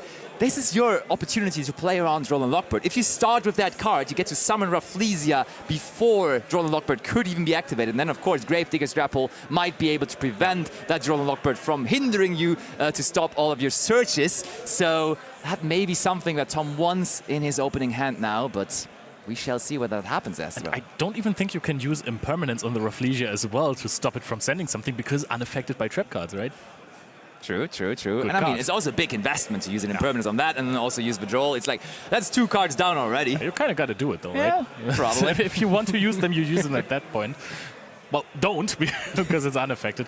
But still, the deck has an insane potential going first. And this is something that we're seeing with a lot of decks in this format. So many decks can put up fields that are basically unbreakable. So I'm very much looking forward to see how in this EU WCQ the players are going to adapt as well to these powerful fields. And also that Ryziel right now can also set Lancia, which is very huge in this matchup.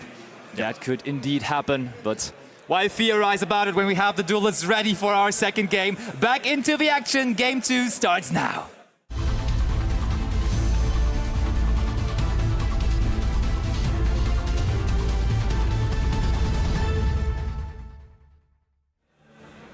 Pressure on Tom Luca, not allowed to lose another game here in this match if he wants to make it to the world stage through this match here. Sure, he can still rely on that backup wave for the third place finish, but he just really wants to get it here, I feel like. Yeah, I think that's a very normal thing to want. Yeah. Oh, and look at that, though. We have the card that we were talking about. Do Warrior is sending his small brother, I want to say, the Do Dwarf Go Love to the graveyard. What, I mean, However, Fugalus is chained, which is very important. That is indeed very good. And doesn't seem like Tom has a response to it. Yeah, that is pretty strong here, because even going into Rafflesia would mean an extra draw now. This might be the strongest answer that you could have for this start there. Very much. As resolved. Tom still decides to go for rank 4. And that is the Banshee now. Okay. Infernal Flame Banshee instead of Rafflesia. Uses the effect, trying to grab something from the deck, but will not be successful because Infinite Impermanence is there to stop it. Oh, what are we having here? Ooh. Somebody else want to try on these? I'm pretty bad at pronouncing them, so this is Onomatopera.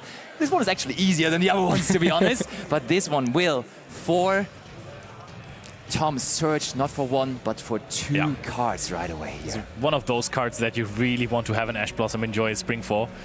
Just like Melody of the Awakening Dragon back in the day. But I think that arguably you can do more with this card. Yeah.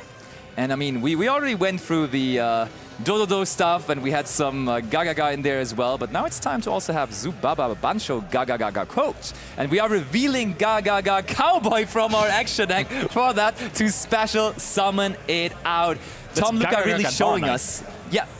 Showing us that, he's really using all of those new cards. It's not just a Ryzie deck packing a couple of those Onomat cards. It's really a big Onomat package, as now the next card from that package is following in right after as well. Subaba Bancho Gagaga Code is being Dominus Impulse with an Impermanence in hand. That is using cards to the fullest potential. Tom Luca is with his back against the wall there. Can't be too many cards more in his hand. Can he extend any further? Yuna is smiling to herself, knowing this might be a really good spot if she has access to a play. Yeah, and I mean, Yuna in both games is very confident. Yuna, is there going to be a normal summon of maybe a Dormouse? And the Unchained! Yuna has qualified to the World Championship with her beloved Malice deck. What a way to introduce herself to the big stage. First major event top is this year, and therefore a ticket to the World Championship. Completely undefeated, has been the underdog in this very tournament, and now you've seen the relief in her eyes.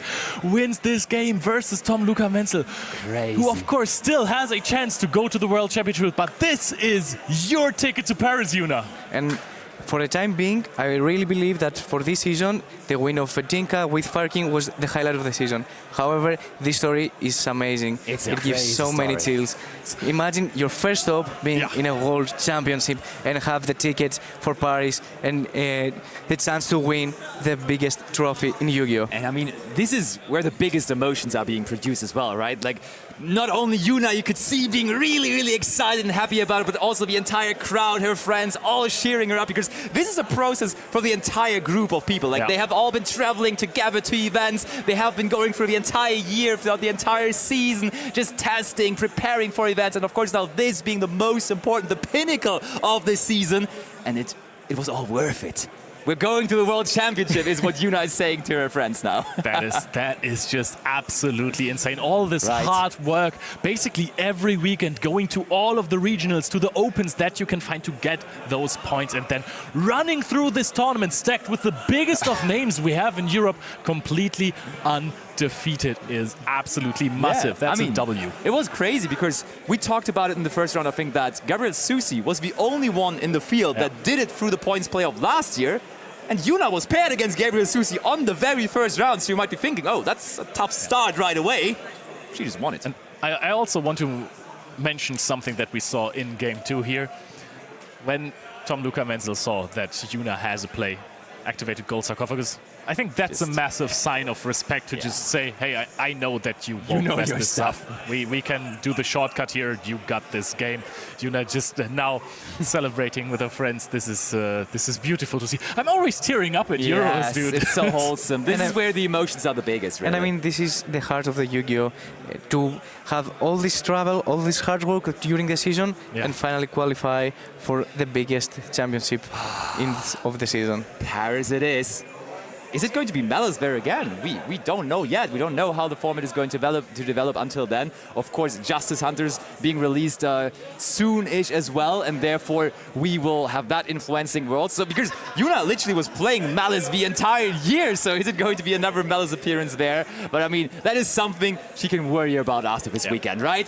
For now, it's all fun, but I can tell you, Yuna loves Yu-Gi-Oh! So I can tell you, Yuna is the last person that would now say, I'm taking the main event lightly. Still tomorrow morning, she's going to be there. I want to play Yu-Gi-Oh! Again. I want to play this tournament. I love competitive Yu-Gi-Oh! We That's might so see nice. a Khan performance, right? Back-to-back qualifier for the World Championship. That was exciting. To be honest, she's undefeated, right? Yeah, 5-0. She hasn't lost today. No. Absolutely not. I don't know if she's dropped games today. That might be the case, but on stream, completely undefeated. Huge performance there. Wow, what a way. And now, of course, Tom, with his back against the wall again, needs to... This is, I think, the hardest part where you have your 2 shots at going to the World Championship. You lost the first one, and you have to now calm down. You have another match that you can watch. You can chill out a little bit there, try to calm your nerves, and then be prepared for what's to come in the match for the 3rd place. But first of all, let's hear it from a winner. Let's hear it from Yuna. Thank you guys, and welcome here with the first player qualified for the World Championship in Paris. Give it up for Yuna! Wow, what a run it has been. You are also the only player that is undefeated, and that will stay so, completely smashing the Swiss rounds and now winning in Top Cut. How do you feel? It's unbelievable. I don't know. Yeah, it's just crazy. unbelievable. Absolutely. Didn't thought I made it this far. No, you should be absolutely proud.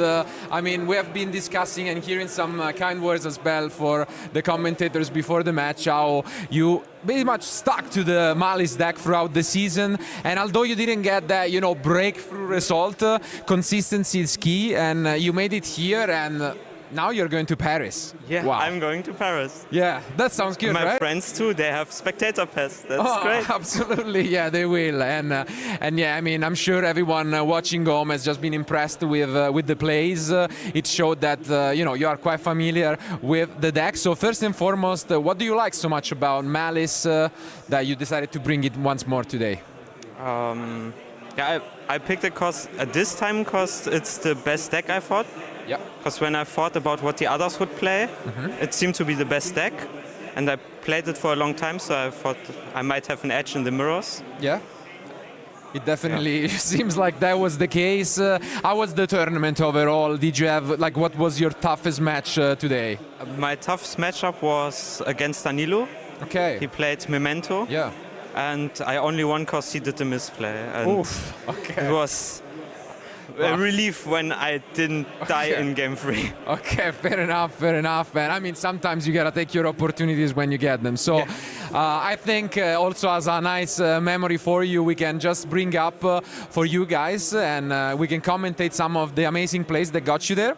So starting from game 1, I mean, you open up pretty well, but then you get with Nibiru. I mean, what were you thinking at the moment? As we'll see, Boldrake is gonna come down in a moment, right? Yeah. What were the feelings when you saw Nibiru? I expected my opponent to use Nibiru, so I play always around it. Okay. And I had the second Bestias from the start, so I can play really hard into it. And at some point, my opponent has to do it. Yeah. Because if he keeps it, I get so much resources that it doesn't matter. Everything comes out the graveyard in his turn then. Absolutely, and that was one of the main reasons why you decided to differentiate yourself from the others' deck list, I feel, in the format. What was the main decisions beyond the Bestial count, for example, in the main deck? I played only 4 Bestials this time and not 5 like at other events. because in Malice Mirrors I thought the low impact hand traps like Velas have more impact, and they're also really good against the Ryzel decks, which I also expected. Absolutely, and I mean, as you've shown throughout the game, even though through the Nibiru, I mean, thankfully to Magnamut, I gotta say, and Baldrake, you were able to continue. And let's bring up what field you were able to assemble at the end there. I mean, that was quite impressive. And I mean, with the Ash in hand to back it up, that was a bit too much. Is this what you usually try to go for? What's your goal as an ending field for the deck? I made this board because I know what my opponent was playing, and it's really good against Ryzel because everything is indestructible under the wicket. So my opponent has a problem outing the wicket. Yeah. And I have an Omni Negate, 2 banishes, and everything I have in hand and graveyard setup. Absolutely, and do you have other differences in mind? So, for example, you said that in the mirror match you feel like you have an edge. What is your suggestion, for example, for players tomorrow on playing the mirror match as a field? I think just play a lot of mirror matches and go through every line. Like I had a day where I sat down at my table and just throw every hand trap at every possible point, and so where it had the most impact in the best combo lines. Okay, right. But if there is a game to prove that the Malice deck can win going second as well, I think is game 2, because that was quite different. And you throw, as mentioned, as many hand traps as possible to your opponent, and we can just go through some of the motions. Obviously, the Fuvalos. Were you familiar with the opening with the Onomat card? You know, go, or what were you trying to achieve and stop against this version of Ryzel? I just try to stop it as early as possible. Yeah. Because when the deck plays, it's really hard to do something against the end board. So I like to stop it really early. Yeah. So shotgunning a lot of hand traps, depending on which you have, is pretty good. Absolutely, and here it paid off significantly, because in the end, as we have seen, there was not only the Fuvalos and the impermanence, but later on in the final push, that impulse with the additional benefit of the impermanence in the graveyard really paid off. So much so that the last video is mostly just a celebration for you, because your opponent ends their turn, and then let's see what happens, right? What were you thinking in this moment? No matter what it is, as long as it's not Artifact Sanctum, I have won. Because my hand was a Gold Sark, backup, and 2 Marchers. Absolutely, and here it is. Here comes the handshake from Tom Luca, which, we gotta give credit to. He will have a second chance in the upcoming third and fourth playoff. But right here and right now, the spotlight is all yours. So I'm just gonna give you the option to send maybe some, some kind words to friends or family, whoever help you in here. Just give them a shout out if you want. And yeah, it's I your would moment. like to. Yeah, please go ahead. I would thank all the people that helped me, especially the Team Aquaknarre, my own friends, Team Rapture, and especially my girlfriend Lea. Okay, she nice. supported me all the way and took the backseat this year. Nice.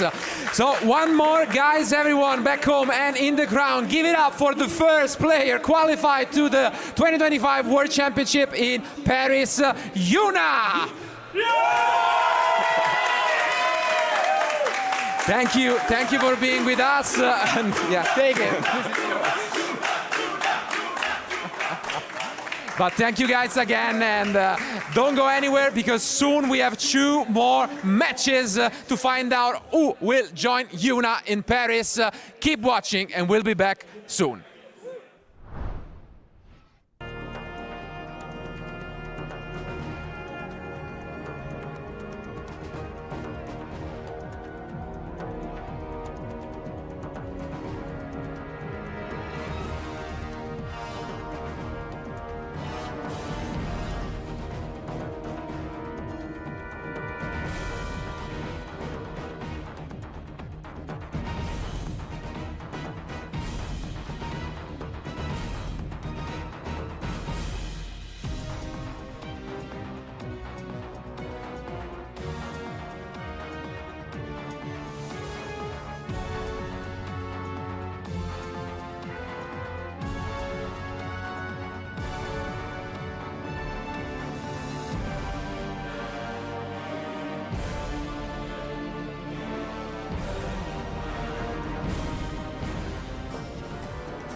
Time for another semi-final. Let's see which more of our contestants will be making their way to the World Championship Series in Paris. In front of me, I have Damien Valler and Mattis McGann, who are ready to take this one home. Guys, let's do a dice roll. Who would like to go first? Okay, Damien has rolled first with a 3. And Mattis? That's way higher than a 3. That is a 9. So you're going to go first? Mattis is going to go first. So I'm going to throw you guys one more time over to your wonderful commentators who are going to take you through this semi-final. Guys, take it away. Thank you, Ed, and welcome once more to a match deciding who is going to join Yuna at the World Championship in Paris. We have been, at this point, we are familiar with both. We have seen them in action already today, and I'm sure they will give their best to just make it. And if not, they will join Tom in the third and fourth playoff. Not you, Tom. Not me. Sorry. No, I'm sorry. Okay, not today. Not our Tom. Yeah. What do you guys think? Well, this is like one of the only times in Yu-Gi-Oh! Where you're like odds on to go to the World Championship. It's got to be a very weird feeling. Like you're either in. Most of the time, though, you know, you're not going to be odds on. You know, you don't get 2 chances, but here we get those 2 chances. Yeah. And Matt is looking good. You know, having won the dice roll. I think that's a very important step one. Yeah, we saw both of our players before in our feuded matches, and they both won their matches. So one of them will not this time around. Yeah. And we saw that they're both playing different deck lists, but we will talk about it in a minute because I don't think we want to keep you guys posted because our players are ready. So let's jump into game 1.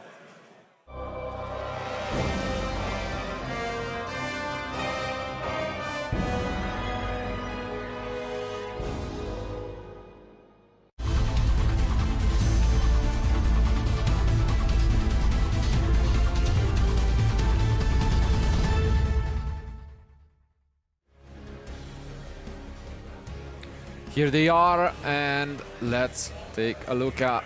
I mean, I remember instantly the drawing pattern, and I know that's Mati. So you're gonna see it at night when you close your eyes. Absolutely. The W. That's why it's a W for the win. And if let's just take a look at this. If I'm not mistaken, then it was a previous all-German, semifinals, and this is an all-French one. Am I wrong? I think so. So, regardless, we will see a France versus Germany battle in the last decider. But I mean, Malice is the overall winner, I think. Malice is the winner. Yu-Gi-Oh is the winner. Every single World Championship participant. Minus, of course, the chance that Luca doesn't upset Tom in the first playoff. There are 3 Malice deck in top 4. Wow. Yeah, that's a lot of Malice, and I guess people were right to prepare for it because it's definitely the most popular deck this weekend. I think people were telling me it was definitely very popular among the French participants, so that's probably why some of them were like very heavily prepared for it. Even seeing some main decked Lanciers. Here it looks like everything is resolving and the march art is coming back. Yep. We have been through these multiple times. I mean, if you're not able to stop the deck, it gets almost impossible to get out of it, since it's not just about turn 2, but it's about turn 3, where they will get another chance at it. And for now, it doesn't seem like Damian is responding. Will that change here? Yeah, you just got so much stuff at this point. I mean, picking up. This might be time for a Bestial if he's got one, which it is indeed. Yep. So here comes Saranir.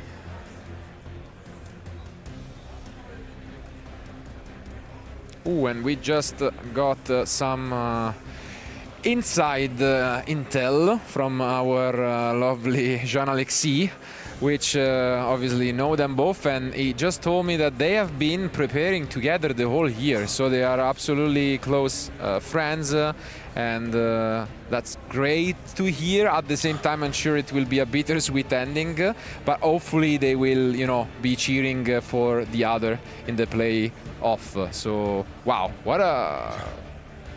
I mean, what a plot. What a plot. Yeah, I mean, unfortunately, it's not Master Duel. You get to take 2 of your friends with you if you qualify. You do go alone. I feel like we see this occasionally in players, you know, having to play their friends. If you've practiced a lot together and you're both doing well, then it makes sense that you both do well together. Yeah, I mean, for sure, depending on, I mean, either way, I mean, I think both of them will cheer for the loser of the match in the third place. So, I mean, it's always great to see how you basically test throughout the year, and you really want to make it to the World Championship qualifier points playoff. And I mean, here they're both just showing us that you know, all the testing that they made throughout the year was really worth it, and they have the chance basically to bring it home. You know. Which brings the question: do they play the same deck lists, or are there differences? I had a look at them. They're both quite similar. I don't know if they're card for card the same, but could be. You know, cards like a Effect Veiler, surely you didn't. You know, this can't be coincidence if they're both running it. I think it's. It looks like a card by card deck list. Yeah. Yeah. It does. I don't see anything moving. So yeah, that makes it.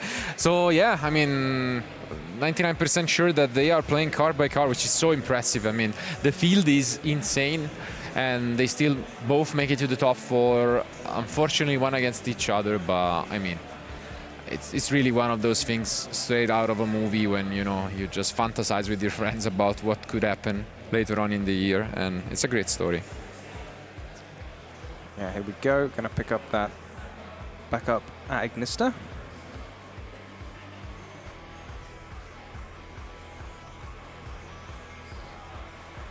Such a powerful new addition to the Malice deck, allowing you to use Cyber's Wicked.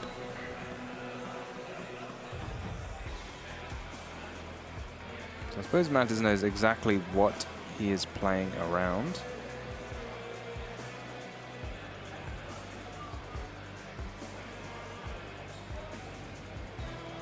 It's just amazing how many cards you can be holding onto, that's the, as well as doing everything else.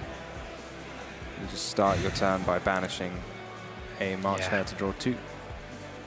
I mean, in terms of consistency, the deck is incredible. We have seen it also in the previous matches, and I think it's maybe one of the main reasons why you know, we may see you know, a lot of duelists bring it at the main event during the weekend. Yeah, I mean, we have already mentioned it. It's surely inspiring for them to look at this event, given obviously some, you know, differences, but Malice is dominating. So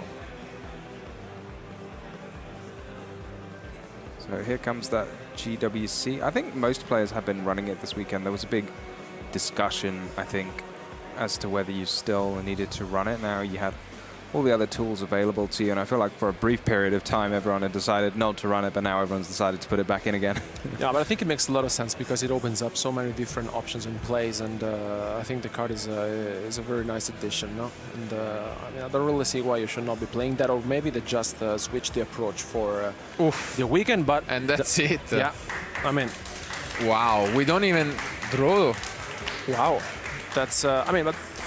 Once again, you can tell that, you know, besides being friends, they test it out together. So if Damian picks up his cards, knows that this is enough. So yeah, to be fair, the big downside in this case is, you know, when you're playing from behind, they know what your outs are. They know if you're playing, you know, exactly, you know, the edge ups or like field breaking spells. And so, I mean, I'm sure that is exactly the case here, and that will be significant, especially now when we look at the side decks, because I'm assuming then they are both playing the Lullaby? Yeah. Yep, here it is. I'm in for it. So Lullaby is going to the World Championship. I'm excited. Okay. You can hear it here first. Play it in the main event. Yeah, maybe you play it in your Vanquish Soul decks, take your opponent's Razens or Holy Seas. Sure. Sounds pretty good to me. Absolutely. Yeah, yes. Can't get Lanciers though. Yeah, I mean, fair. But no, it's definitely a card that we have already seen and that won Matisse's previous match on stream.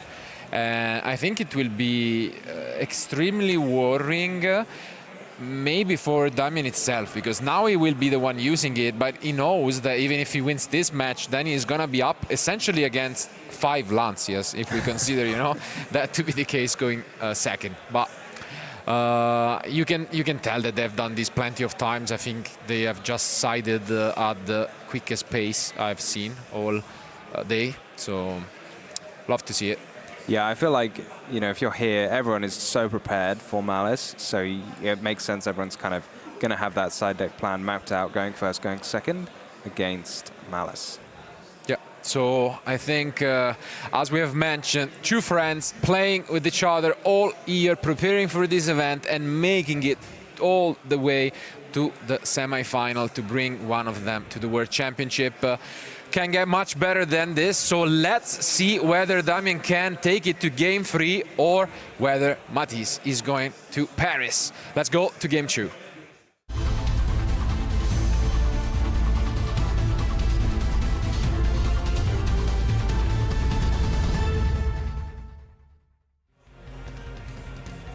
Do you think if you're French, you would like to go to the World Championships in Paris, or do you think you'd like to take the chance to, you know, fly across the world and go somewhere else? I mean, I think you don't get the privilege you know, choosing. When you go to the World Championship, it can be one in a lifetime opportunity, so I'm glad you take it wherever it is. But yeah, I'm sure everyone would love to, you know, have a flight to Japan or to the US given the option.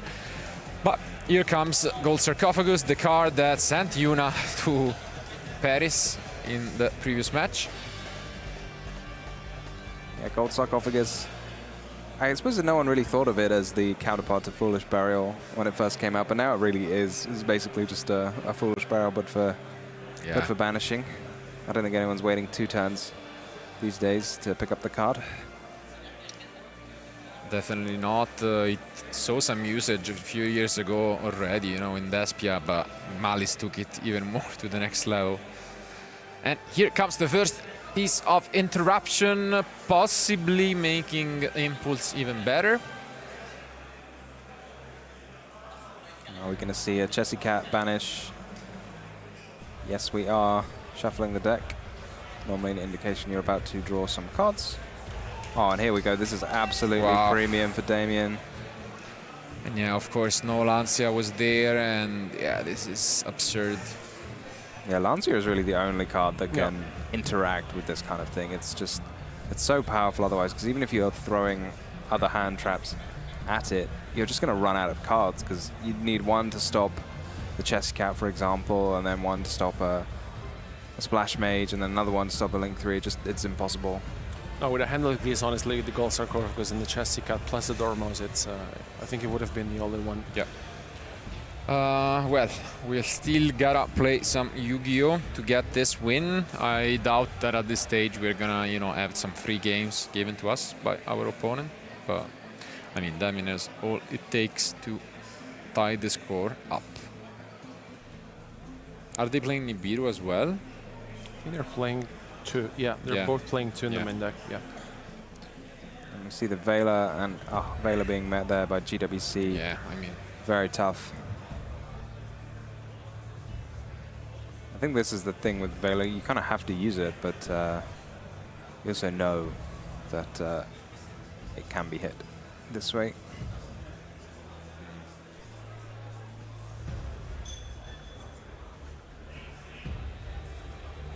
It's really interesting to hear from them about why they chose these Velas and Imperms. It's definitely a unique choice. Maybe they were inspired by people running Blue Eyes to pick those Velas back up. True. Is it any surprising we didn't see it before, the Vela? No, on Chessy Cat. Yeah. Yeah, it's an interesting point, but maybe if it's his only interaction, fair, then you just have to keep it and hope. Because if you Vela Chessy Cat, you know your opponent's next. Yeah, yeah. I don't know, it just always, you know, brings back bad memories when you allow your opponent to draw so many extra cards that, you know. Yeah, you're not wrong. It's one of those things players now, you kind of decide, you think, do I hold it, do I just use it, or do I hold it for later? But then sometimes when you hold it for later, then it just kind of gets worse and worse and worse the longer you hold it, and you think, oh, why might I let my opponent done all this? Maybe if I just used it, I would have done better. I guess especially given the fact that you have won the previous game, I feel like taking a little bit more of a gamble also makes sense. But I mean, now pretty much the thing is, how can we stop this? Again, Nibiru is the closest to having some sort of hope. If not, we might have a quick switch to game 3. Yeah, I don't see how he's going to stop this anymore, but let's see what he's got up his sleeve. Go Splash Mage. You think he's going to end with the Lullaby? I That'll think be interesting, yeah. I hope so. For sure, I hope so. Deal. Maybe Mats is waiting for Lullaby, so he can give his opponent Lancia and then Nibiru. That's the plan.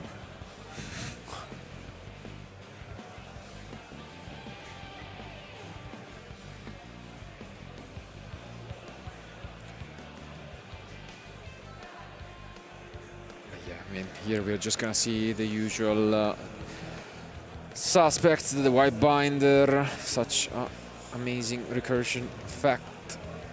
Yeah, White Binder really the card that ties the whole deck together.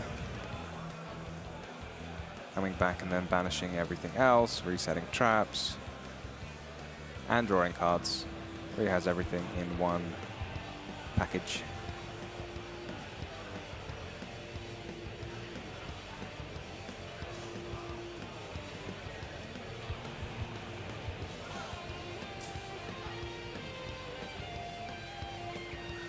Yeah, not much that Matisse can do at the moment. I think it's just maybe bluffing a Nibiru, just to wait if Damien plays it out differently, because it doesn't seem like he has any other sort of interruptions.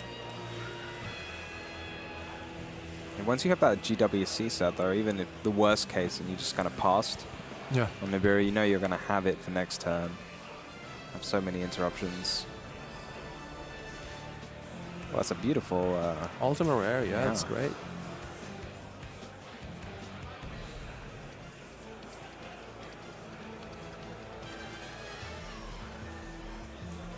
I suppose Effect Veiler is very nice with Firewall since you can use both of them together.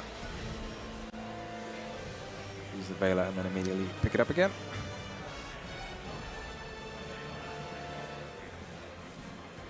Gonna see White Binder pick up yet another card.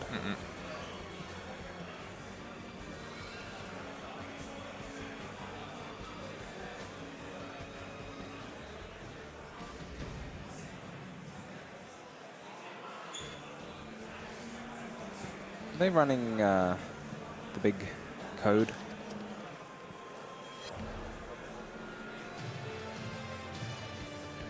Ah. Nope. No? Okay. No. Yeah, I've seen players go back and forth on that. Yeah, Yuna, I mean, in the interview said that that's one of the key cards against Ryzel specifically. Apparently, they don't think it's necessary. Oh, going for the Crypto, not the Bomber Dragon. Just keeps going. Yep. And okay, here comes another piece of interruption from Mati. We did mention that, you know, banishing is usually not that great against Malice, but if they have already used their effects, then it suddenly becomes quite valuable, and that is the case for this Dread Swarm, trying to slow things down. But you've had to wait all this time before you can use it. Yeah. Yeah. Yeah, Matisse is just left with 2 cards, and then Damien, I think it's pretty much done. Yeah. So let's see if we are just going right into game 3 or if Matisse has enough. Allure Darkness is a great start. Yeah, it's one of those super powerful engine cards. Yeah. Almost always a +1, and yeah, the Dormouse is going to be banished. Just a single copy in the deck list for both of them. Really? Yeah. It's one of those cards, warrior. yeah, where you normally see sort of 0 or 3, depending on your philosophy of putting it in the deck. I suppose if you play 1, you know, you can't get drolled on the second one. Do you play 40? Or like 41 with 1, you know? One of those things. I don't know if we can quickly check. If not, it's fine. But yeah, for now, it seems like 40. Damien is just allowing this to resolve.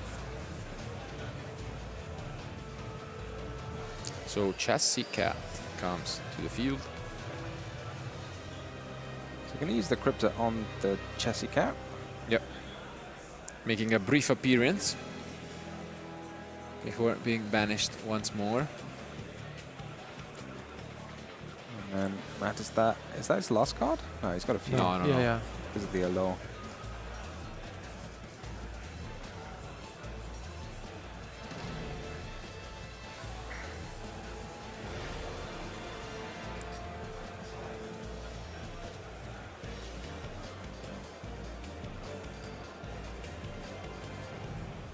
See what he's going to put up, but I have a feeling that Damien's holding on to quite a lot. Yeah, because I mean, he had access to everything pretty much. So I suppose you know probably that there are Effect Veilers and Ghost Sisters and all this. But here comes Boldrake, attempting to banish the White Rabbit. Oh, that's 6 cards in Damien's hand.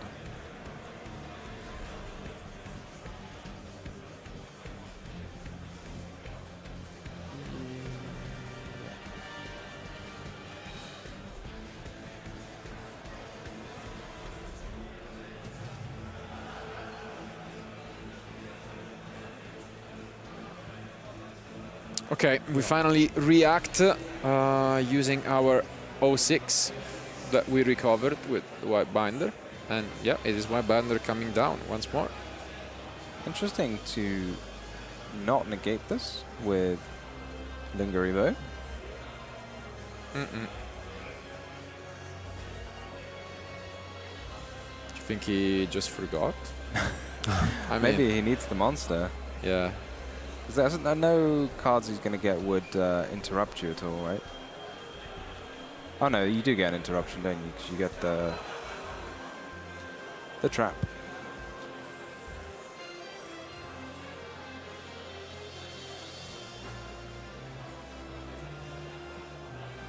Yeah, now they're gonna exchange plays back and forth because we do get to banish a couple cards, and let's see. Well, this does get you so much stuff, doesn't it? But then I guess you can always just negate MTP with Linker Revote anyway. So maybe that's the plan. You just say, I'm just going to negate MTP and then see if you have any more interruptions in hand.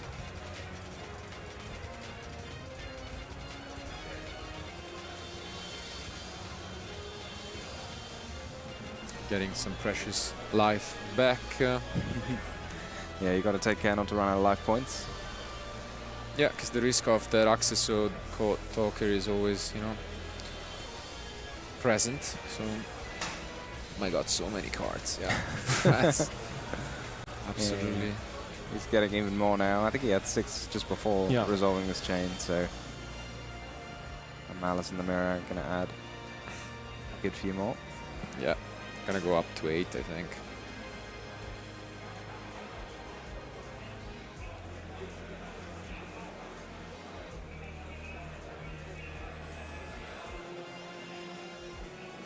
Still, after all this, eventually get the MTP.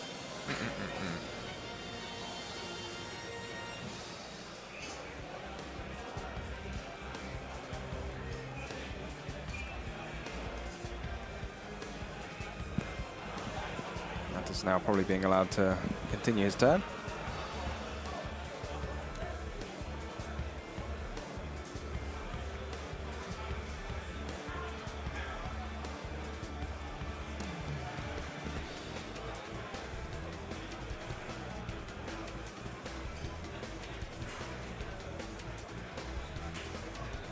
There goes Splash Mage.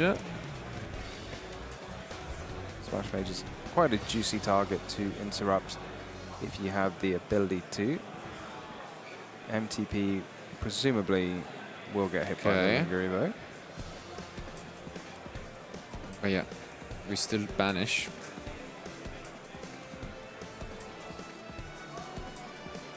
And it's going to be the White Binder. Oh, he's going to get even more cards. White Binder has not used its effect yet. It was summoned off GWC. And yeah. Wow, look at this. How many cards he had? Like 8, 9 cards in hand or something? It's a lot. And I mean, And there's a Ghost Ogre. yeah, Okay.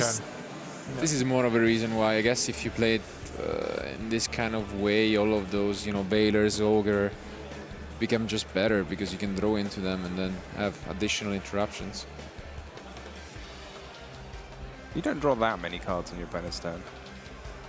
No, but still, can make a difference. It does play nicely around like Dusters and Lightning Storms and things, rather than having to set imperms and impulses.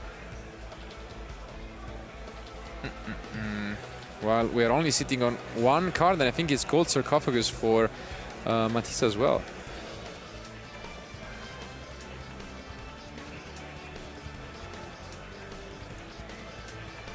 And here comes the Charmer. But yeah. Yeah, no, locked just he was locked. He was. So, yeah. Yeah, and after a quick recognition on what was the lock already, Matisse picks up his cards, and that means that we are gonna have to decide who goes to Paris in game 3. Well, it could only end like this with two friends, as mentioned, preparing for this event and grinding it out all year. Same card by card deck list, but now it is Matisse with the advantage, going first, trying to get his hands on those lullabies. Yeah, exactly. We saw no Lanciers, no Lullabies in that game, and you've got to think in that case it's going to be big favor to whoever's going first. So let's see if that we can continue the trend for Matisse. Yeah, I mean, now of course it's. I think it's fair that we get to see a game 3 between these two friends that you know, tested together all year, and I mean, they're at this point they're just playing for a spot at the World Championship in Paris, and let's see now. I mean, yeah, the dream scenario is there. There is still a chance that they both can go, which I'm sure they are stoked about. If they had to play, at least they're not playing in the 3rd and 4th playoff, you know. That would be truly devastating. In this way, whoever wins this game will be going to Paris, but then we are gonna have the final match of the day between Tom playing Ryziel and whoever will be the loser of this match. So don't go anywhere. We are close to finding out who will join Yuna in Paris. So I would say while they are finalizing their side decks, let's jump into action.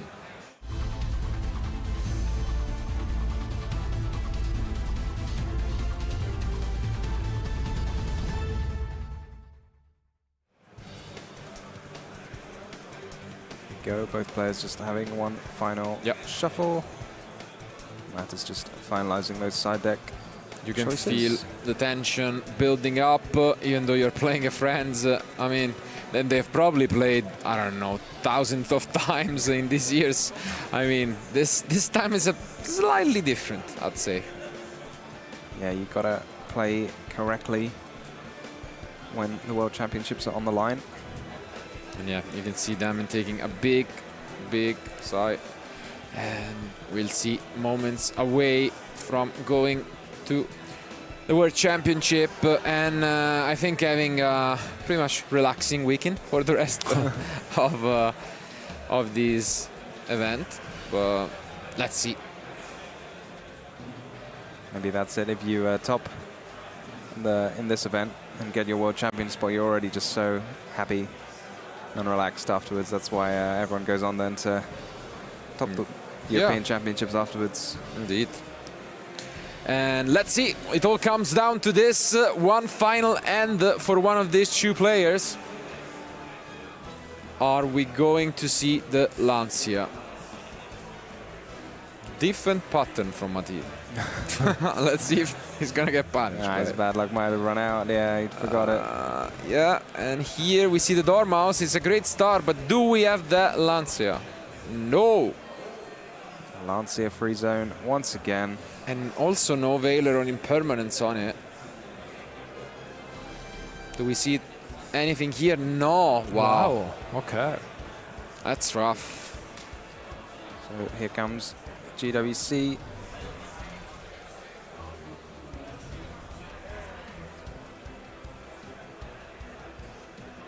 Is it just Splash Mage? Yeah, I mean, that's the same thing that we have been saying over and over.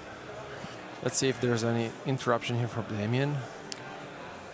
I mean, they also play Ghost Bell, you know, other types of interesting interruptions, but it seems like he's having a think. Yeah, this is summon number 3, I think. So Dormouse will be summon 4. So you're going to get your Link 3 before 5 summons. There it is. No.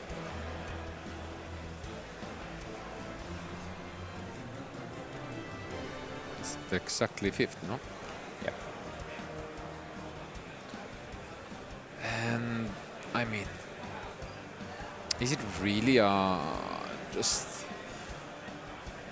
engine heavy and from Damian? Seems like he's thinking about doing something, but I think he may be like, if he's holding a Nibiru, he's just thinking where and when to stop other plays from his opponent. yeah, I'm trying to take a look at it, but not really allowing us. If you know that neither of you are running Akko Torka, then you can just hold Nibiru for as long as you want. I'm not sure it's ideal, but it's something to consider. Yeah. It's never going to be negated. Ooh, but there was the Ghost Bell. Interesting. Why not? Yep. Really interesting that he chose to use it there rather than earlier on the splash mage. Yeah. What do you think of it? I guess, yeah, I mean, it's very interesting because at that point the 06 didn't have a Malice on field to be used.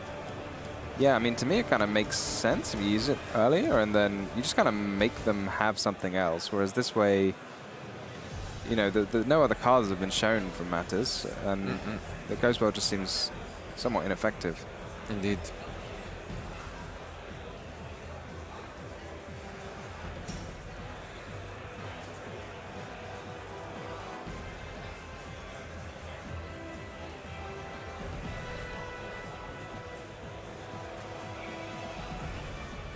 Here comes Hare.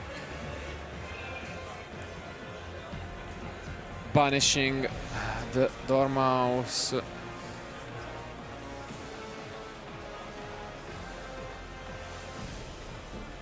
Just get so much stuff. So great. So tough now. Even a Nibiru probably not going to get you out of anything. Yeah.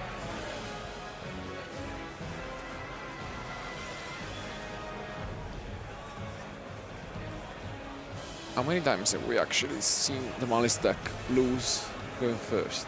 Because I can't remember any game today. I'm struggling to think of it. Yeah.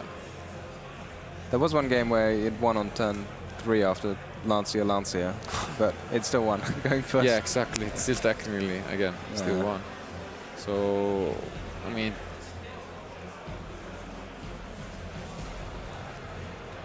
it's a big consideration, and it seems like there will be that Nibiru from Damien trying his best. This might just be the last piece of interruption available.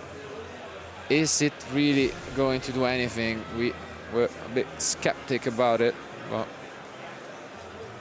yeah, because we know that the Link Spider comes down, and then we have the Ignisters comes down, and it just keeps on going. You're going to get 4 monsters on the field in just a second. There it is. And yeah, body language surely isn't reassuring for Damien, who's locked in, but might just be out of options now.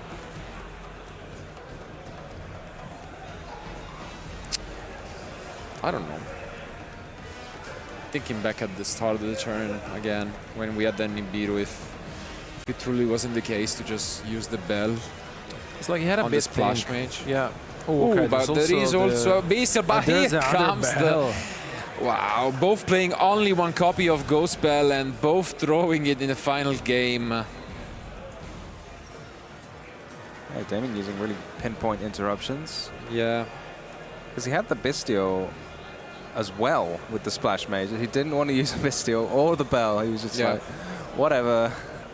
Use your summon what you want, I'm fine.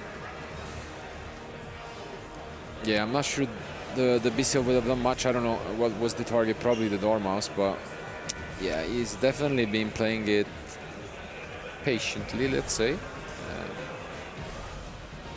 Let's see whether that's gonna pay off.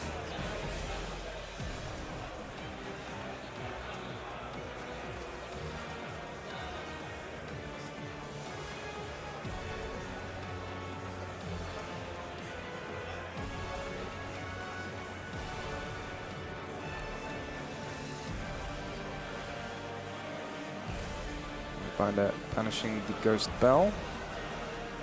Not really sure what you can do with the Ghost Bell in the grave, but Just in case, you never know. just in case. Can't think of anything, to be honest. No, not really, but...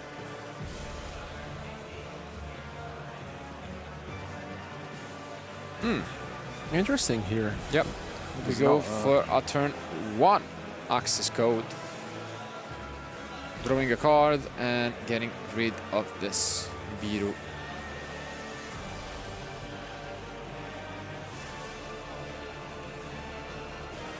Lula, bye.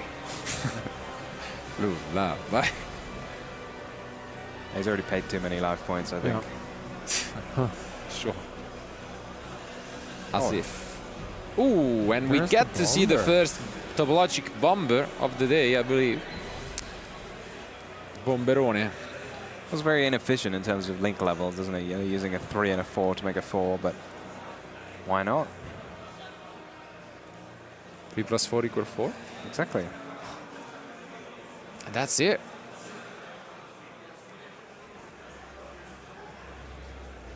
Can he pull it off? We know the Saronir.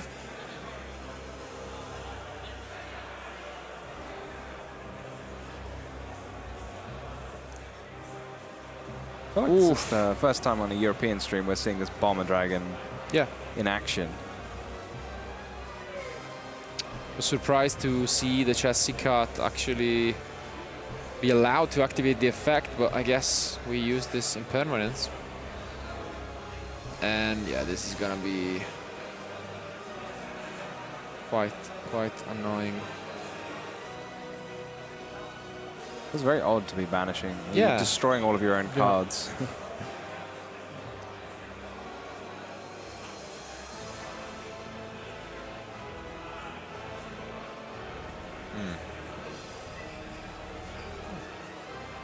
Kind of interesting. Maybe use the GWC just in case. Do you? Of a Lingaribo? I don't know.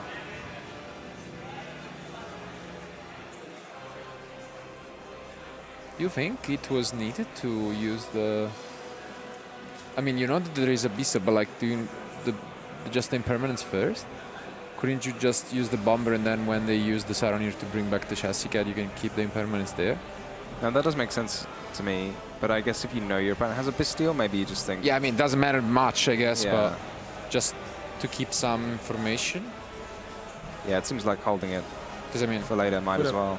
It's true that you know, but they don't know that you have the impermanence, so they're still gonna commit into it, I guess. But yeah, here is exactly what's going to happen, but I mean, we have already used the on-field effect of chassis cat. There is that.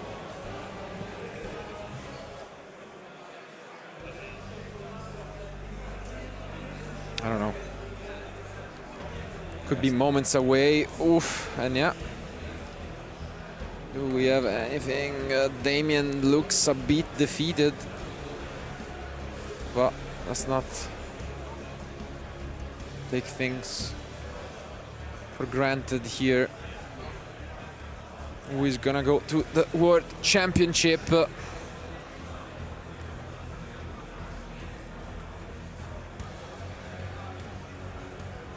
he have another Bastille here, or because yeah, it's rough.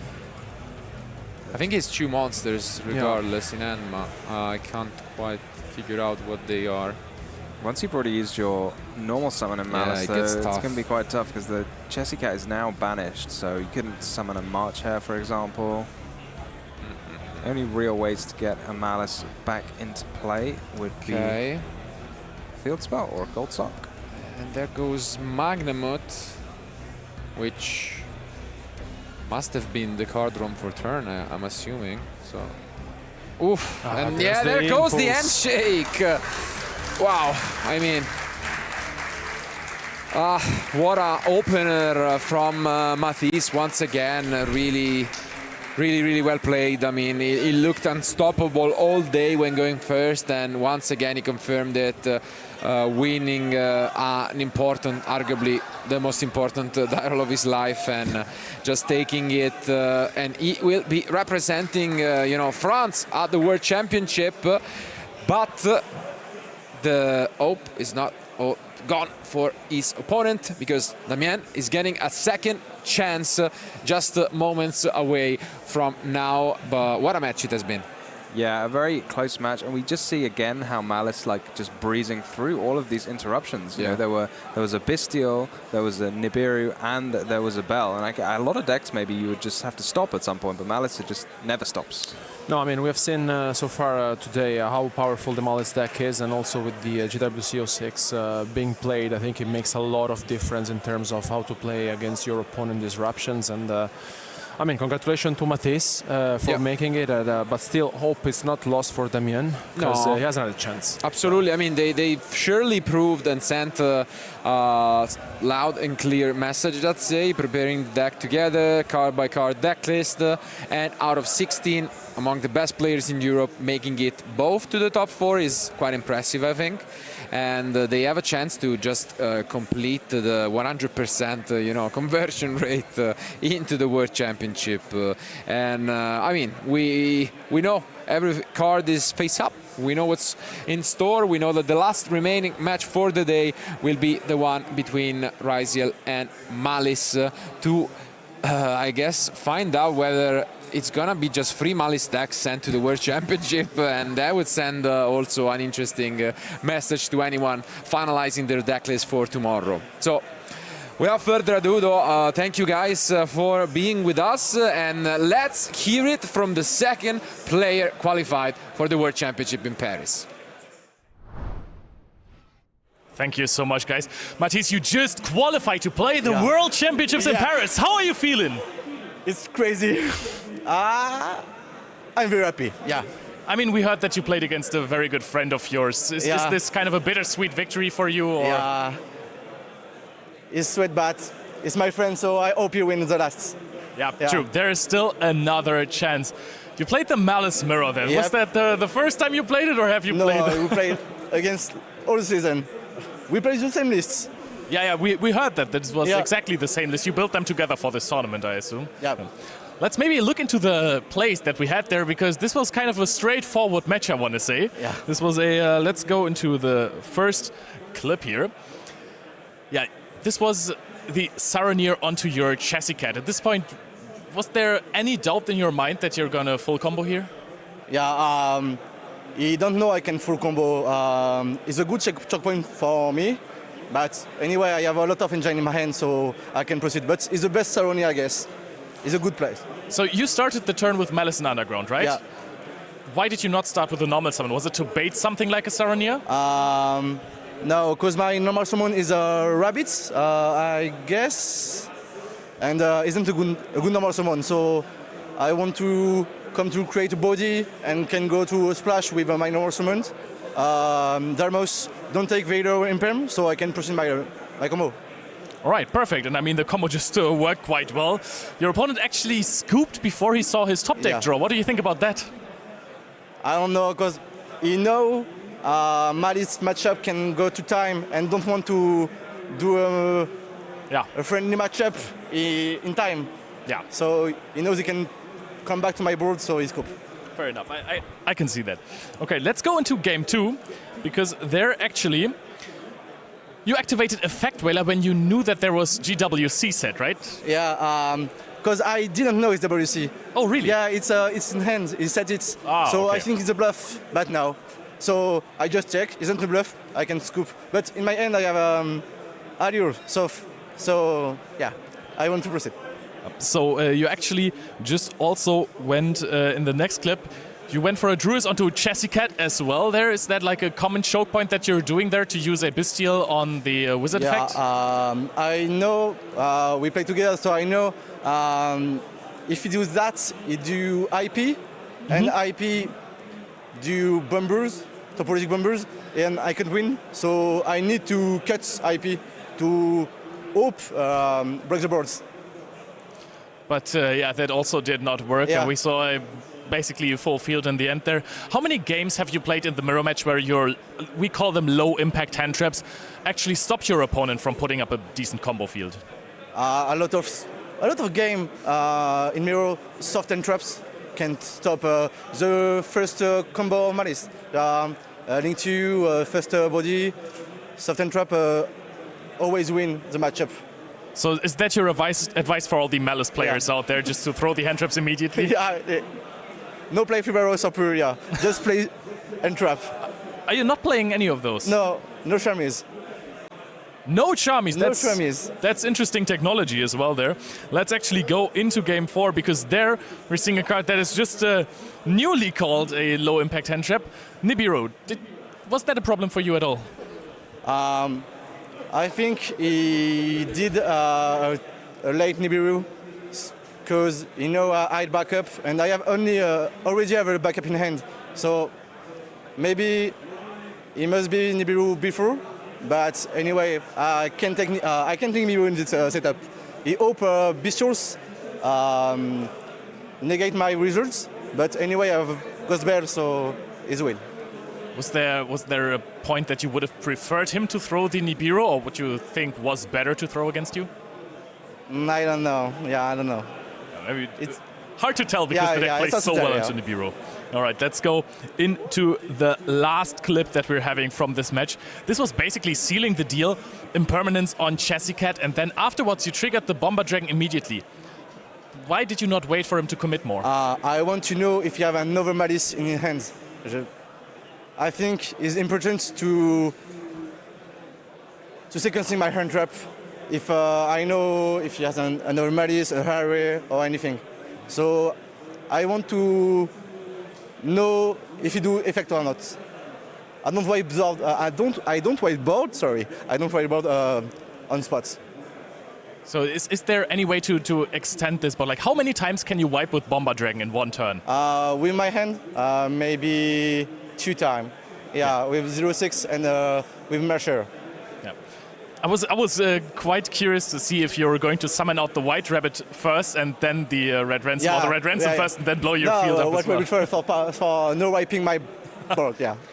That would have been a really fun one, even though I don't think it would have mattered afterwards in the end. Yeah, it doesn't matter, yeah. Yeah, but dude, you made it to the World Championships. Yeah, it's crazy. Do you have any shout-outs you want to give to your friends or your testing partners? Yeah, I have a lot of shout-outs for my friend come to see me. My friend Maxime give me some cards for playoff, so MVP. MVP, of course. And for my friend Damien, I hope he win. Yeah. Yeah, allez le bleu is what we say there, right? So, Mathis, thank you so much for your time. Congratulations. Thank you. Go hug your friends. And we're going into a short break before we see the last match.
So it comes down to this, duelists. This is the third place playoff here in our qualifier playoff. And we are going to find out which of these two is going to be securing that third and final place to the World Championship Series in Paris. Damien Valle versus Tom Luca Menzel. It comes down to this. Gentlemen, we're going to do a high roll. So who goes first?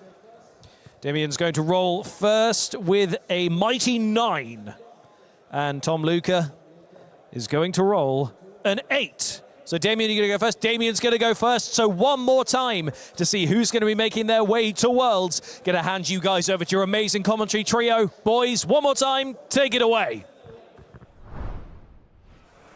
Welcome back, everyone. The last match of the World Championship points playoff. It is going to be epic. Germany versus France.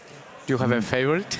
I'm completely unbiased here. And also Malice versus Onomad Raisiel. And so far, we have 2 players on Malice already qualified. So it could be all Malice actually getting through this World Championship playoff, which would have been, like, if you would have told me in the morning, I would have said, you're crazy. Never ever they're all going to do it. But seems like the Lanceas have not been flying too much today. It might be the case, actually. And therefore, no backup plan now anymore. No other match where you can still qualify. You need to do it in this match. One more out of those 2 is going to make it to the World Championship. So let's find out who that is. Into the gameplay action, into a third place playoff match. We go now.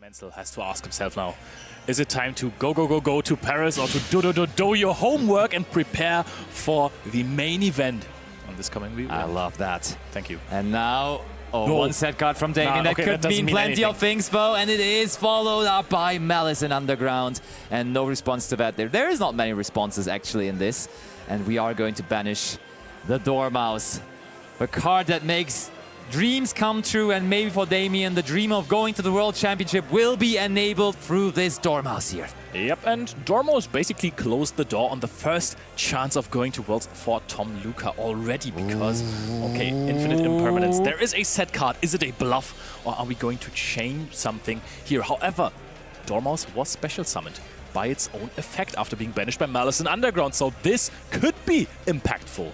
Damien is considering a set, and it is resolving. All right, so we got that one out of the way, but we also have not even normal summoned yet, so there is technically plenty of ways to still keep this rolling. But let's see, Damien doesn't look necessarily happy right now. When Malice starts with Malice in Underground, probably they don't have a real starter. Yeah.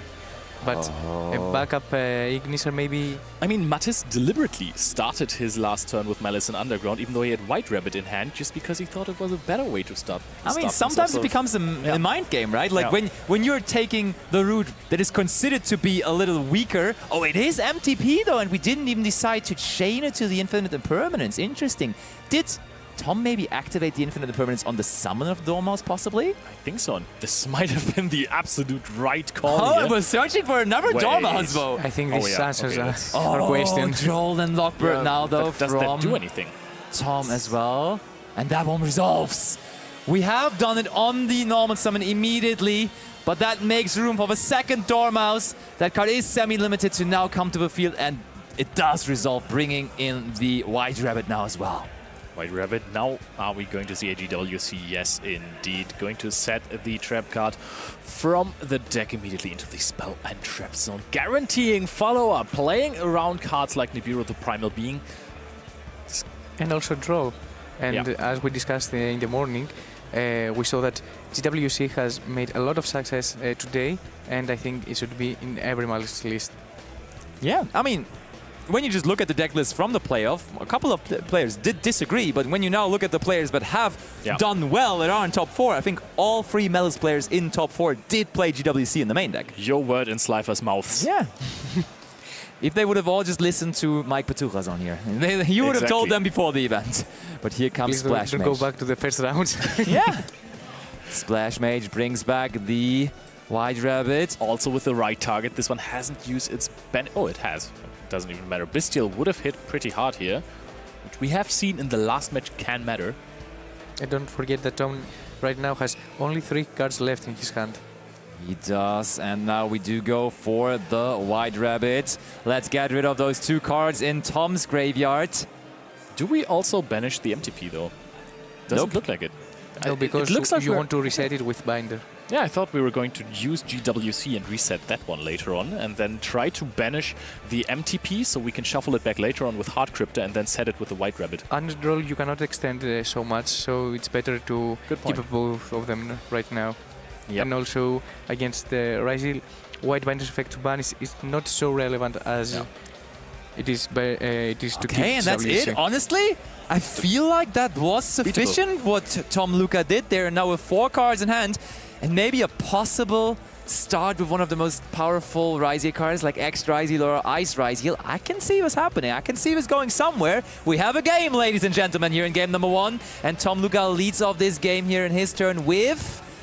He is destined... Oh, he's taking it back. Which one is it going to be? He doesn't know himself just yet. Already tough decisions to make just in the beginning of your turn. Don't forget that Damien started with Malice in Underground, so probably the other cards in his hand are hand traps. Yeah, this could very well be true. Oh, we're revealing number 104 Masquerade for 7th Tachyon.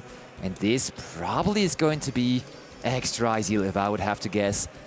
The downside of 7th Tachyon, of course, though, is you gotta put 1 card of your hand back to the top of the deck, meaning you are basically reducing the amount of cards in your hand while resolving this card. And we do go for Ice Ryzel. Okay, we want that instead of X Ryzel here.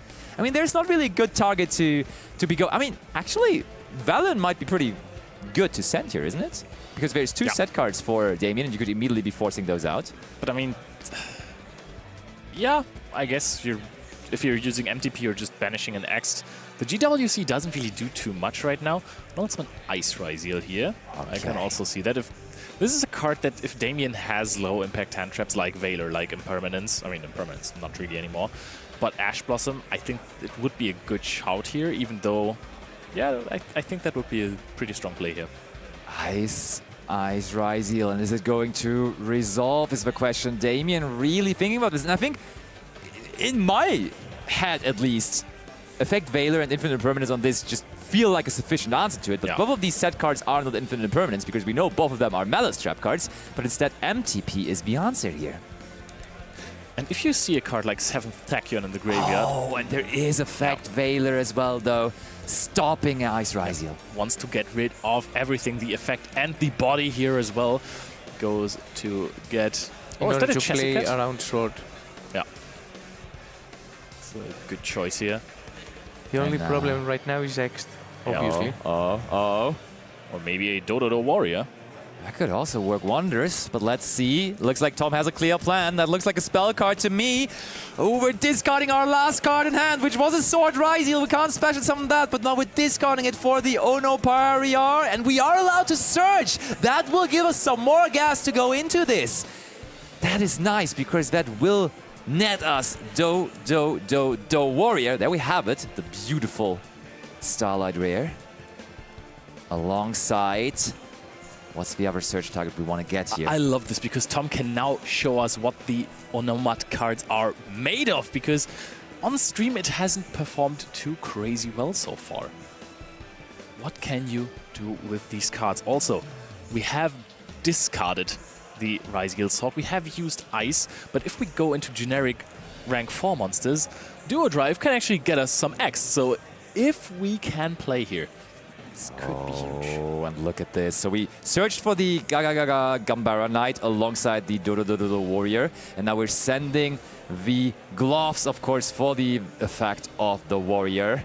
And that is just putting pressure on Damien here. It's kind of demanding a response, but we also know there is still the other monster waiting in the hand, so I feel like there might be a way for Tom to get to a rank 4 here, really. And I mean, Damien, the GWC doesn't really do anything. There's no White Binder in the graveyard. There's no cards where you can really snowball here, right? Usually GWC gets you the White Binder and then banishes more cards, and then you have the Hard Crypta, banish the White Rabbit, set MTP, but MTP has already been used. MTP plus Effect Valor on this Ice Ryzel. This card just demanded to Cowboy, one of my favorite cards, being shown here. Yeah, revealed, and we go into ring 4, and Damien has to let this happen. Tom actually playing into the field, may be able to overcome this Malice field, as he has done plenty of times already. Now we go for Infernal Banshee. That is a card that is not quite duo drive, but still can fetch us a plenitude of different pyro monsters from our deck. And to be honest, I think at this game stage, Tom can actually access Protoss and just call Dark. And if it would only be in his main deck, though, he's not maining the Protoss, sadly. And also, he doesn't play Nemesis Flag, right? He doesn't. So this Flame Bench doesn't get you to Protoss at all. Oh, but there is Nibiru from Damien. That is massive. Tributing all of that. Packing up our cards. Damien Vala. And the crowd loves. His friends are cheering him on. Takes game number 1 with the Malice strategy. Good effort there by Tom, but it wasn't enough. The Nibiru then was the writing on the wall. He couldn't do anything about that anymore. And I want to ask you right now, who has more pressure on his shoulder? Tom, on the one hand, that he knows that he has to go 2 games in a row and win for the ticket to Paris, or Damien, who still needs 1 more win, but he has all the pressure right now on his shoulders. I'm saying it's 50-50 right now, because yes, Tom has to win more games, but this is versus Malice post side. If you find Artifact Lancea, there is a good shot that you're winning that game, and Damien basically has to pray to Slifer, to Obelisk, to Ra, to the Divine Beasts as well. To Slifer? Just, yeah. Dude, he can now win this. If there is no Lancea involved, sometimes even with Lancea, you are winning those games. Yeah, and I mean now going first for Tom, of course, he even has the option for 7th Tachyon to get to the Lancea as well. So very, very, very high likelihood of seeing that card now in the second game, which will be good for him. But I mean, not seen it at all. Yeah, but basic math, honestly, like Tom has to win 2 games and Damien only has to win 1 game. So I feel like when you're talking about the pressure, I think Damien right now is relieved that he already has the 1 in the bag. And he can now at least, of course, it would be nice to take a 2-0, but he has that backup plan of just winning game 3 in the end then, you know. Nice backup plan. Sometimes you have more pressure, though, when you feel that you are so close, rather than I know that I have to go 2 wins straight, and that might get Tom into the zone and try hard more and know exactly what to do without misplaying. Yeah, and I mean, I saw Tom before the match. He looked in the zone. He had like the full other top 4 match to really calm down after his loss against Yuna, who qualified for Worlds earlier against him. And he looked ready again. He looked ready again to go. Now game 1 didn't go his way, but I think he's still in the zone. He's still in the tunnel. I think he might still be absolutely able to take this. He can definitely still crush this, our duelist. We are still shuffling after this. Of course, you want to make sure that you give it a good shuffle after this one, because you don't want to brick in this game. Damien, 1 game up. We have seen this so many times today. How strong is Malice really if you're throwing those hand traps? And we've seen from Damien and Mattis the build. If they're getting stopped with other hand traps, they still put out a very good half field. Whatever. And then all of a sudden, they also have Nibiru, they have Effect Veiler, they have Impermanence, they have Impulse. I feel like that tendency that really started at the French National Championship to play that Malice deck with those hand interactions, with those big lineups of Effect Veilers, Infinite Impermanence, and so on and so forth. This seems like the best solution to the format right now, as we can clearly tell, with 2 of them already being in the ticket, having the ticket to the World Championship, and now also Damien being up in this one here as well. It probably just is the way to play Malice right now in the best possible way, really. Maybe it is the way to play Yu-Gi-Oh right now. And I mean, it's the mini game that Malice plays that if it doesn't extend a lot, it means that it has a lot of hand ups. So it's a mini game that a Malice player takes. And also the most insane cards are the Bestials. If you're actually playing versus Fiendsmith, those cards are not only crazy hand traps, they are also extenders. I mean, mainly they are played as extenders right now, as we have seen before. So far, you get more bodies, you can banish your cards if you get hand trapped. So those cards are also completely insane. Malice is on top of the game right now. 1 game away for Damien to go to the World Championships in Paris. Game 2 is about to start. Let's go to the table.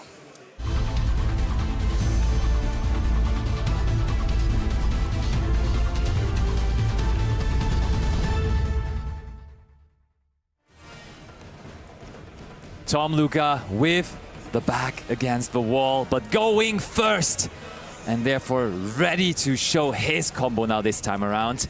And let's see. Okay, Leo already preparing the options that there could be. Called by the grave, of course. Why not? Why not? But let's see which is the starting point. 7th Tachyon once more. The thing though is if we start with 7th Tachyon, Tom Luca built the deck, which has a tool around Droll and Lockbird with those Do-Do-Do cards. But when you have to start with this card, it's massively playing into those cards. Cool thing though is, now you may as well just search Ice Riser, right? Because we saw him search Ice Riser earlier. I think searching X Riser is probably not sufficient anymore because Ice Riser just plays around, and we see he is going for that, plays around Droll and Lockbird a little bit better. We've seen, I think, that there is an Ash Blossom in the hand of Damien, and he seems to not be afraid of Artifact Lancea. Looks like it, but there is the Droll and Lockbird! And is there something to counter it? Triple Tactic Talents, we're looking into the hand. What do we have there? Show us, Damien, show us. Ooh, that's not much, Engine. Wow. That's backup Ignister, a March here, a Droll and Lockbird, and an Ash Blossom and Joy Spring. That's not many plays. I feel like Tom may as well just take away the backup? I feel like the backup, right? The Ash Blossom. I mean, he wants to have the detonator on the field, right? If he doesn't have too many extenders in hand, just go normal summon Ice Riser, put up a rather big detonator. Still 2 materials is not the greatest, but it is working. And then if your opponent only has, I guess, Marcher and the backup at Ignister, it can be a lot, honestly, because backup at Ignister just searches you for just Dormouse or something, and then it can go quickly, and but Tom has a plan. I had a sneak into Tom's hand, and I can understand why he chose to... Does he have a Lancea? Not Lancea, something else, to leave the backup on Damien hand. All right, let's see, Tom Luca, which monster are we going to summon out? He played around that card so beautiful around the Droll and Lockbird by searching out the Ice Riser, and now we go for Star Riser, fetching ourselves across for free. I mean, that alone is also dealing very nicely with the backup at Ignister, of course. So that's also a nice way to play around Droll and Lockbird if you're playing this Riser Star, which is not always the best card to draw. I've realized that in the past few days. It's so good if you're getting draws. Triple Tactic Talents, of course, looking into the hand is always strong. Then you're seeing again Droll and Lockbird, great hand trap right now, especially against this deck, but it's just, if you have multiple, it doesn't do anything. Okay. I think I may have understood what you have spotted, Mike, because that card, that Castle there on the field, is a clear indicator of what to see next, because that has to be Harpiest Featherstorm there. That is the set card for Tom Luca. And I mean, we know, Damien knows, everybody knows there at this point, basically, because you don't just end on that Castle without having the trap card next to it. Do you have any clue what the card might be? Yeah, I think it might be Harpy's Featherstorm. But I think Castle is a chill dude. I mean, yeah, sure. You can handle Castle. Tom likes to hang out with Castle. I don't mind it. True. But now, of course, Damien tries to figure out the way to bait out the Harpiest Featherstorm with... Ooh, this is nice, because that signalizes we drew into another Malice card, but now it also makes Tom sort of chain the Harpiest Featherstorm. Oh no, he allows it. Interesting. We summon Marcher. We banish Malice in the mirror. Ooh, that's a tough banish, honestly. Yeah, but now we let them commit the Marcher onto the field so that we can run over it in the next turn. Could have also, of course, changed that to any Malice effect that activates in banishment. So real nice. We're passing. Tom, what's the follow-up looking like? Do we have another one of those Ice Risers, or maybe even an X Riser? Ooh, we use the effect of Castel. I like that. Trying to spin back, Cross maybe? can be activated now. Oh yeah, we get another draw. True. Very much so. It has been a while since I saw that effect from Castel resolving, I ain't gonna lie. Deserves a clap. But it is, of course, still very valid. Oh, and there's no Dryseal. Oh, that is we much already better. have no Dryseal. Nice. And also Tom has full knowledge of Damien hand. And this there is another Droll and Lockbird, right? Yeah, there is. Yes. This time and one backup. You don't use the draw. I think you're going to go for a 3-material detonator here next to Ryziel Cross, knowing that there is only Droll and Lockbird and backup at Ignister in hand. Maybe you can do even more. Look, we go dual drive. True. Why not? You get that for free, essentially. Get another material onto it. Using the effect, we all know there's no response. You can even negate the Droll and Lockbird with this. Yeah. I think you just go for a game here. Indeed. Yeah. I think there's plenty of things that we can still see here from Tom, and he is in the zone. As we said, he looked like he's still ready to rumble, and he absolutely is, and showcasing it here on the big stage. Nice Ryziel. I mean, yeah, we haven't normal summoned yet. That looks very doable. And Damien recognizes that fact, and therefore score is even, and Tom Luca claims victory here in this second game. Very, very smartly played. They're having the Harpy's Feather Storm as well, of course, hard draw, not even set with a thrust. Strong card if you can end on Castell. Also, I really like the detaching, special summoning out the no dry zeal, which is not always the best card to draw as well, but did the job, huh? Oh, worked here like a charm for sure. And speaking of the charm, he will need some Molt Charmy Fuvalos or some Molt Charmy Meowls, or best case scenario, even an Artifact Lancea for this third game. Those are the cards that will probably decide his destiny here, whether he will be able to qualify to the World Championship or not. Or if Damien is actually going to go play at the World Championship in Paris, representing his home country, in his home country. That is the absolute dream of a Yu-Gi-Oh player. It is a dream. To be honest, right now, the pressure is going back and forth all the time. Meaning that Game 3, in such a huge and very important event, I cannot imagine how those guys feel right now. I think the pressure is off you a little bit more if you're going second there. Because then you're like, hey, my hand will decide if I have a say in this. And then we can see what happens, right? You can basically only win there, right? Because Damien is the one that is on the play, basically, and that he needs to deliver here, and he knows he will be the one deciding his own destiny, essentially, if he can play a good combo. And Tom is like, I'll have a look. I'll see what I can get. I agree with you for sure. So nerves-wise, yes, but he can also lose. Because if he loses, he doesn't go to the World Championship. So maybe the theory of he can only win there is not entirely true here. But I see what you mean, definitely. This is a tough matchup for everyone here. I mean, both Tom and Damien are one game away from a World Championship. We're going to see if this is going to be another huge combo. Their biggest game until today. It surely is. I mean, both of them have not been to the World Championship before. It would be their first time at that most prestigious event in the Yu-Gi-Oh! Sphere, basically. And honestly, it's the dream of every Yu-Gi-Oh! Player, isn't it? Going to the World Championship. Like, when you're touching Yu-Gi-Oh! Cards at some point, you want to go to the World Championship. That's the ultimate goal that we all are kind of working for. It's just like, it's a dream really, because only so few people every year get to go. It's like a very, very prestigious event with only a little over 20 players in total. So it's just a really, really small amount of people, even on the planet, that have ever been to it. So this match decides on whether one of them, or it is going to be one of them, but who of them is going to make it in the end. You become, in an instant, a legend that gets into a small group of people that have attended World Championship. History of the game. So much about the event that we're only talking about attending it. We haven't even mentioned winning the World Championship, given that it hasn't been too many Europeans who won the World Championship in the TCG. But that's beside the point here. I mean, Europe is back on, really. Exactly. Maybe, I mean, this year, World Championship in Paris, Europe, I think the European players, and we already have Yuna and also Matis in there, two great players. I can see it. Maybe we're taking the crown this year to Europe. I wouldn't be mad about that. I wouldn't hate that. No. Does sound good indeed.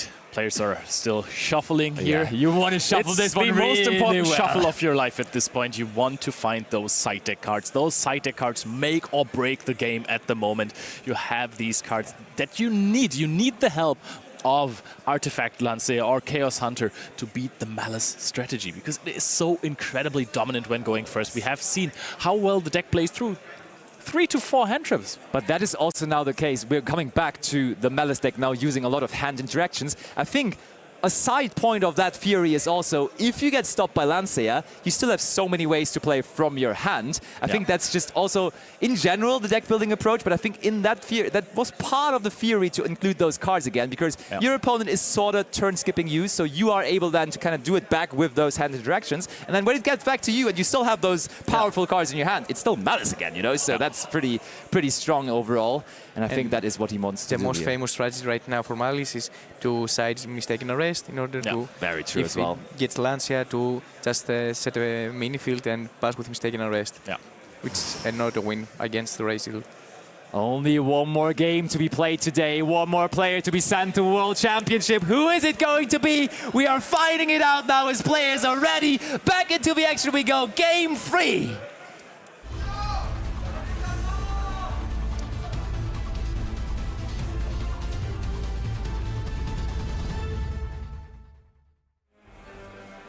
Duelists are ready. Let's see. Let's give us a handshake of good sportsmanship. Damien is going to go first. He's exactly in the position he wants to be here. But does he have the right cards? Damien is now once again contemplating over the combo lines that he can go for here. And it looks like we're going to start with a normal summon of Chassis Cat. Chassis Cat, any response? Tom Luca, is there another infinite impermanence? Moment of truth. He used to do that a lot, maybe even an artifact Lancea. Tom, I think already in the graveyard. Yeah. Yes, it is the Ash Blossom and Joy Spring saying no to Chassis. Oh, and Damien, it looked like he was... Oh, he doesn't care. He doesn't care at all. Activates the Malice in Underground just after. I don't think that Lancea exists in this tournament. We have seen so many full Malice combos. Hold on, though. Molchami Meowth being chained to the Dormouse effect. That could be a lot of draws, possibly. Damien could, of course, though, have an answer to this. That is the best Charmy, especially because it can also... No response! Oh, it can draw into a Lancea. Lancea is always good against the deck. Yes, huge for Tom. After the Ash Blossom not putting in the work that he wanted to see, now that Meowth's giving him another draw, and more importantly, giving Damien kind of a problem to solve here in how he proceeds to play his turn even. Because, I mean... Lines versus Fualos and Lines versus Purulia, they are kind of easy to do here, but this deck really wants to summon a lot from the banishment. And it's very important what you said, Leo, that when you get Malcharmy, you never know if your opponent has a Lancea, because you pass the first checks, for example, with the field spell, but now Tom might draw it through the effect of Meowth. Now infinite impermanence on the Dormouse as well. Damien doesn't really get to do what he wants to do because Tom has found a plentitude of answers here.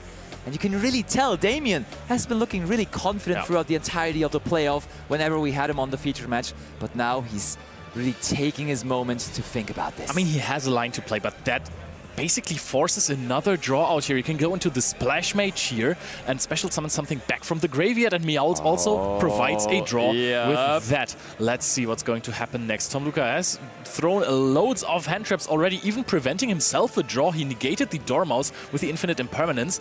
Now gets another draw from that Chassis Cat. Maybe Damien is just going to go into a red ransom, search for something, and then pass. Or the white binder. We've seen that previously.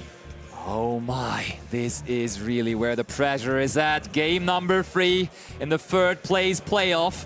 And Tom Luca is having his say in this here, even going second. I think that Damien is just going to do a half field, which is either red ransom here or a white binder search for the MTP. No, it's probably red ransom in order to take mirror, and then he can set the MTP with white rabbit. True, but where does he get the white rabbit from? From the effect of ransom when he gets banished. That's a very good point. Let's see though, Damien is still not sure himself. Like, all options are up there, and that looked like the white binder to me, to be honest. I mean, he could commit, but... If he's playing so many hand traps, just ending on a red ransom with a few hand traps. It is the red ransom though, it is, and Tom has another answer, and it is another infinite impermanence. And Damien just doesn't get anything going here, but also you gotta realize Tom Luca not having many cards left in hand, but there is the Wizard at Ignister, which in this case though is going to give Tom another card though. Yep, but it's only one card. If you're extending from this, what can you even do here? How much can you play on without giving more and more draws? Are you just passing on a Bomber Dragon here? But then again, do you even have follow-up to trigger it in the next turn? No, we're going Wicked. That is indeed very wicked. And the perma on red ransom was very important because it stopped two interruptions, not only one. Yep, now the Cyber's Wicked activates, banishes the red ransom. Are we going to get that one back? We have to, right? Yep, this might be another draw. We do! Pay 900! And in that case, give Tom Luca a draw for it. And it might actually banish out the White Rabbit as well. That's what it looks like. Might go for March Hare, even though, because that would give less draws. But at this point, I think Damien knows that Tom Luca has already used 3 other hand traps, I think. So I think it's very reasonable to just say, hey, you know what? At this point, I don't need to banish too much anymore. I can just go full combo. You draw up to your 4 cards and then try to play. You know what would be a crazy card to draw into, though? Nibiru, the Primal Being. That would be the one card that Tom really desires right now. It was the March here in the end. It goes back into the hand through its own effect. anything else that Damien wants to go into? I mean, at the very least, it is going to be the topologic Bomber Dragon here. That's a Link. That's a Link 4, maybe. Could also be IP Masquerade. Huh? Oh, okay, yeah. True. Very true. That is the white binder now. Do that though, because there's no malice. There's no malice card. Yeah. All right, that is a very good point. We're going to inform the judges. There was no malice card involved, indeed. But I guess still Wicked on the field is very strong against a Ryzel deck. The other options right now for Damien is obviously to summon Bomber, as we said, or even summon a Code Talker. But oh yeah, there we go. We figured it out. Yeah, that white binder cannot be summoned because there was no Malice monster used for it. We have figured it out. Perfect. Yeah, we're still in the process of figuring out, but I think this looks good again. Yeah, that was the game state previously, and we just use the red ransom. Is on the graveyard and not on the banishment. I mean, now we're banishing with the white binder that we're summoning now. I think that is fine. And now we're going to be able to set either MTP or GWC. I think a good old GWC plus... Okay, we are going for MTP here. I mean, Damien also still has 3 cards left in hand. Okay, Marcher and backup at Ignister, so I think the other last card might have been Effect Veiler. Not too sure about that though. Goes for the backup at Ignister here. Oh, you can feel. Oh, and that is a Perulia as well. Do you chain Marcher to this? I mean, apparently not. Because that's another card to draw. Damien wants much harder for his turn in order to banish Red Ransom and then banish White Rabbit to searches for another Marcher now. And I mean, at this point, it feels like Tom has seen half of his deck here, really, right? We're drawing through cards, we're activating some alongside the process. 5 cards in hand for him here. That's huge. Oh, we're going to go for another Link summon. A Code Talker, probably. Yeah, I like Crypta. I like Code Talker would give another draw for the Meowls. So we're going for the hard Crypta. I totally forgot about Crypta.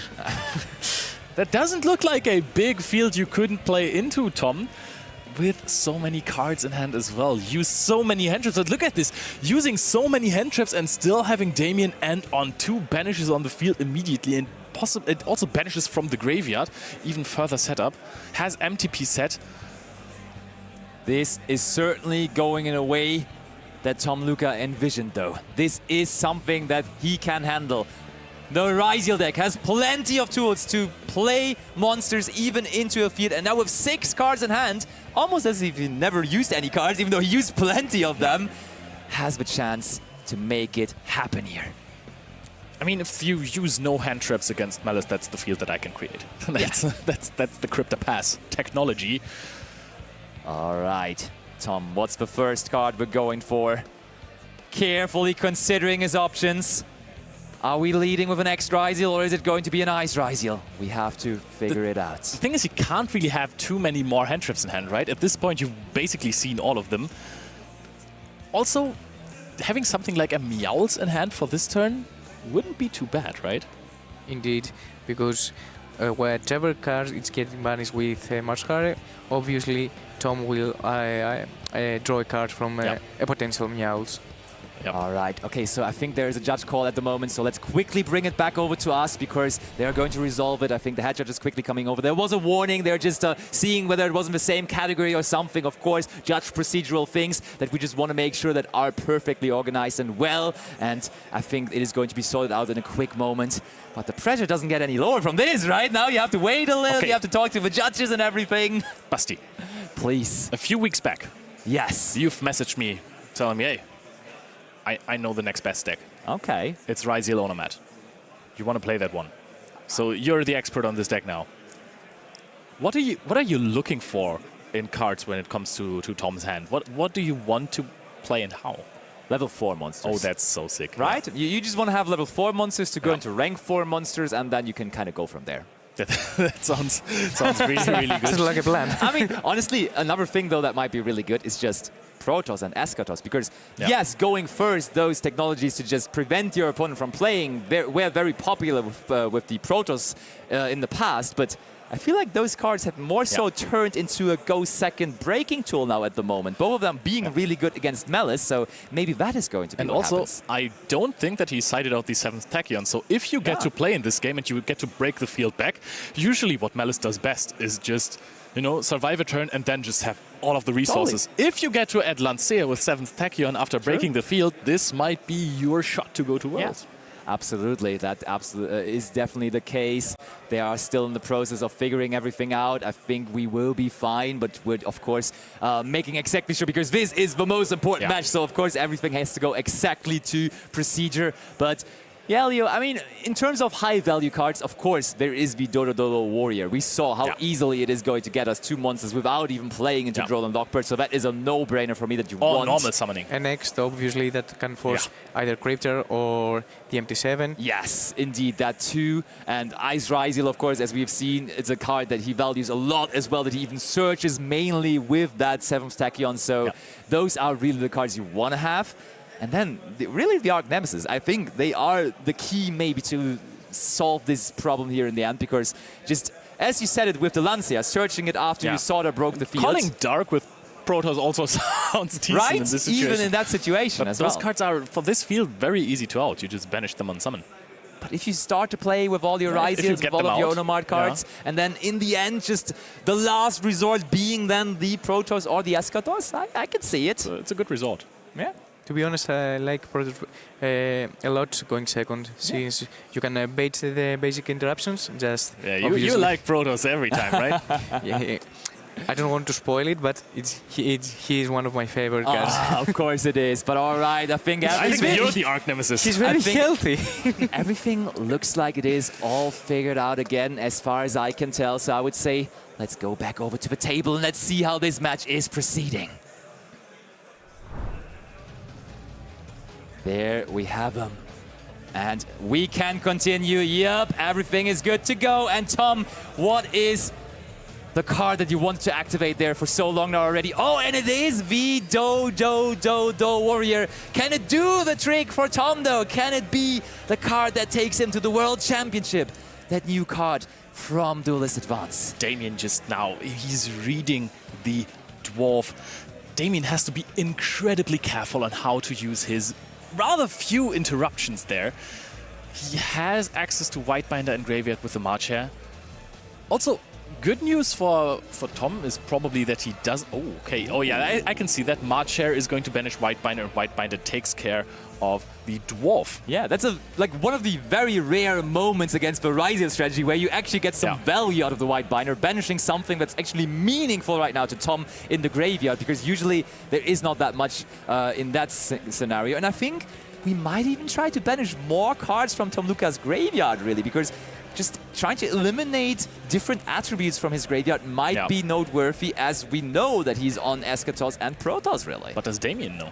That's a good question, yeah, for sure. I think that card, those cards are really popular in the Onomart. You can expect Protoss, probably. Ooh, Ash Blossom, that is so good. Making sure that Whitebinder stays where it's at, and that is the banishment. If you're curious why that worked, it is because the Whitebinder is also attempting to draw a card when being summoned, or offers the card draw, and that's why you can Ash Blossom this card. It stays where it's at, and now there is just a March Hare on the field, looking sad. Looking very sad indeed, Damien, thinking about whether something else is there that he wants to activate. I think you're waiting for Tom to commit into the first. And there it is. Someone. And I also like the fact that Tom on the previous round started with Ryzel and then went to Onomatopia cards. And now we can see that he starts with Onomatopia cards and probably has Ryzel in his hand. So he adapts his playstyle according to the field that he's facing. Trying to confuse your opponent. Of course, the Do Warrior is a level 4 monster by now. That's the effect when it summons itself.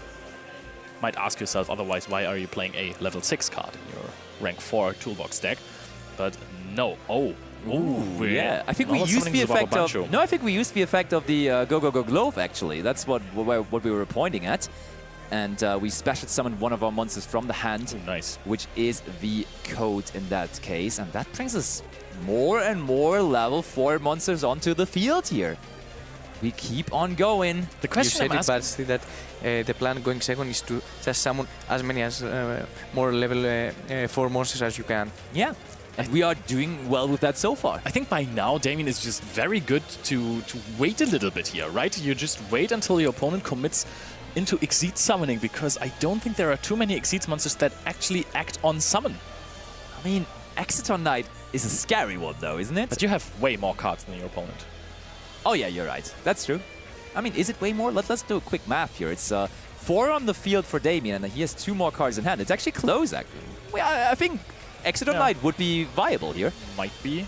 But then we probably would have not summoned out the additional monster, because that is kind of contradicting to the plan of going after the entire field. But Tom Luca has decided on going for a rank 4 monster. Which one is it going to be, though? Also, Tom Luca, he wants to deal damage this turn, choosing Violence immediately. That's Ooh, that's a good one as well. That is the Light Dragon at Ignister. And I like this because this card was very popular in pure Ryziel decks. And then it was off the radar for quite a while. But now, with Onomad Ryziel, there's more slots in the extra deck again. It feels like a bit of a pure Ryziel version as well with the Onomad cards as well. It plays like one at least. And therefore, this card is back into the extra deck and now even back here as a summon for Tom Luca. Most players play Ignister cards, which is true. You just substituted basically the cards that are on the Forbidden and Limited list with Onomad cards. Yeah, that is true. And Damien thinking about whether that is something he needs to worry about right now, because of course, this card, or like monsters you control that would be destroyed by card effect, can be protected now. But I mean, destroying by card effect is not necessarily what the Malice deck is trying to do. And now we activate MTP, and we're trying to banish that Light Dragon immediately, I would imagine. Yeah, that is searches chassis. Not the vibe of the Malice deck to destroy something. No, we only banish, which makes things quite awkward in the mirror match sometimes. Light Dragon at Ignister, it's not a valuable combo piece. It is trying to break the field, and it got one interruption out. Chassis Cat being revealed again. Yeah, I mean, you were forced to do this there kind of as well, because the Light Dragon Ignister, next to its protection effect, of course, has the effect to just destroy a card on the opponent's side of the field. So Baba Bancho Gagaga Code can summon out the Dwarf. Of course. There we go. That's why it is on the field. And now we can have 2 level 4 monsters. Leo, you asked me what he's trying to do. Just trying to summon a couple of level 4 monsters. And Tom Luca is doing pretty well with that so far. Got the MTP interruption out of the way already. And also note, he hasn't even searched once yet, so he hasn't even played into Droll and Lockbird. That's such a relief for the Ryziel strategy, that it's just not always playing into Droll and Lockbird, but having ways even when that card would resolve, but so far no Droll just yet. Neither has normal summoned also. It's very important. That's true. Oh, that's Dugaris coming down here. I did not expect that card, but really Tom Luca going through everything but Ryziel cards at the moment here. And we go for number 60. And that number 60 was on the field, but not anymore, as we immediately banish it with the Heart Cryptor. But now, is there maybe a good normal summon? Oh my, Leo, I told you we wanted to draw the Arch Nemesis cards. Which one is it? We have a fire, we have a water, and we have an earth. So which one is it? Mike, is it your most favorite card, Protoss, or is it Eschatos? Here it comes. It is indeed. No, it is Eschatos. There it is. And Eschatos is very similar to what Protoss does, but it's not for attributes, but for types. But guess what? Against Malice, you just call Cybers, and they have a miserable day still. But I think that Damien still has one last ace in terms of interruptions up his sleeve, and that is an Effect Veiler that might be sitting in his hand. If Tom Luca Menzel now calls Cybers and there is going to be an Effect Veiler, he still has to go through so many resources that Damien has. But now we're checking the Eschatos first. Who needs Nemesis Flag when you could just draw into Eschatos or Protoss naturally? And I mean, he drew 10 cards or 11 cards due to the Molchavis there. But at some point, you are going to find those. And this is a precious moment to now summon it. But there is the Effect Veiler to answer it. So Damien will be able to continue summoning his Cybers monsters. And that is the moment Damien Valla qualifies to the World Championship. championship by resolving that effect Baylor, and he's the second Frenchman to make it here through the playoff, joining his friend and buddy Mathis Magane, and the crowd is going bonkers right now. Who said that Effect Veiler was a low-impact hand trap? It just forced a handshake from Tom. Very well played, of course, being the fourth. But Damien just qualified to represent France in France. This is absolutely amazing. And to be honest, we have to give it to Tom that he tried his best to play around the interruptions and try to summon the Eschatos and activate the effects in order to win the game. Unfortunately, Damien had the effect Veiler to negate the Eschatos. He had no Ryziel cards whatsoever after drawing 4 cards with Meowls. That's crazy.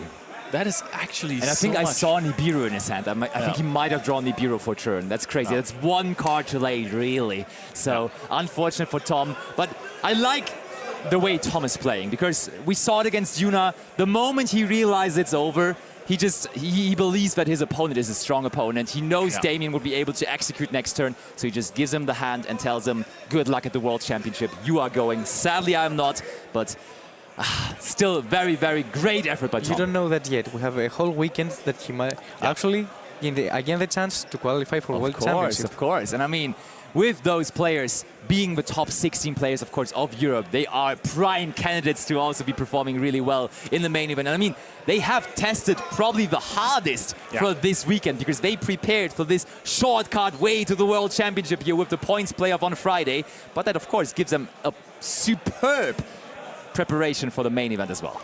Definitely. That's why we are always seeing those players also at NAWCQ.